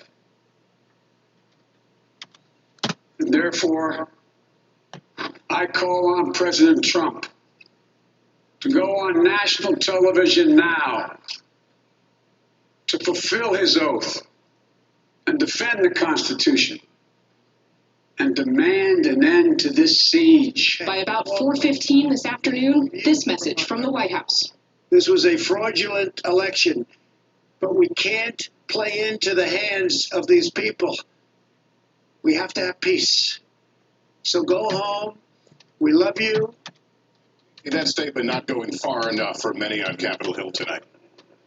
That's right, Lester. Many Republicans urging the president to go farther in trying to ensure calm, to calm this situation down and to make it easier to have a peaceful transfer of power to Joe Biden, Lester. All right, Casey Hunt, thank you. And one of those caught in today's assault was Congressman Mike Gallagher, a Wisconsin Republican. He joins us tonight on the phone. First of all, Congressman, are you someplace safe and well? I am. Yeah, we're kind of sheltering in place here, but I honestly never thought I'd be barricading the doors and watching what I saw happen today in the U.S. Capitol. Yeah, I mean, some of the images are stunning, and you saw them firsthand. Can you walk us through what happened? I know the Senate and House had split apart for the purposes of debating some objections. When did you realize something was amiss? Well, it was almost simultaneous with the debate over the certification of Arizona's electors when the protesters started to gather at the foot of the Capitol, and things quickly descended into violence. You know, you heard multiple flashbangs being deployed, which was presumably the Capitol Police trying to get the protesters to back off. The protesters were violently clashing with the police. Earlier in the day, one of the buildings have been evacuated when protesters breached the perimeter, and then somehow they breached the security perimeter of the Capitol itself, and they started breaking down windows, running amok in Statuary Hall, eventually got onto the Senate floor and the House floor, and then, you know, the vice president was evacuated by the Secret Service, and then someone was shot, and it's my understanding that that person has died. I mean, that is the cost of what has happened today. I mean, someone died in the United States Capitol in America today. I mean, this is unacceptable. And I think, if nothing else, the objectors need to stop playing this dangerous game. We need to reconvene tonight when order is restored. The objectors need to stand down. We need to certify the results of the election. And Donald Trump is ultimately going to have to concede. That's the only way we avoid stuff like this in the future. As a Republican, it bums me out that we lost the presidential election. But such is life. When you lose, you take a second, you look in the mirror, and you figure out how you can do better next time. And that's what we need to do as a party right now. So, Congressman, it appears they have secured the Capitol now, but that doesn't change the belief in the people we're seeing here that this election was somehow stolen. And the president probably didn't help things today by his remarks. So where does that leave us tomorrow and the next day? Well, I think the prudent move, once we all say it together that the election's over and we support the peaceful transition of power, it's not dismiss the concerns of election fraud that we've seen in multiple states. I think many states, including my home state of Wisconsin, need their state legislatures to do a version of what Florida did after the 2000 election. There were certainly changes that were made at the last second in the midst of the pandemic, and we've had a massive increase in absentee balloting. And I think it's fair for the legislatures to take a step back and say, here's what worked, here's what didn't work, and here's how we can give our citizens confidence in the integrity of the election. But that's a separate question than the question of whether Congress should or even has the authority to overturn the results of the state election. I mean, I don't see a reading of that anywhere in the Constitution. That is a recipe for chaos. It's certainly not a conservative reading of the Constitution. It's a highly progressive one. And I just don't believe the federal government should have that power. That power belongs to the states and to the people. Congressman Mike Gallagher, we're glad you're well. Thank you for spending a few minutes with us. We appreciate it. Thank you. As you heard, all this happened as Congress was in the middle of certifying, not actually certifying, the votes had been certified, but they were counting the Electoral College vote for President-elect Joe Biden and debating objections to that vote. Let's get more on that from NBC's Kristen Welker. Those stunning images of a mob storming the Capitol followed another extraordinary moment. Madam Speaker, members of Congress. Vice President Mike Pence presiding over the special session of Congress in which the electoral votes are counted and the winner of the presidential election declared. And for the first time, Pence publicly breaking with the president. Are you going to overturn the election results today? Refusing the president's demands that he unlawfully overturn electoral votes for Biden. Pence releasing a letter saying, "My oath to support and defend the Constitution constrains me from claiming unilateral authority to determine which electoral votes should be counted and which should not." That letter released just minutes after President Trump called out Pence multiple times. Mike Pence is going to have to come through for us. At a massive rally across from the White House. I hope Mike has the courage to do what he has to do. And I hope he doesn't listen to the rhinos and the stupid people that he's listening to. Later tweeting Pence didn't have the courage to do what should have been done. Today, again, pushing false claims of widespread fraud. We will never give up. We will never concede. It doesn't happen. You don't concede when there's theft involved. And today, for the first time, the top Senate Republican, Mitch McConnell, blasting the president and those rejecting Joe Biden's electoral college win. If this election were overturned by mere allegations from the losing side, our democracy would enter a death spiral. Still, at least 13 Republican senators and dozens of House Republicans were poised to raise objections to the results in at least 6 states unless a commission is created to audit the election. What does it say to the nearly half the country that believes this election was rigged if we vote not even to consider the claims of illegality and fraud in this election? But shortly after the debate began, those protesters started storming in. And shortly after that moment, all the debate ended. They were going alphabetically through the states, and they never made it past Arizona. Lester. Kristen, we're hearing that some in the White House are now asking the president to make a more forceful statement. What can you tell us about that? Well, that's absolutely right, Lester. I can tell you that some top White House staff are urging the president to respond strongly to what transpired today. Now, officials don't know if he's actually going to say anything else or issue a more forceful statement. And some Trump allies outside the White House are frustrated with his reluctance to do so. They had wanted him to go further in his remarks and to say something live, not what he released on tape. But the president is hesitant to aggressively push back against his own supporters. All right. Lester. Kristen Welker at the White House. Thank you. President-elect Joe Biden forcefully condemned today's assault. He called on President Trump to step up and demand an end to the siege. Our Jeff Bennett joins us now. Jeff, what else did Mr. Biden have to say? Hey, Lester, the president-elect condemned the actions of the rioters as an insurrection, saying their behavior bordered on sedition. He also called out President Trump for inciting the violence, and Biden also talked about the challenges ahead. Take a look. The work of the moment and the work of the next 4 years must be the restoration of democracy, of decency, honor, respect, the rule of law, just plain, simple decency. Now, in recent weeks, we've seen Joe Biden increasingly step into this apparent leadership void, delivering addresses to the nation about the pandemic, about the tough economy, and now this crisis in our democracy. And asked by reporters, Biden said he wasn't concerned about his own safety, his own security, or even his own inauguration, which is set to happen at the U.S. Capitol outside in 2 weeks' time. Yeah, a lot of conversation about that in light of what has happened here. All right, Jeff, thank you. And we noted that curfew now underway in Washington. Police have been working to disperse the rioters from the Capitol and the area. Gabe Gutierrez is on the ground for us there. Gabe, what's the latest? Are people beginning to move along and disperse? Lester, it's an extremely eerie scene out here, out in front of the Capitol. Earlier, there was all this chaos. Now it is extremely quiet. As we were coming here a short time ago, driving through this area and walking through this area, we heard loudspeakers blaring that a curfew was in effect. A great deal of National Guard members were also here, and they were also on very high alert. Lester, it's incredible to see the Capitol just like this as night falls. The question will be, will there be more protesters that stick around? But at this point, I can tell you, as you can see from the street behind me, people have emptied out. There doesn't appear to be a lot of protesters here remaining.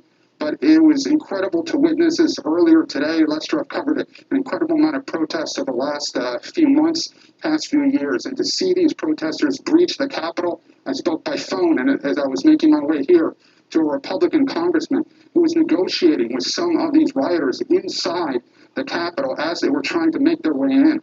He said it was just an incredible sight, un-American, and so many people around the country right now are asking, how could this happen? How could these rioters be allowed to breach the walls of the United States Capitol? But again, right now, a curfew is in effect and the streets are quiet. Lester? All right, good. Thank you very much. Let's turn to Republican Congressman Mark Wayne Mullen of Oklahoma. He's on the phone as well. Congressman, thank you for being well. I assume that you're someplace now safe. Yes, sir. We're all in good standings. As we noted, the Senate and House had split apart to begin dealing with some of these objections. You yourself have objected to some of the state certifications. Will that process now end as the approval of the vote resumes? You know, I think you probably hear a different tone from both sides. We should be. I mean, while everybody is responsible for their own actions, we can also learn to debate better than this. And at the end of the day, we still have a constitutional authority with the electoral vote for January 6th. And so as soon as the perimeter is secure, I believe we'll be going back to work. Will you drop your objections?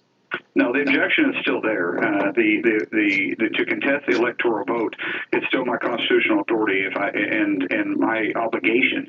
And so to contest it is something I feel very strongly about. It's not political. It's something I feel like is my constitutional authority to do so. And so we will do that, but we can do it in a more civilized manner. And I think that goes for all of us. Listen, a lot of the rhetoric that's been given from both sides over the last 5 years as why everybody is responsible for their own actions. This bubbled to this point, and this should have never happened. This is a dark day, and this kind of action is not acceptable from anybody. I don't care what your reason is. This is never acceptable. Do you think your actions, those of others who have challenged these electoral votes, in some way help fuel what played out today? Absolutely not. Absolutely not. And I don't mean to be disrespectful. That's almost ridiculous because we've heard both sides have real bad rhetoric for 5 years. We've seen protests going on for 5 years. And to be quite honest, we've never seen this from Trump supporters before. They've been out there. They've confronted. They've had interactions with Antifa and other groups before. We've had Trump rallies. We've seen them have rallies before. And we've never seen violence. We've never seen this before, not from Trump supporters. And so I wouldn't even call this really protesters. There was agonizers that went into the protesters. I had the opportunity to go and visit with a lot of our men and women that stood guard, that were putting their life on the line to make sure that members and staff gets to go home safe at some point. And they have families too. And I went down to the triage center, and there may have been 25 or 50 of them, I don't know, but they were bloody and bruised, and one young man I'm sure was going to lose his eye. And they were shaken up. And I asked them what happened, and they said there was a group that broke away from the protesters, and they had evil in their eyes. These weren't just your normal protesters; they had evil in their eyes, and there wasn't just one or two or three of them that said that to me. There was multiple ones that I talked to, but at the end of the day, we are all responsible for our own actions, regardless. We're responsible for our behavior, and I think President Trump did a good job by telling them to go home, and then he even told them that he loved them, and a lot of people want to make a big deal about that. But listen, every morning I wake up and I say, love the people, love the call. I love these people too, but what they did today was inexcusable, and unfortunately, even a young lady lost her life because of it. And there's two lives that changed there. The officer that discharges weapon. I don't care who you are. The first time you discharge your weapon, it takes a part of you, and there's going to be. And so his life has been changed. And there's some people that love that young lady. I don't know her age, but I know she had to have family, and there's a family that's broken today because our behavior got out of line, and we are better than that. We don't do that. Congressman Mullen, we're glad you're safe. Thank you. Thank you, sir. The world is watching as these chaotic scenes play out. A number of world leaders calling on President Trump to condemn the violence. Richard Engel is in London with a global reaction. Richard, it was fascinating to hear some of the things coming from overseas, the kind of things that have come from this country in other times. Well, by now, Lester, there have been dozens of reactions from world leaders, and they have been condemning what is happening. There have been expressions of shock, expressions of horror, and they are all saying that this was an attack on democracy. Here in the UK, Prime Minister Boris Johnson tweeted out that it is now vital that there should be a peaceful and orderly transfer of power. Germany's foreign minister said, "The enemies of democracy will be pleased at these unbearable images." The leader of the Secretary General of NATO, the world's most powerful military alliance, said that shocking scenes in Washington, the outcome of this democratic election, must be respected. And around the world, leaders were placing blame directly on President Trump. The Prime Minister of Sweden tweeted out that, President Trump and many members of Congress have a great responsibility for what is happening now.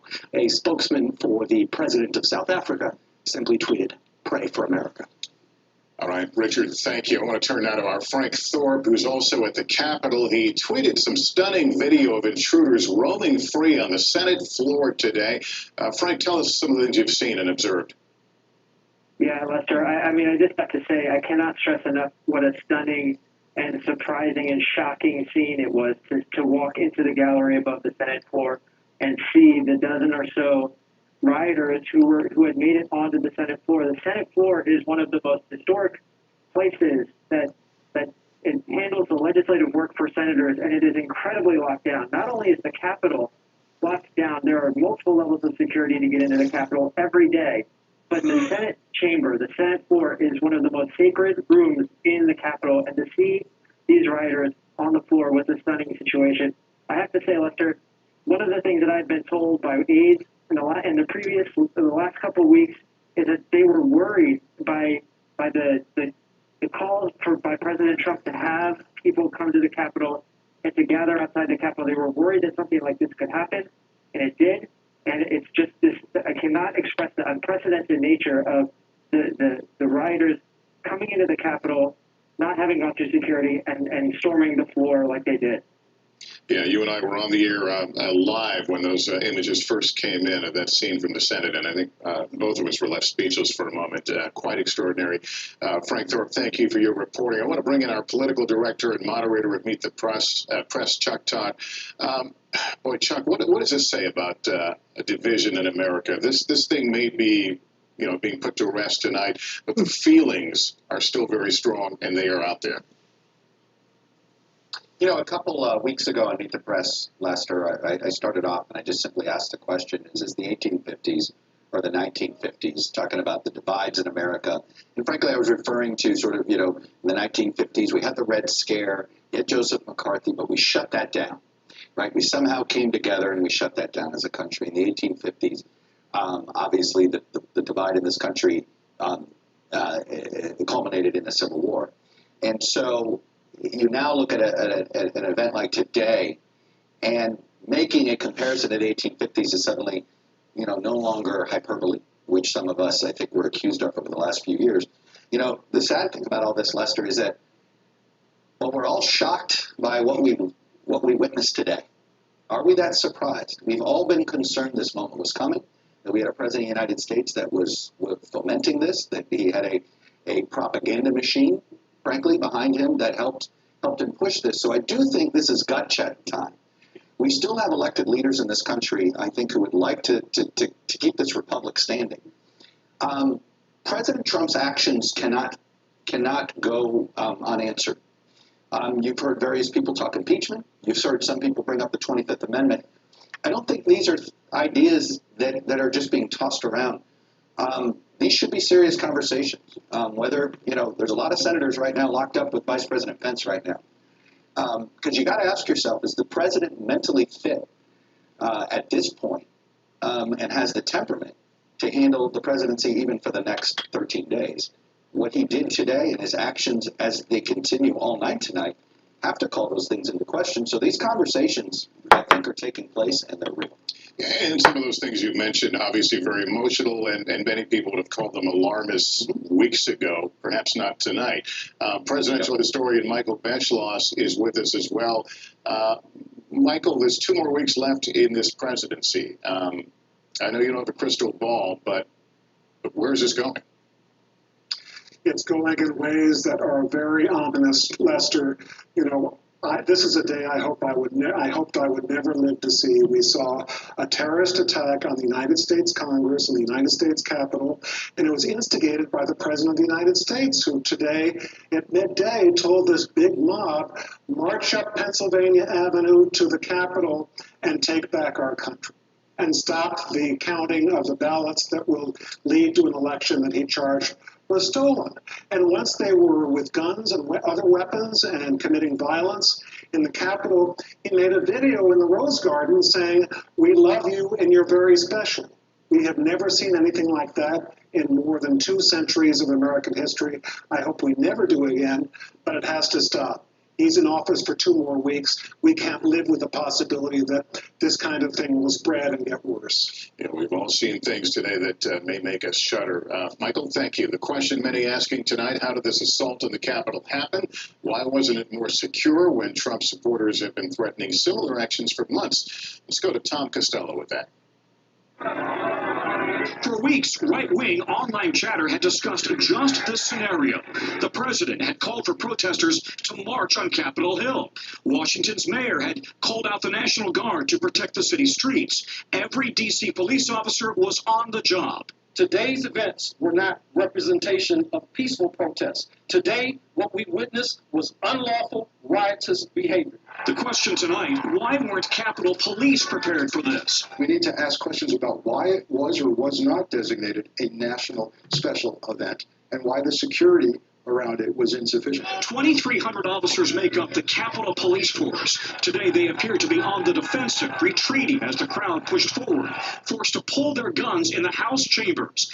But none of the kind of aggressive tactics police used against mostly peaceful protesters last June in front of the White House after the killing of George Floyd.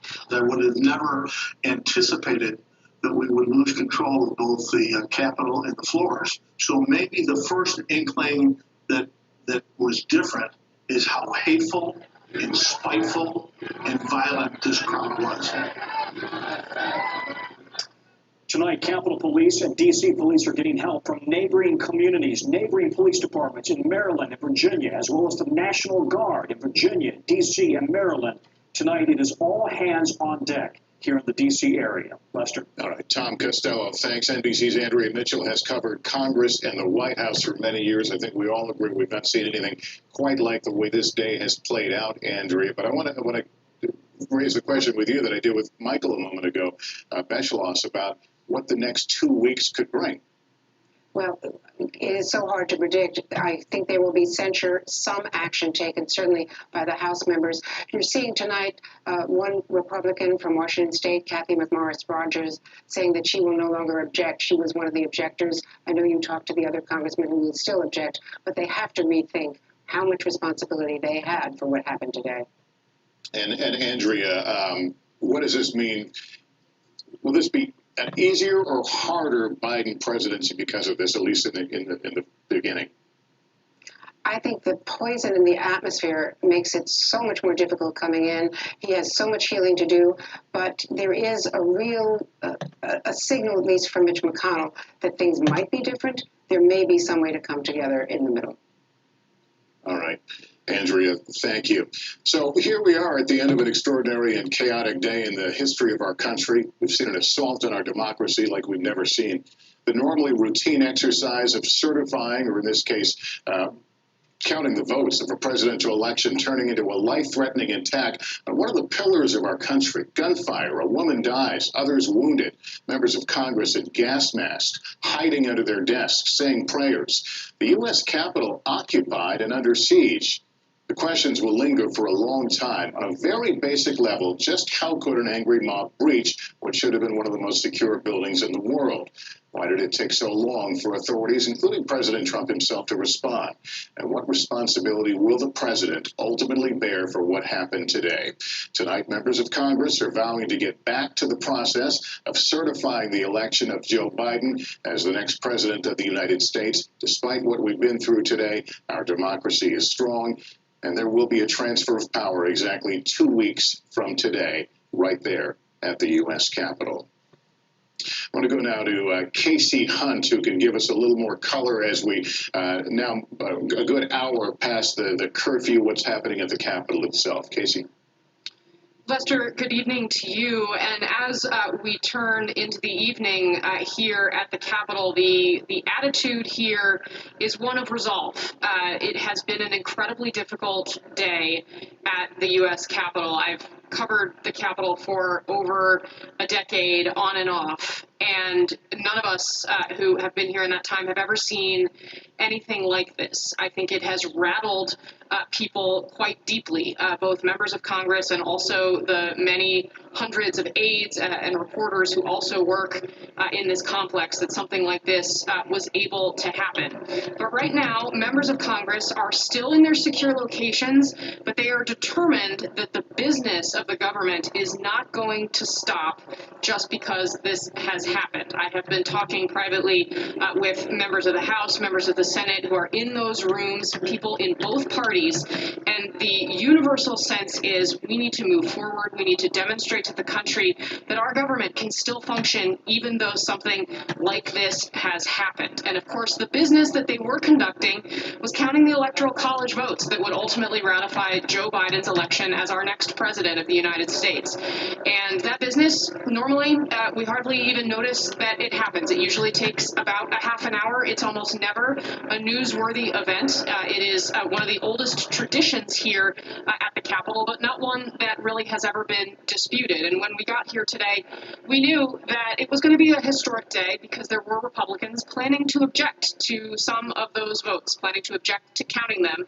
And that process had started, and you and I were speaking on the air at that time when the objection was heard, and when these two chambers split apart as the process dictates, members of the Senate went back to the Senate chamber to debate whether or not those votes should have been counted. Mitch McConnell, the Senate Republican leader, his critics would say that he didn't speak out soon enough, but he did speak out today, and he said that if there was not a stop to these objections, that the country's democracy would be in a death spiral. And I'm not sure that anyone really understood at the time how those words would echo through the day, because just minutes later, McConnell and other senators were evacuated off the Senate floor as protesters breached not just the Capitol building, but the very chamber itself, and put a stop to that business of government. It also happened in the House of Representatives, where people grabbed gas masks from under their chairs, where protesters were hanging off the walls. They were sitting at the dais. In one instance, there was a picture of someone who had literally put his feet up on one of the desks. These are not places normally where the general public even has easy access to. You're supposed to be screened. The magnitude of this breach, just absolutely incredible. But at this hour, Nancy Pelosi, the House Speaker, put out a statement saying they are going to convene the House tonight. They feel it's that important. I'm speaking with senators who are also saying something similar will happen there. So we're waiting to see how the logistics of this will play out. Obviously, it's very important that they sweep the area, that they ensure that nothing was left behind that could be dangerous for lawmakers as they try to go about their business. But right now, at this hour, the resolve is the business of the U.S. government will go on. Casey, thank you very much. As we cross into the 7 o'clock Eastern hour, Savannah Guthrie joins me now. We have seen them move actually very rapidly to clear out the Capitol after all this, but still, as Casey points out, a lot to be secured inside before they can move on. Well, yeah, moved rapidly after the 6 o'clock curfew went into effect, but there were those hours after this afternoon, Lester, when I think all of us were wondering, where is the response? Yeah. Why have these protesters / rioters been permitted to go into the Capitol? And then, they were there past where legal protests are allowed to take place for many, many hours. So we'll continue to ask those questions. But this is the scene in Washington tonight where the curfew is under effect now for 1 hour, 7 o'clock Eastern, as Lester mentioned.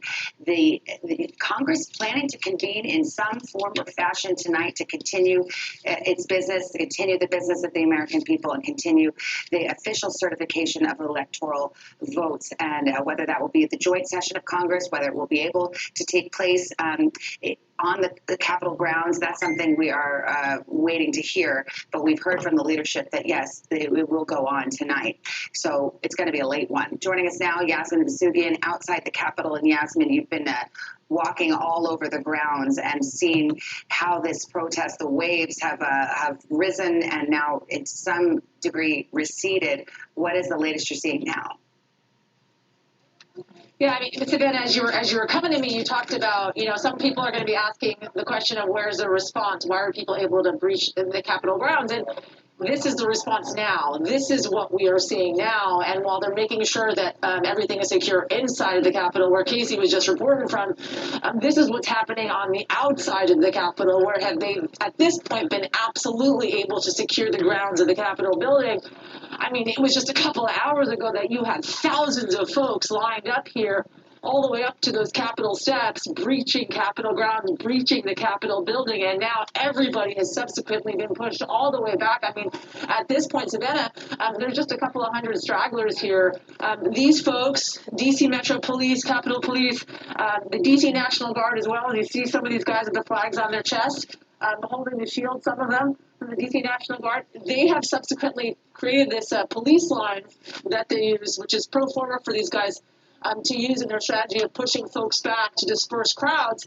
And as you and I were talking, I guess it was like an hour or so ago at this point, every 90 seconds or so, they were starting to push folks back. So they would march on the crowd, march on the rioters, march on the protesters to disperse them, push them back. And as they did in the beginning, it was much more confrontational. People were beginning to run. It was before the 6 p.m. curfew, and people were somewhat surprised by the presence of this major police line that seemed to have come out of nowhere. But then subsequently, as the night wore on, they kind of got used to what was happening, and the crowd was able to disperse more and more. Of course, with nightfall comes a lowering of temperature as well. It's pretty cold out here at this point.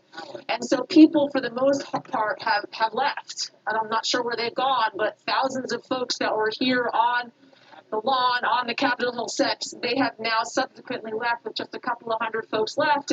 And this police line behind me, it has stayed fairly steady. They haven't moved from this point essentially since 6 p.m. curfew started. I'm not quite sure what the plan is for the rest of the night, what they plan to do, how long they plan to stay out here. I'm imagining they want to make sure that everybody goes home and abides by the 6 p.m. curfew. I do want to show you one other thing, Savannah, while I have you. So, Miguel, let's push in on some of these barriers over here, these metal barriers, these gates, right? So there was one point, Savannah, sorry, I was just catching my breath. There was one point where the protesters and the rioters, they took a bunch of these metal gates and these barriers, and they tried to set up a barrier themselves to create a partition or a blockade between themselves and this police line. Well, it didn't work. To tell long story short, and the police were able to breach that barrier and subsequently push through and make sure that the protesters and the rioters were staying back. So that's where we're at this point, Savannah. We're going to be here all night. Yes. Making sure that we stay on top of things as they progress. And of course, as I keep saying, things are changing by the minute at this point. They are. Stay safe. Thank you, Yasmin. We so appreciate it. I just got a note here that Twitter safety has locked the account of the president.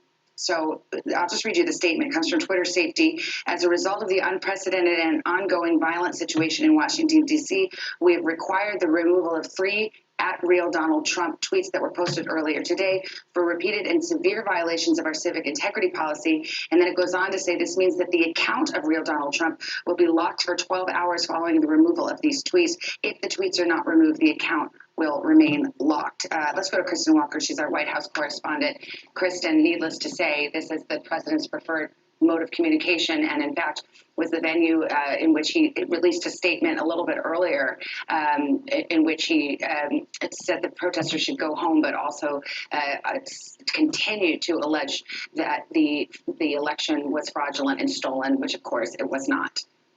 That's right, Savannah. This is yet another extraordinary development in a day that has been filled with so many. Twitter deciding to lock the account of the President of the United States. He had tweeted twice today, as you rightfully point out. Both tweets reiterated those false claims of widespread voter fraud. He also put out a video that was flagged by Twitter earlier in the day in which he echoed similar comments but did urge his supporters to be peaceful.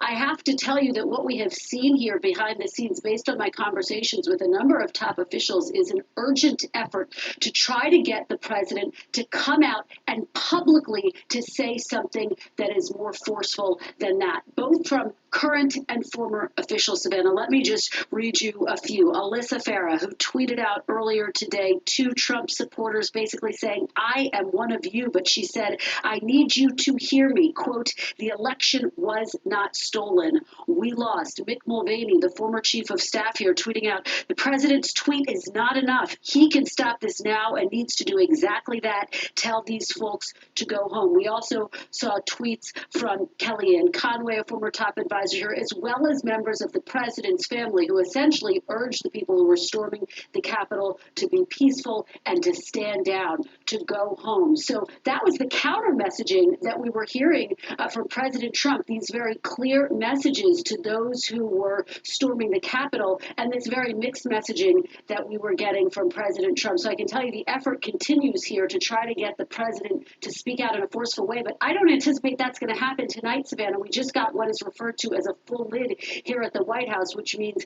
it is almost unlikely and impossible that we would hear from President Trump, at least that we would hear him speak. And now that his Twitter account has been locked down, it's hard to see that that would happen either. And just to take a step back, I would remind people about how this day started with the president addressing his throngs of supporters here at the nation's capital, reiterating those false claims of fraud and trying to apply pressure to Vice President Mike Pence to get him to block the election results that were going to be read today on Capitol Hill, something that he cannot do, something that Pence was quite clear today he does not have the authority to do. Kristen, it's Lester. As you talk about these calls for the president to be more forceful in his condemnation of all this, who is he listening to right now? We know he's been huddled around a group that have been encouraging him to continue to fight the election, but is there anyone in his immediate orbit who might be pointing him in that direction?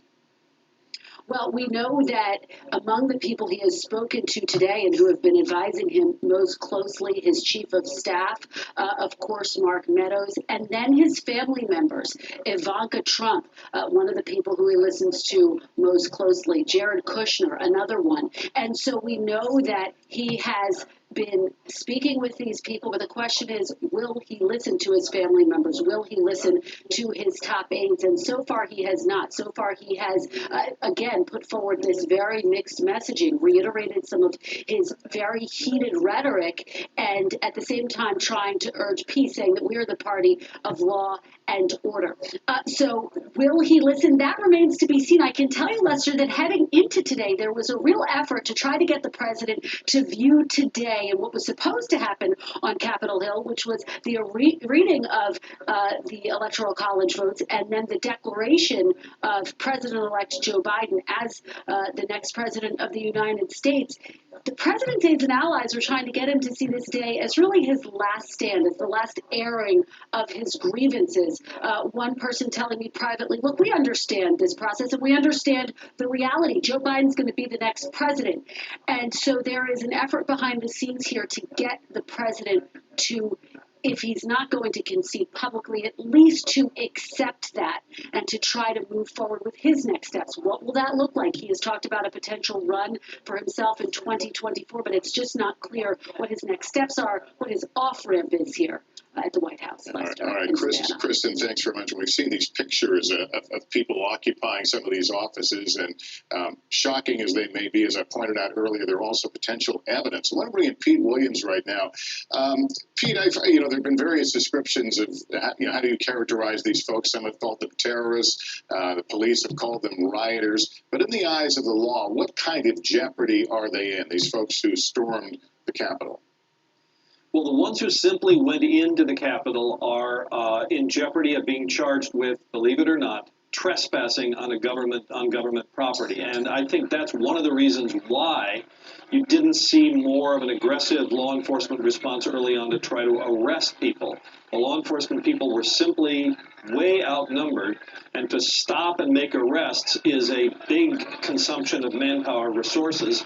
And it may well be that the Capitol Police just said, you know, what we need to do is get these people out of here. Let's not worry about making arrests now. Now, the folks who we've seen smashing windows, trying to break into the House floor, they face more serious charges of destruction of government property. And my guess is, in talking to the law enforcement people I've talked to tonight, the government will be going through the vast numbers of still pictures of these, the ones that we've been seeing all day, the ones that exist from Capitol security cameras as well, and trying to get those people identified and arrested. Some were wearing masks, but as you saw from the pictures earlier, many were not. So that's the kind of jeopardy they face. Now, there are also more serious things being investigated. There were 2 improvised explosive devices, homemade pipe bombs in essence. We don't know whether they were working devices or not, found outside the headquarters of the Republican and separate Democratic national committees, both of which have their offices on Capitol Hill. The RNC is right near the House office buildings. The DNC is a little further away. Those were both identified and destroyed. And then, of course, we have the most serious thing of all, the shooting of a woman who was inside the Capitol building. She died of her injuries a couple of hours later at a D.C. hospital. We still don't know the circumstances of the shooting. We don't know which law enforcement agency had the officer who shot her. We know it was a law enforcement shot.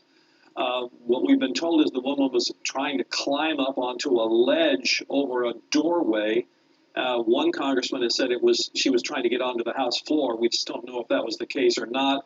The D.C. police still have not identified her, but that seems to be the most serious thing that happened today. But back to your question, Lester, you know, surprisingly, these are not that serious charges potentially that these folks face for the most part, except for those who were the most destructive and were clearly out to do some damage. All right, Pete Williams, next, Pete. Joining us now on the line, Senator Jeff Merkley of Oregon is currently in a secure location with other senators. Sir, I'm glad you're able to talk to us. We're glad you're safe. First of all, just give me your witness today from your perspective. What did you see happen? What did you hear?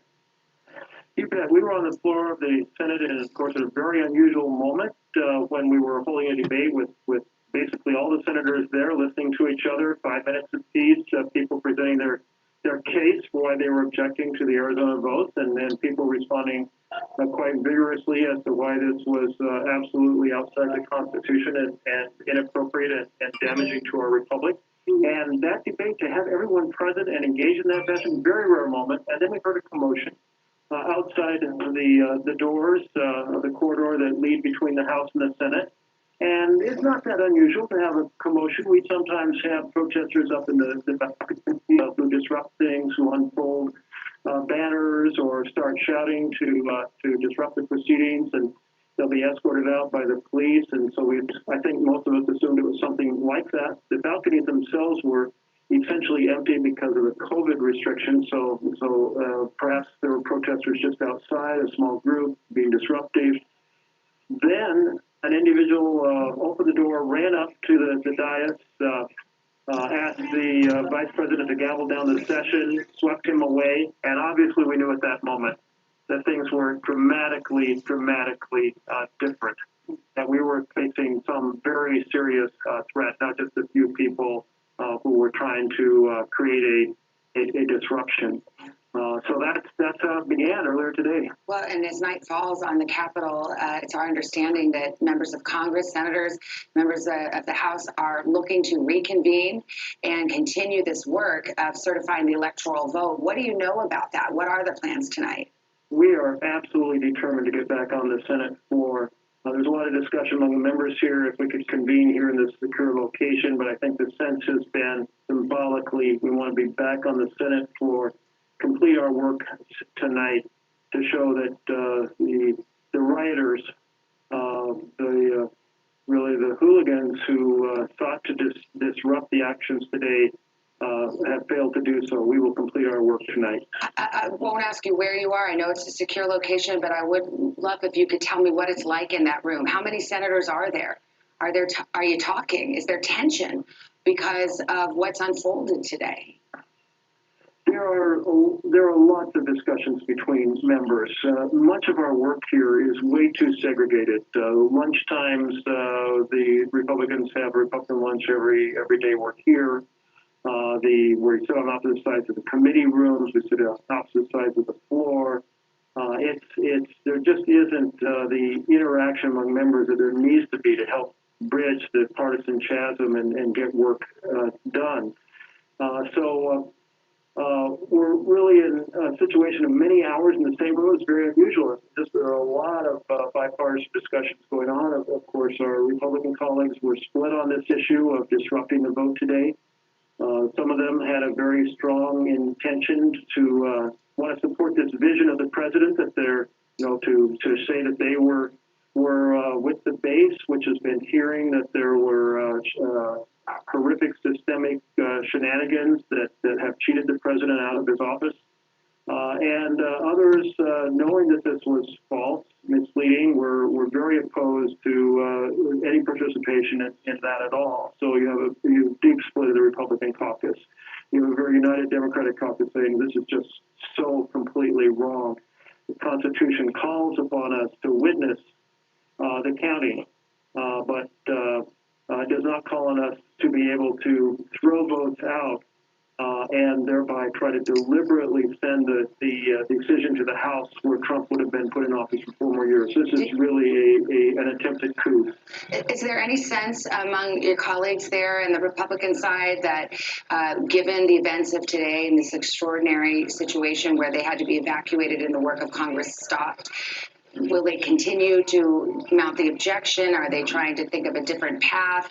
Or do you think you'll convene tonight and it'll be just as it would have been, 7 hours ago? No, it will not be the same at all. I know the Republican group that has objected is talking to each other. Some of them were conveying to me that they were determined that they not object to any other states, and they thought that they had most, if not all, the Republican senators on board for that. Obviously, takes only one senator to object to a state to send us back into deliberation on that, counting that state's electoral votes. So it has to be unanimous. I suspect they will succeed. They will say any arguments we wanted to present have been presented over Arizona.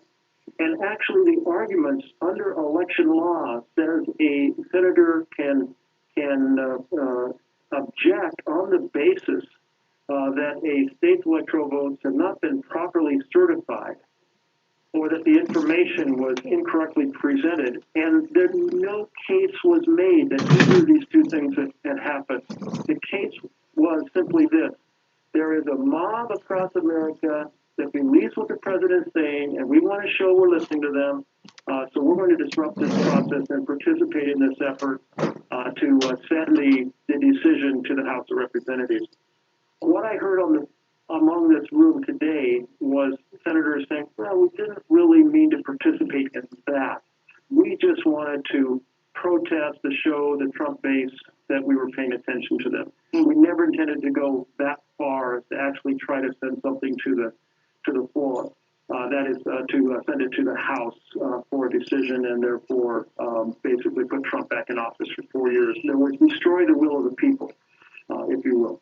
And so people are rethinking how they're framing their position, but really what we have here are Republican leaders who failed to stand up to the president and saying you're lying to the people. Instead, they often supported that notion, joined in that effort, failed to stand up when leadership demanded that people stand up. Well, Senator, we appreciate your time. It's going to be a long one for you. We'll be watching. Keep us posted on what transpires, and thank you again. We're glad you're safe and your colleagues are safe. Thank you very much, and take care. Thank you. NBC law enforcement analyst and former Seattle Police Chief Carmen Best, I believe, is with us. Is she with us? I am here. You are here. Great. Thank you so much for being with us. Watching what transpired today and thinking 2 weeks from now, we'll be looking at an inauguration at that very same spot outside. What is your level of concern as a law enforcement professional? Well, obviously, what we saw today was absolutely surreal and just reprehensible. I don't think anyone could have quite imagined it to be as violent as it was. Certainly, I know that other law enforcement officials who are looking at this will be ramped up, if you will, to make sure that they have sufficient resources available. And I imagine security will be extremely tight, come January 20th, given what we've seen today. At the NBC here. Let's talk about the intelligence about what this group might have done, given what was out there on social media. Does it appear that something was missed? Well, it's easy to, we're very early on, it's easy to make those types of suppositions, but, I imagine there was a lot of security around, inside the facility, and when these folks showed up, I know as being a former chief, my first priority would be to make sure that we can account for all the electeds and get them out of the facility and out of harm's way, that there weren't any hostage situations. That was all of those things, the potential problems that you have to account for early on, and then deal with some of the property damage and other issues and trespassing and whatnot that was occurring. So I think there'll be a really thorough review of all the responses, of how quickly people were able to respond, of the mutual aid that was able to get there, and how it was handled. But I'm certain that when things began, that they were very concerned about the health and the welfare of the electeds inside the building. Yeah, and at that point when things are happening, it did seem for a long time that everything was kind of left in place, people inside, people outside, and then this evening with the curfew, things began to move. Was that ultimately, did that make the most sense to bring in as much mutual aid as you described as possible before actually moving to clear the area? Yeah, very much so. The last thing we need is to have the officers overrun because of the lack of resources. So we're going to need to have as much personnel, including the National Guard, on hand to assist with the large numbers of crowds that they had. And even in those situations, you need to use some sort of less munitions to help disperse the crowd and get them out of the area.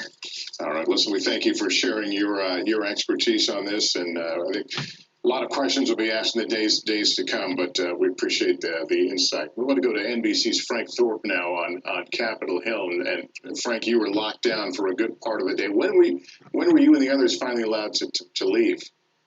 We were locked down in our studios and our booths in the Capitol for about an hour and a half, 2 hours, told that we were not allowed to leave, and also that we were to stay away from windows, try to stay away from the hallways, and to be honest, that was a good warning, because when I went into the hallways, there were rioters walking through the hallways, and they were going to the chamber. They were in the chamber with the video that I was shot and was airing earlier.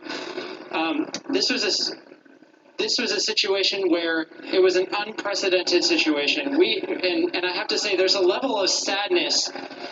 There's a level of sadness here in the Capitol from lawmakers and aides who are just surprised and shocked that this happened. They're just stunned that something like this could happen to a building that they consider to be so secure and is so important to the happenings of the U.S. government. So we were evacuated from the Capitol and brought to a secure area in the Senate office building. And that's where also senators were also housed as well. But those senators are currently headed back to the Capitol to proceed with these proceedings, to continue on with the count. So I just have to say, it's just a stunning and shocking day. And there's just a sad feeling within the Capitol, not only with lawmakers, but with aides as well. Yeah, Frank, the way this day was laid out, we're told typically this ceremonial counting of the electoral votes typically goes about a half hour. We knew there would be these Republican challenges today, leading to 2-hour debates for each state challenge. Even with them coming back to work tonight, will they hang on to that model? Do we have a sense of even whether the objectors might consolidate their arguments for the sake of time, or are we looking at something that could stretch easily into tomorrow morning? So there is an indication that they could try to consolidate these injections into maybe one debate. That's currently being discussed, but we should know that very soon. I think Republicans and Democrats are very, very angry with this situation. They're upset with this situation. They don't want it to drag on any longer than it has to. And this is a situation where if that means that they've been having these conversations and they can actually condense these arguments and they know what the outcome will be in the end, they're going to go ahead and try to nip this in the bud. They'll have a debate and they'll end up voting on one of these objections, and hopefully that will be enough for the senators, the Republican senators, and the Republican House members to be able to say that they're okay with the fact that they were able to have their voice heard and they had their vote, and they can go be and accept the vote count for the Electoral College. Yeah, I know there's been a lot of talk that some of the objectors may have a political expediency and their own futures in mind, and of course, political expediency is nothing new to these chambers. That said, is this now being looked at as a potential political risk to keep pushing this hand? I'm sorry, Lester, I couldn't hear you. Yeah, I'm just wondering, is it considered a political risk for some to keep pushing this hand and then maybe withdrawal is the better part of valor? Well, I think that there's a political risk in general. I mean, I think that Republicans were kind of trying to figure out the political risk on both sides of this. If there was, if you're joining objectors, you're trying to appease yourself to the Trump base. A lot of the senators and lawmakers who were joining the objectors were the ones that were up for re-election, who have to face Trump voters, the Trump base, in the next 2 years. So, but this is also a situation where this has gotten out of hand. It just has, and I think that they recognize that. And so this is, the debate has already begun on this first objection for Arizona. It has to be completed. But the question is whether or not they go through with the rest of the objections, up to 5 more. And I think that there is a sense that they could finish this debate and vote after this one debate and feel like they've had their voice heard here and that they can move on. All right, Frank Thorpe, thank you.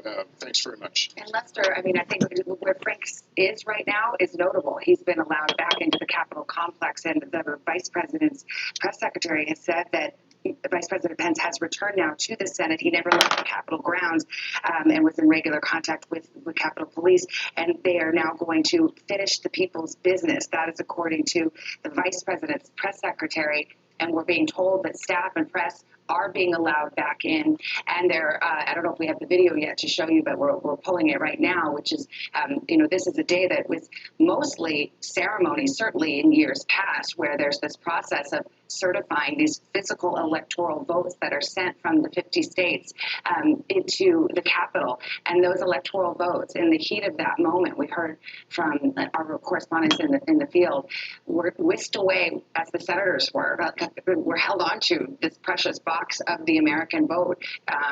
And that electoral vote box has now been returned to the Capitol. And so the pieces are in place. As I go to Hallie Jackson, our White House correspondent, the people are in place for the United States Congress to reconvene, to open up again, turn the lights back on, and get the will of the American people underway. And it's possible, ultimately, Savannah, that we may see this process wrap up if, in fact, this goes the way that Frank and Casey and our other team members were talking about, wrap up earlier than we thought it would have when we started the morning, when you and I were talking on the Today Show about this. What's notable here, and let me focus in on what you were just talking about as it relates to Vice President Pence and that statement from his press secretary, ending, of course, with the line about how we will finish the people's business.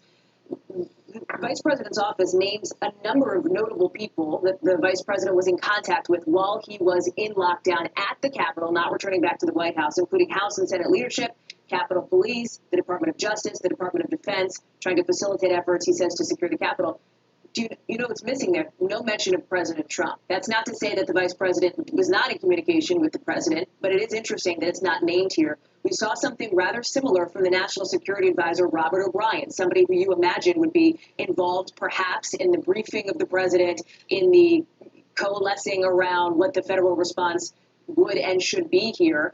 O'Brien, again, making no mention of President Trump, but instead praising Vice President Pence for his actions and what he's been doing.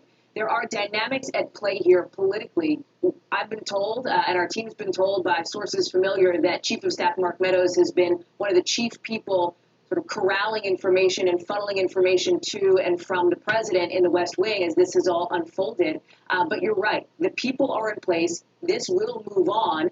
Doesn't mean President Trump is going to, like it any more than he already has. He so far, and it needs to be said here, he has issued a series of tweets, as you noted at the top of this broadcast here, some of which have been removed. His Twitter account is now locked for the next 12 hours. We cannot hear from him on Twitter because of how that platform has suggested his tweets are so incendiary. There is the potential that his entire Twitter account will be suspended permanently if he continues to issue the kinds of tweets he's been issuing through all of this, and including through that video that the president issued, that taped message that was taped by his staff, not by members of the media who were present. The president really hasn't had a tough word to say about the people, the rioters who stormed the Capitol. In fact, the opposite. He said, "We love you." He said essentially that he believes they're special, great patriots is one of the words he used to describe that tweet. Absolutely antithetical to the language that others have been using, including many Republicans, to describe what we have seen unfold at the Capitol. And so this is, the president thinks this is going to be a day that will be remembered forever. It sure will be, but not for the reasons he thinks, Savannah.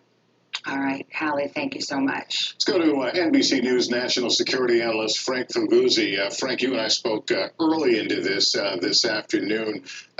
First of all, you're surprised at how quickly, once they moved in more firepower, if you will, that they reclaimed control of the Capitol grounds. No, apparently we don't have Frank. I apologize.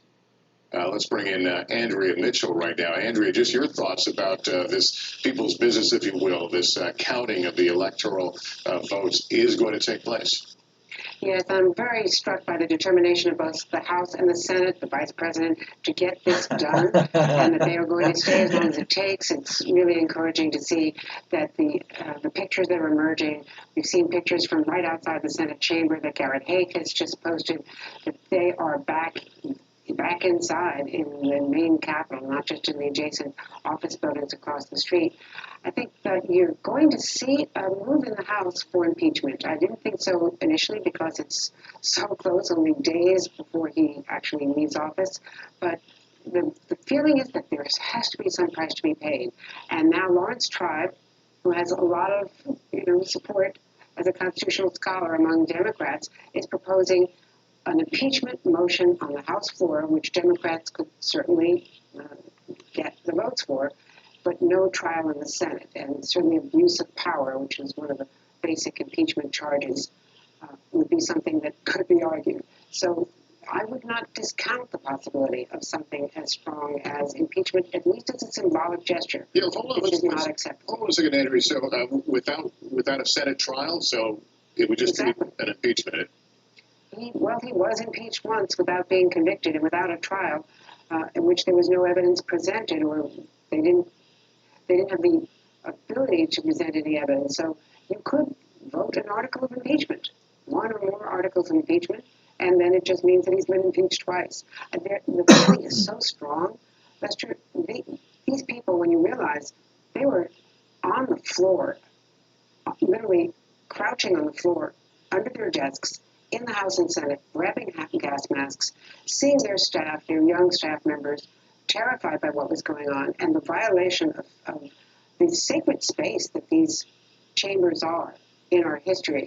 Watching those images as we were on the air all afternoon, watching the protesters going through Statuary Hall, climbing on the statues, perched in Pelosi's office.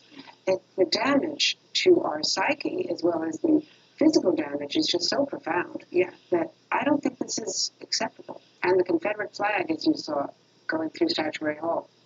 There's a lot of reason to think. I think, Savannah, also, the fact that the president was silent for so long, and then when he did issue that video and subsequent tweets, he still kept talking about how fraudulent the election was, lying about it, and that's why Twitter has locked his account for 12 hours. Yeah, those are words that will not extinguish the flames, but will fan them, which is why Twitter evidently chose to lock the account and until he deletes those tweets.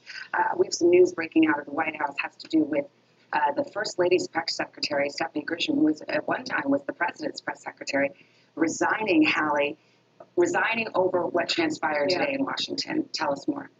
Because of the violence here, yes. Stephanie Grisham, who is actually the First Lady's chief of staff, basically the right-hand woman, if you will, to Melania Trump, and of course the former White House press secretary, didn't hold briefings, but she held that position, leaving her job now because of the violence on the Hill. I'm going to read you her statement that is on the record now to our Monica Alba here on the White House team, saying, "It has been an honor to serve the country in the White House. I am very proud to have been a part of Mrs. Trump's mission to help children everywhere and proud of the many accomplishments of this administration."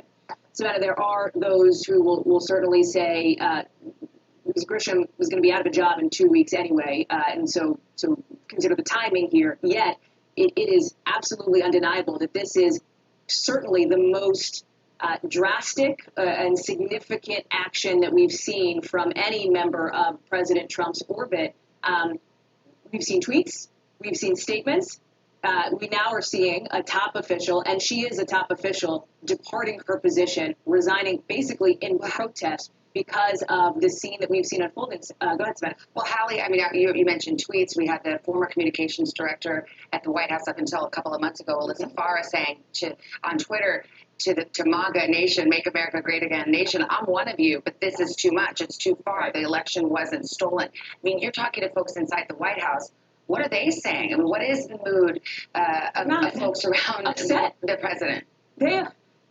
Yes, Savannah, they're not happy about it. At least the folks I've been talking to and the folks that our team members are talking to, one source familiar with the president's activities, as we were having this conversation, said, there have been a lot of difficult days. There have been a lot of challenging days in Washington over the last 4 years. This is the toughest. And I think that encapsulates the sense of people inside the White House. And I think what you're seeing from Stephanie Grisham is an indication of that. Now, again, critics will argue this is hardly a profile in her, and she knows she no longer has a gig coming up on January 20th. That said, you have to remember who Stephanie Grisham is. Savannah, she is somebody who frankly, I knew from my days covering the Trump campaign back in the day. She was one of the original people in the president's orbit. When she was the press secretary, she had access to the president. She traveled with him often. She is somebody who knows, everybody in the complex is very familiar with the West Wing. She's a street fighter, right? Right, Hallie? I mean, she was very loyal to the That's president. her whole thing. Right. Would issue, and the First Lady, too, would issue these statements that were just sort of scathing, blasting, the media, very much a fierce defender of the people that she worked for. So for her to take this step, I think is certainly significant, despite, I think, some of the criticism that you'll see. All right, Hallie, thank you. Let's go to political director, moderator of Meet the Press, Chuck Todd. Chuck, I'd love to hear I know your ears to the ground. I'm sure you heard what Senator Merkley said. It sure sounded like conversations inside that Senate room where the senators are had been being held in lockdown, was centering around whether Republicans could come to a way for Republican senators to mount their objections but move on. It sure seemed like what Senator Merkley, who's a Democrat, was hearing from the Republican side was they're looking to wrap this up. What had initially been planned or expected has been changed dramatically in light of what we saw today. Well, look, I talked to somebody who's pretty close to a couple of these senators that were in this group of ones that wanted to object. If you recall, it's up to about a dozen. And the appetite has disappeared among pretty much all of them, except what I can't get is a clear read on Josh Hawley, who of course was the leader of this, and Ted Cruz. But sort of everybody else involved, it's my understanding, they're for standing down. They're for looking for an escape hatch here, for realizing they know that they're in a bit over their skis, if you will. So, maybe there's a way that they can put the objection in the record. Savannah, you see that. I'll have the rest of my statement. I'll submit to the congressional record, something like that. Perhaps there's something like that they could do that sort of allows people to record their piece instead of necessarily saying their piece. But it is my understanding that there is some work being done to try to figure out how to bring this to a quicker conclusion. But Chuck, it's Lester here. Is there still fear though of the Trump base? That's what drove a lot of this opposition we saw today because of the power of that base. Right. Look, there is, and I think that's one of the issues, and it's perhaps one of the issues why I can't get a clear read on Josh Hawley and Ted Cruz here. And look, you could hear it. You spoke to Lester Mark Wayne Mullen, and I think. Earlier, he's a sort of a devoted pro-Trump member of Congress who's not even acknowledging that it was Trump people in the Capitol creating this violence. So, look, there is a disconnect still among many of these elected officials who are in denial that it was Trump people who did this. And so that barrier has to be there, and that gets at what you're talking about, Lester, which is this is still, many of these elected Republicans are just live in fear of a Trump tweet or this base, which is why you wonder here if they don't hold him accountable in some way, whether it's what Andrea described, an impeachment without a trial, whether it is the 25th Amendment for the last 10 days here, whether it is simply a censure, having the president censured by Congress.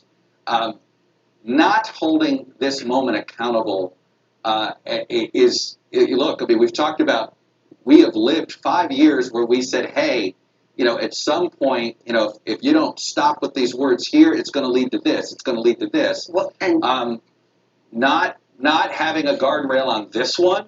God help us what message we're sending for the future. Well, in literally the final 2 weeks, and this is it. It's kind of the time to speak up or forever hold your peace. We just got to that end, a statement from James Mattis, the former defense secretary, who says, and it's quite blunt, I'll read part of it, today's violent assault on our Capitol, an effort to subjugate American democracy by mob rule, was fomented by Mr. Trump. His use of the presidency to destroy trust in our election and to poison our respect for fellow citizens has been enabled by pseudo-political leaders whose names will live in infamy as profiles in cowardice. It goes on, but this is striking, Chuck. James Mattis, a former military man, former defense secretary, generally speaking, has held his tongue, but not in this statement. Yes, and been criticized for it. Right? There's been many people, there have been a lot of people who have been tougher on the president than Secretary Mattis and General Mattis. And look, he had his own reasons for it. He felt, being a four-star general, that he had to choose his words carefully. But this is a pretty powerful statement. And I can tell you, I know behind the scenes, whether it's General Mattis, whether it's people like General Milley, former Chief of Staff John Kelly, there is a lot of concern among that group about this president's fitness right now and temperament. That's the other question here. I mean, we have a temperament issue. He apparently is sort of not acknowledging the role of any of this here. This is a serious conversation that people in power need to be having. You have to wonder if he holds any more water with Mitch McConnell after that really impassioned speech he made before the riots broke out, when he was arguing against this opposition. At that moment, it was clear that he was setting the president to sail on his own. No, there's no doubt. And at this point, though, given what happened today and the president's behavior and his response to it and his blame for it, how does any upstanding elected official on the Republican side of the aisle stand with this man anymore? And I do think in some ways, he actually, we just talked about this fear of Trump. I think this is a day that isn't, we've said, boy, this is the moment, and I'm always hesitating. Oh, this is the moment that everybody cuts Trump loose, or this is the moment that everybody figures out this guy's been selling a lot of malarkey. And so I hesitate to say this, but I think this is a sea change moment. And I just don't think the mainstream elected Republicans here, I think that there isn't going to be comfort standing next to him anymore. Well, and so I wonder if the president is fully aware of that yet. Well, Chuck, it is the final hour, as mentioned. And speaking of the hour, in about 12 minutes, 8 o'clock Eastern time, the United States Senate will reconvene. And we're told that Senator Mitch McConnell, the Republican leader, the majority leader, will be the first to address the chamber and address these remarkable events of today. And on any other day, the big story, Casey, would be the elections, the runoff elections in Georgia, which today were decided and have made the Democrats, the new two senators that are Democrats, will mean Democrats take control of the United States Senate. And so all of this tension is the backdrop of what has unfolded today. That's right, Savannah. It is pretty incredible that this is the reality that we are facing here. And I will say, I think that the politics of that, when we got here this morning, NBC News had yet to call the Senate for Democrats, but it was widely expected that that was what was going to happen. And there was actually a pretty jovial mood among Democrats, and Republicans, I think, were chastened a bit and felt as though it was a clear rebuke of President Trump. And I think that sense has actually carried through the day in a way that is helping to explain some of what is playing out at the Capitol right now, because it's clear that as a country we are having a reckoning with what we have seen and witnessed, and I think we're all just beginning to kind of grapple with what has unfolded here today. But there is a truth that the country had rejected the politics of the last 4 years. Donald Trump lost the election. Joe Biden won the election. And we had just learned that Democrats, to the surprise of most people here, are going to take control of the Senate. Democrats are going to control all of the levers of power. And it takes a significant shift to go from an all-Republican government to one that is controlled by the opposite party. And so I think that's part of what you're seeing as Republicans are trying to decide, okay, how do we move forward here? It is clear that the country is sending us a message that we need to do something differently here from a political perspective. And now you have this incredibly stark illustration of just how dangerous it is if you allow misinformation to go unchecked, that the president is able to mobilize his supporters in this way, in a way that has threatened their safety, frankly, and also their ability to do their jobs and to govern and to perform the duties that they were elected to fulfill. So I think that's part of why you're seeing this determination. We're expecting Mitch McConnell now to speak on the Senate floor at 8 o'clock. You saw those electors, the boxes going back to the Senate chamber. Remember, that is officially what they came here to do today, to take those electors out of their envelopes, to read them out loud, and to declare Joe Biden the president-elect. So they're going to start up that business again in a show of force, I think, in the face of these protests in just a little while, Savannah. All right, Casey, thank you so much. Let's bring in NBC News national security analyst Frank Luzzi. Frank, good to have you on here.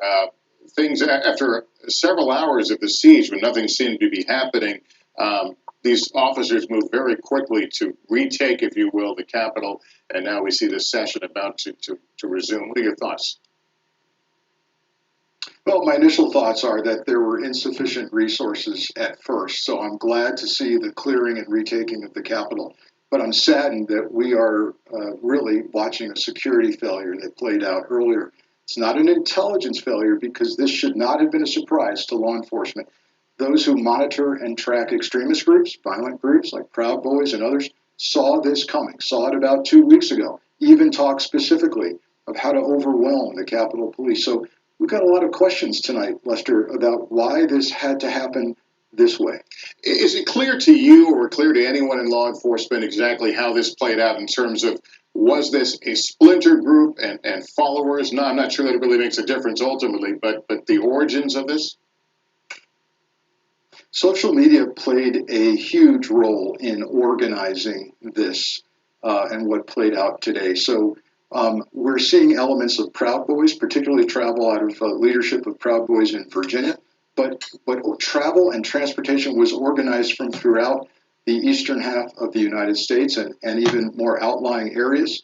And then other groups joined on and exploited it, as you usually see in a type of crisis like this. People just exploited it for their own benefit. So we'll need to weed through this. There'll be a massive investigation of this. There's lots of video, lots of social media. People will meet serious federal consequences for what was done today. Frank, it's Savannah. Can I ask you a question? I'm looking at these images, people taking, barricades or chairs or whatever, literally breaking the windows of the United States Capitol rushing the guards, going past the metal detectors. I mean, can security in and around the nation's capital, the president and our lawmakers ever really be the same again? I mean, there's this presumption, this big show of force, this mighty force. You could never get past it. You wouldn't even dare to try. And now, here today, this very thing has happened. And it just makes me wonder what has to happen now and what assumptions need to be reexamined in terms of, how we're securing the nation's capital. It's a kind of, it's so different, but it does remind me of 9/11 in the sense of, when we looked back at it, we said it was a failure of imagination. We never really imagined that people would attempt that kind of attack. Did we imagine that, a big band of protesters would just roll right through and seemingly be able to do so? Savannah, you've raised a question that really causes us to reflect on the past 4 years and so many of the premises and assumptions that we, as a nation, we've relied upon that have been wrong. And in the security realm, I think this day will serve as a place we'll point to in the future and say, that's when things changed about institutional security, about how we preserve democracy from a physical level as well as from a figurative level. And I think, sadly, I'm saddened to even be talking about this, but sadly, we are now moving forward into a place where we have to start considering whether we might someday end up with a permanent insurgency in our country, a permanent disenfranchised group prone to violence because they feel they're not part of the system. We've seen this play out in other nations, whether it's Colombia or Spain with Basque separatists, even in U.S. territory of Puerto Rico, where there's a separatist movement that in the past has been violent. We've got to ask ourselves whether it's time to wake up and realize that our security posture needs to be changed. Yeah, but what does that mean? I mean, remember the fence jumping incidents at the White House years ago, and they kept making the fence higher and higher. What about the party crashers at the White House? Remember that in the Obama administration? Yeah, and which gets back to your point of everything seems super, super secure. And is it an illusion of security, or is it security, Frank? Well, let me tell you this. We have something in the security field in the government called a National Security Special Event. We designate the Super Bowl every year a National Security Special Event. That means the Secret Service takes over in terms of physical security. The FBI stages all kinds of response and detection. All intelligence resources are put toward it. We saw this coming. The intelligence community should have seen this coming. It was there. And we should have designated this a kind of national security special event and had those resources in place to battle and defeat what the intel was telling us was likely to happen. It's that kind of posture that I'm talking about moving forward. All right, Frank Nicolucci, our national security analyst, thank you so much. Let's go to Yasmin Vasugian outside the Capitol. Yasmin, as the members of Congress prepare to resume their session, what is it like outside? Are there any hangers-on, or are they totally cleared the area? They haven't totally cleared the area, no. There's certainly some stragglers, some hangers-on at this point. And the police have basically created layers, like barriers. As I was talking to Savannah a little bit earlier, and you, Lester, as well, we were a lot closer to the Capitol than we are now. We've now made our way much further away from the Capitol. And the way in which they've set up these police barriers, if I could quickly take you through it, is there's about 3 police barriers, I believe, at this point. Here's one right in front of me. You see D.C. Metro Police lined up here. Beyond that, there's yet another police barrier a little ways down, I guess, 100 or 200 feet. I'm not great at math, but away from where I'm standing now. And then beyond that, there's yet another police barrier as well, where we were standing a few hours or so ago. And then there are those buses way far down, Miguel, if you could push it on those buses. And I was talking to a police officer over here asking, what are those buses here for?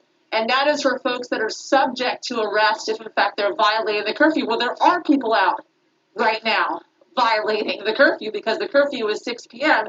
No arrests at this point, it seems, have been made, but that could begin to happen if people do not disperse once and for all. Again, there are stragglers. At this point, there is nowhere near the numbers that we saw hours ago with the thousands upon thousands of folks that were lined up all the way up the Capitol steps into the building. There are hangers-on at this point, but they really want to make sure, especially with the joint session resuming inside of the Capitol soon, that all folks do disperse and abide by the mayor's curfew. So we're going to wait and see how things are changing. And as I've been saying, every time I speak with you guys, by the minute, things are continuing to change. But at this point, I'm confident in saying things are calm. Yeah, things are okay. Certainly a lot more law enforcement out there than what they were witnessing earlier. We're glad to hear it. And in about a minute from now, the United States Senate will reconvene after a day that will go down in history. Senator McConnell, the Republican leader, majority leader, is expected to speak first. And our reporters are saying he's already on the Senate floor. So that's about a minute away. And yet there is some suspense about how this all will unfold. There's still the business to be done of opening and certifying the electoral votes that were sent in by the states as is prescribed by the Constitution. In years past, this was a pro forma exercise, largely ceremonial, and we saw even those envelopes brought in a box that this morning had to be whisked away with members of Congress as protesters stormed the Capitol, stopped the United States government from operating for several hours until now.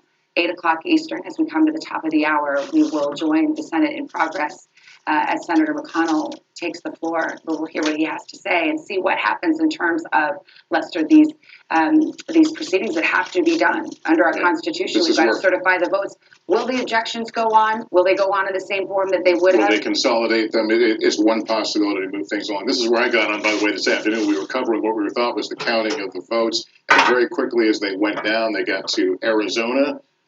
And that was the first challenge, a member of the House, a member of the Senate, Ted Cruz. And that, of course, meant they could break up into these separate, back in their separate chambers. That's where they were when all this broke out today. So the House members were debating, the members of the Senate were debating, and presumably they've not finished with Arizona yet. No, and I mean, it takes two to tango. So under these rules, under the Constitution, you need a member of the House and a member of the Senate to lodge an objection to one of the state's electoral votes. That happened today, as we saw. And so that process was beginning where there would be debate in each separate chamber. Now, what we're not sure about is when the Senate convenes, will they fast track it? Will they say, okay, we've debated this, and now let's just get back to counting the votes in a more perfunctory way, the way that had been done in years past. But at the same time, Andrea Mitchell reported that some Democrats are talking about, whether it be tonight or another night, passing articles of impeachment against the president on the basis of what transpired today. So again, a lot of suspense about what will happen when business reconvenes here at the Capitol. I think one telling thing today, and again, this is before the riots began, when the Senate began to argue the question, it was Mitch McConnell spoke first, and then Chuck Schumer. They found themselves on the same page because McConnell was making a very passionate plea to don't do this. This is threatening the republic. You're embarrassing yourself. You're embarrassing your party, your country. Very emotional, almost sounding at points like he was on the verge of tears. So you wonder what conversations he has had this evening with other members of the Senate who maybe want to still go forward with these oppositions, that maybe he's been able to persuade them. That's what we're kind of waiting for. Well, and remember Senator McConnell, who has stood steadfastly by the president throughout this administration, had urged his colleagues late last year not to do this, to just go ahead and let this proceeding take place as it always had on January 6th. But Josh Hawley was the first, the senator from Missouri, to say, no, I'm going to object, and that led to more than a dozen senators following suit, and we saw several members of the House willing to do so as well. But Senator McConnell, this was probably the most forceful statement we've ever seen him make against the president. That was before everything that transpired. And don't forget the political background here as well. The Democrats won both runoff elections in Georgia today, meaning that in a couple of days, it will be the Democrats who have the control over the United States Senate. It won't be Majority Leader Mitch McConnell anymore. It'll be Majority Leader Chuck Schumer. This is going to day we are going to remember for a lot of reasons, a lot of news made. I want to go to Casey Hunt on Capitol Hill. Casey, we are standing by for the session to resume. What do we know? That's right, Lester. We know that we expect Mitch McConnell to speak on the Senate floor at 8 o'clock. And we can tell you in the conversations we've been having over the last hour or so, the will, and as you and Savannah have been discussing, the will to proceed with this the way we originally anticipated they would, with objection after objection, hour after hour of debate dragging into tonight and perhaps tomorrow. the will to do that seems to be gone, or at least going. And it obviously will take the agreement of every person in the Senate in order to cut this process short, because any single senator could decide to sign on to another objection and continue this process. But we know that McConnell has been part of these conversations urging an end to this, and I think everyone who has watched these events unfold today has been deeply shaken, and that reality is driving the decision making here. I mean, this is a much different conversation now than it was this morning when we all walked in here and we expected Republicans to be willing to put on a spectacle for President Trump, but we did not expect consequences of the likes that we saw today play out here at the Capitol. So remember, it's likely the House will also have to convene in order to dispense with the process that they have already started. So you'll remember we saw this morning they convened in the joint session and then they separated into the House and the Senate. So we're in uncharted territory, but in theory, the process would be such that each chamber would have to finish up their debate. So the Senate could decide, okay, we're done talking about it. We're gonna put a pin in this. We're gonna be done. We think we've seen enough. That said, there does seem to be more willingness in the House to continue to object, and the House also has the up to 2 hours of debate as part of this. So we're going to need to see what the House does. However, the Senate can put a stop to it after that, after each chamber votes and they get back together to go through the alphabet. Remember, we got as far as Arizona. To go to the next states, you would still, at that point, need a House member and a senator to sign a written objection to drag this out. So if all the senators decide, okay, we're done with this, we want to put this episode behind us, they can make the decision at that point. But we still have some process twists and turns here tonight. The good news, of course, the Capitol on its way, it has been secured, and we are on the way to seeing business resume on the floor of the House and the Senate after they were invaded. One word that I keep hearing, especially it sticks out to me when Republicans have used it, and we've heard a couple of them do it, former President George W. Bush, Mitt Romney, Susan Collins, they've called what they saw happen here today an insurrection. And I think that's something that captures, it's well beyond calling these protests. I think there is an increasing acknowledgement from Republicans that they need to start to name this, because frankly, not having done it earlier has led, it's been part of what led us here today. Lester. And we understand that Vice President-elect Harris is arriving on Capitol Hill, will apparently be in the Senate chamber as they continue their business.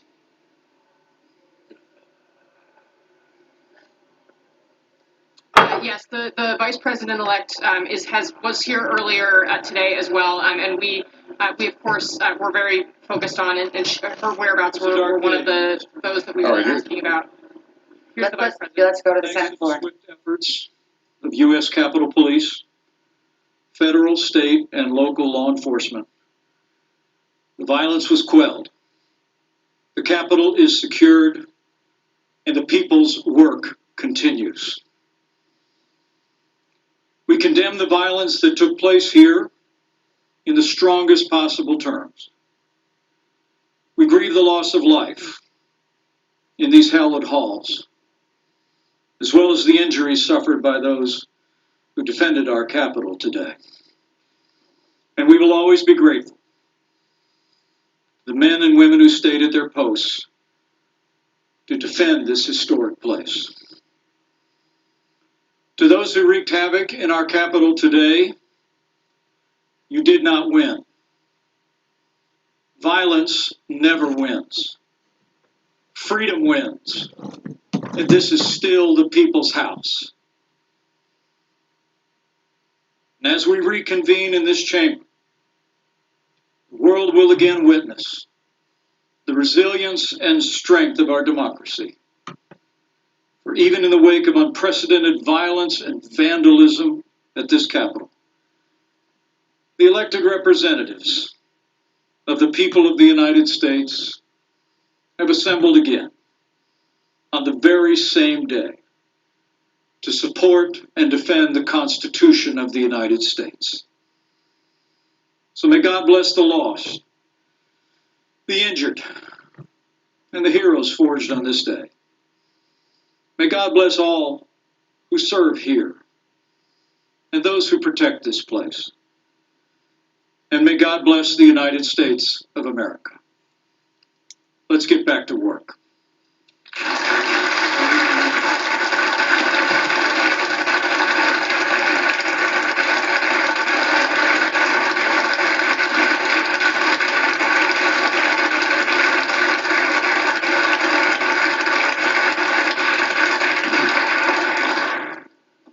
Mr. President, the Majority Leader. I ask unanimous consent the Majority Leader and the Democratic Leader be allowed to speak, and that the time not count against 2 hours of debate in relation to the objection raised on the state of Arizona. Is there objection? Without objection, so ordered. On the state of the American people, the United States Senate will not be intimidated. We will not be kept out of this chamber by thugs, mobs, or threats. We will not bow to lawlessness or intimidation. We are back at our posts. We will discharge our duty under the Constitution and for our nation. And we're going to do it tonight. This afternoon, Congress began the process of honoring the will of the American people and counting the Electoral College votes. We've fulfilled this solemn duty every 4 years for more than 2 centuries. Whether our nation's been at war or at peace, under all manner of threats, even during an ongoing armed rebellion and the Civil War, the clockwork of our democracy has carried on. The United States and the United States Congress have faced down much greater threats than the unhinged crowd we saw today. We've never been deterred before, and will be not deterred today. They tried to disrupt our democracy. They failed. They failed. They failed to attempt to obstruct the Congress. This failed insurrection only underscores how crucial the task before us is for our republic. Our nation was founded precisely so that the free choice of the American people is what shapes our self-government and determines the destiny of our nation. Not fear, not force, but the peaceful expression of the popular will. Now, we assembled this afternoon to count our citizens' votes and to formalize their choice of the next president. Now we're going to finish exactly what we started. We'll complete the process the right way, by the book. We'll follow our precedents, our laws, and our Constitution to the letter. And we will certify the winner of the 2020 presidential election. Criminal behavior will never dominate the United States Congress. This institution is resilient. Our democratic republic is strong. The American people deserve nothing less.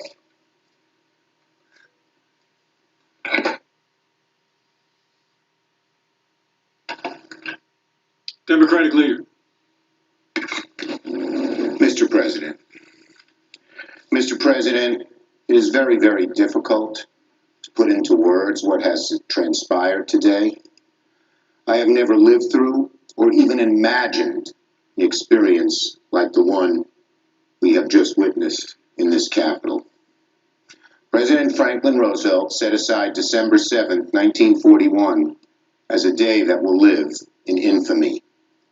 Unfortunately, we can now add January 6, 2021, to that very short list of dates in American history that will live forever in infamy.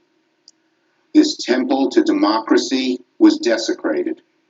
Its windows smashed, our offices vandalized. The world saw Americans' elected officials hurriedly ushered out because they were in harm's way.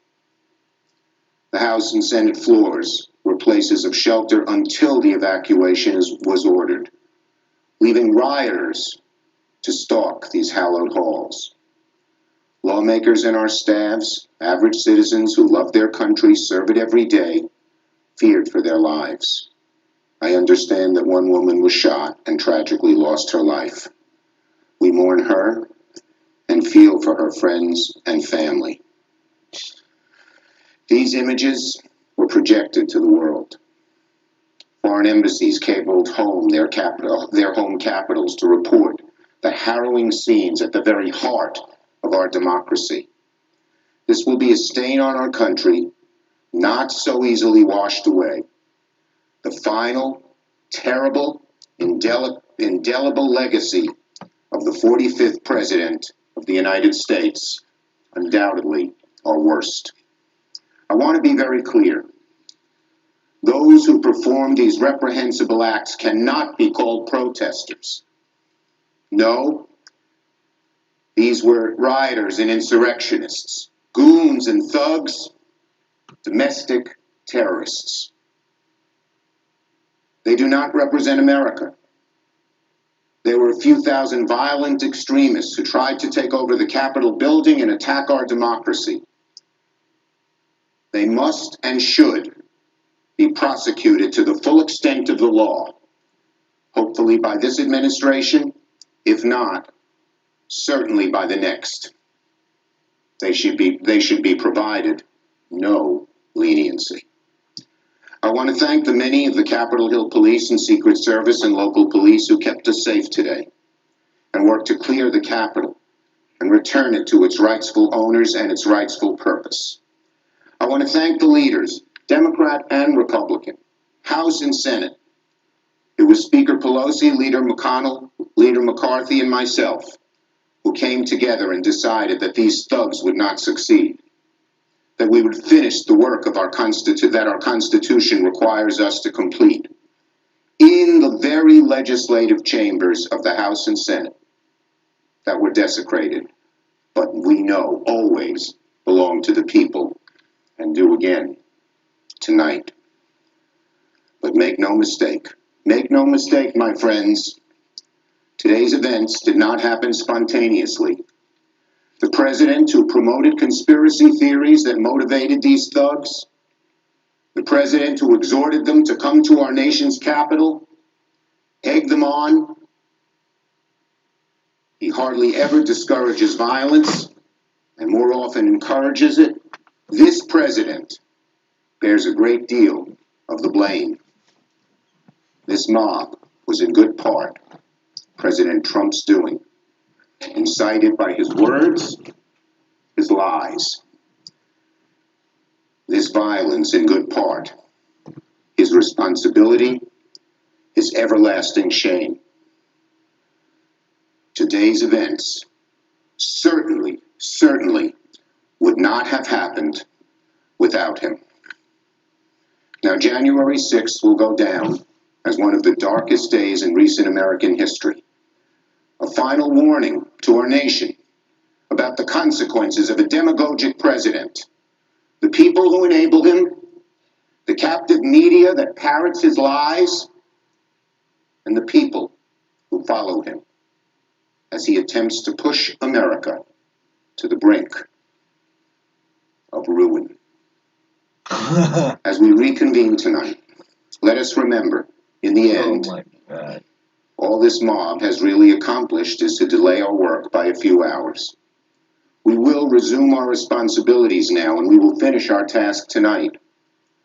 The House and Senate chambers will be restored good as new and ready for legislating in short order. The counting of the electoral votes is our sacred duty. Democracy's roots in this nation are deep, they're strong, and they will not be undone, ever, by a group of thugs. Democracy will triumph, as it has for centuries.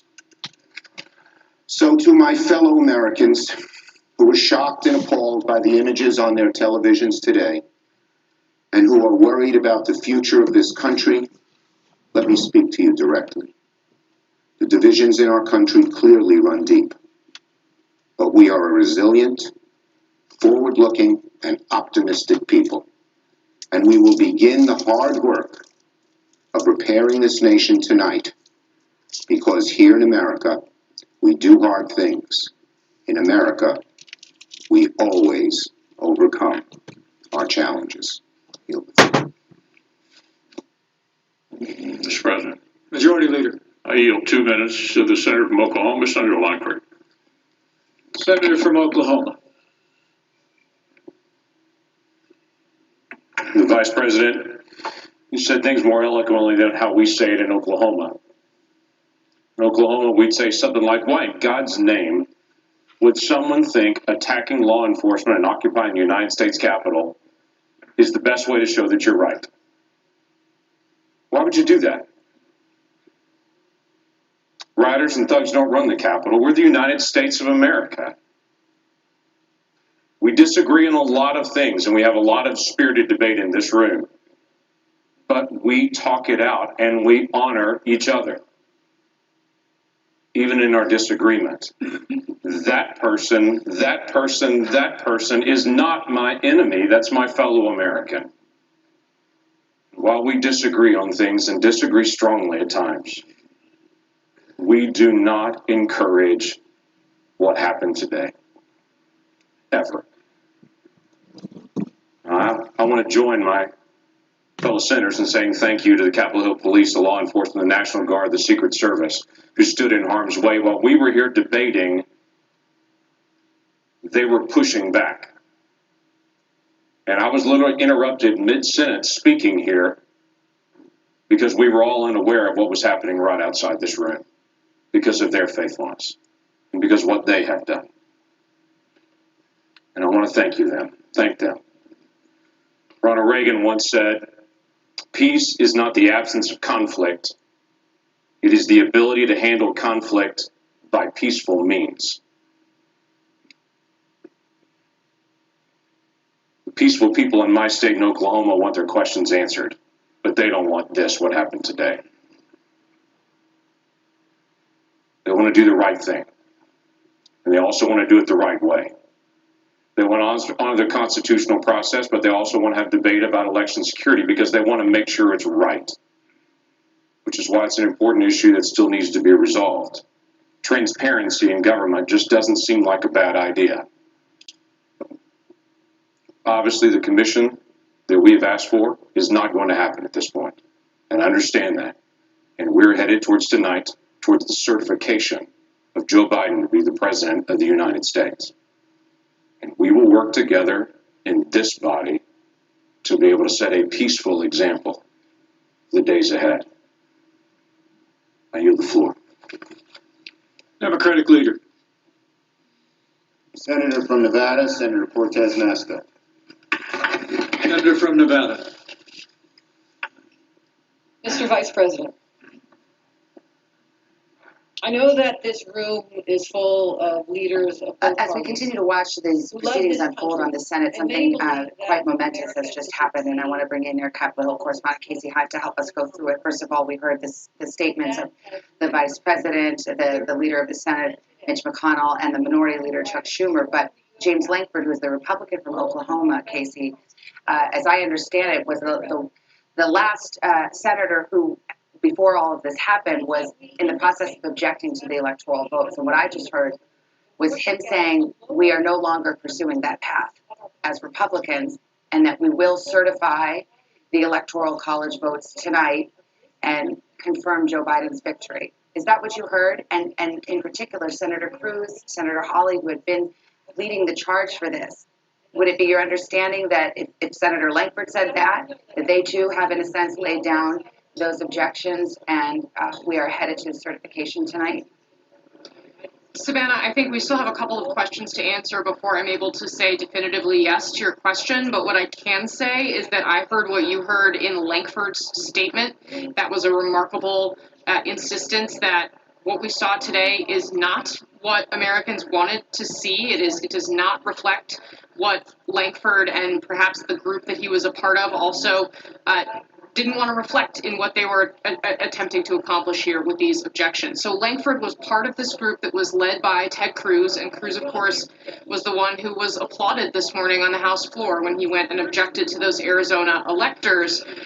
We had been surprised when this release initially came out to see James Lankford's name on there. He is up for re-election in 2022, which was part of what we thought perhaps explained it. He was concerned about a primary from a Donald Trump supporter in the deep red state of Oklahoma. But he has built a reputation here on the Hill as someone who, while conservative, was pretty sober-minded, willing to criticize President Trump, especially in the places where they diverged on moral questions. Lankford is a pastor by background. He's a person of faith who always said that many of Donald Trump's actions in his personal life didn't line up with Lankford's own faith, which is not something that everyone was always willing to say. He also held a seat on the Intelligence Committee, was considered somebody who was serious about attempting to govern, even in this age we've been living through, this age of Trump. So we were surprised to see him sign on to this, but I think it reflected the political reality that they felt they were operating under. And in some ways it makes sense that he would be the person that would come down and say, hey, what we saw here is not what we meant to do. Now, Casey, if he in fact speaks for the other senators who were who were going to oppose, the members of the House can't oppose without a senator agreeing. So that would short circuit the entire process. That's right, Lester. So if none of these members are willing to, and I think we should emphasize, we're trying to do this reporting because there are quite a few senators who said previously they were willing to, and we've been trying as hard as we can to talk to all of them, because any one of them could change the reality here. That's part of why I'm being so careful. But I think we can say and underscore that the mood, the imperatives around this are completely changed. The push inside the Senate right now, and I use the word Senate to include everyone in both parties, Republican and Democrat, is that what we saw today is unacceptable, and it has fundamentally changed the way they want to proceed here. That is not to say that there may not be a single senator who could change what we actually see unfold tonight, but your point is the correct one, which is that if this holds, and if this new emerging sense is what takes root here, then we will see this process end after this Arizona objection, because it would take a senator being willing to sign their name to the piece of paper, object to additional states, to drag this out for hours and hours into the night. See how this plays out then. Thanks, Casey. The mood and the momentum has certainly shifted directions dramatically in the wake of dramatic events, unprecedented events at the Capitol. We heard the Vice President, Mike Pence, take the Senate floor and gavel in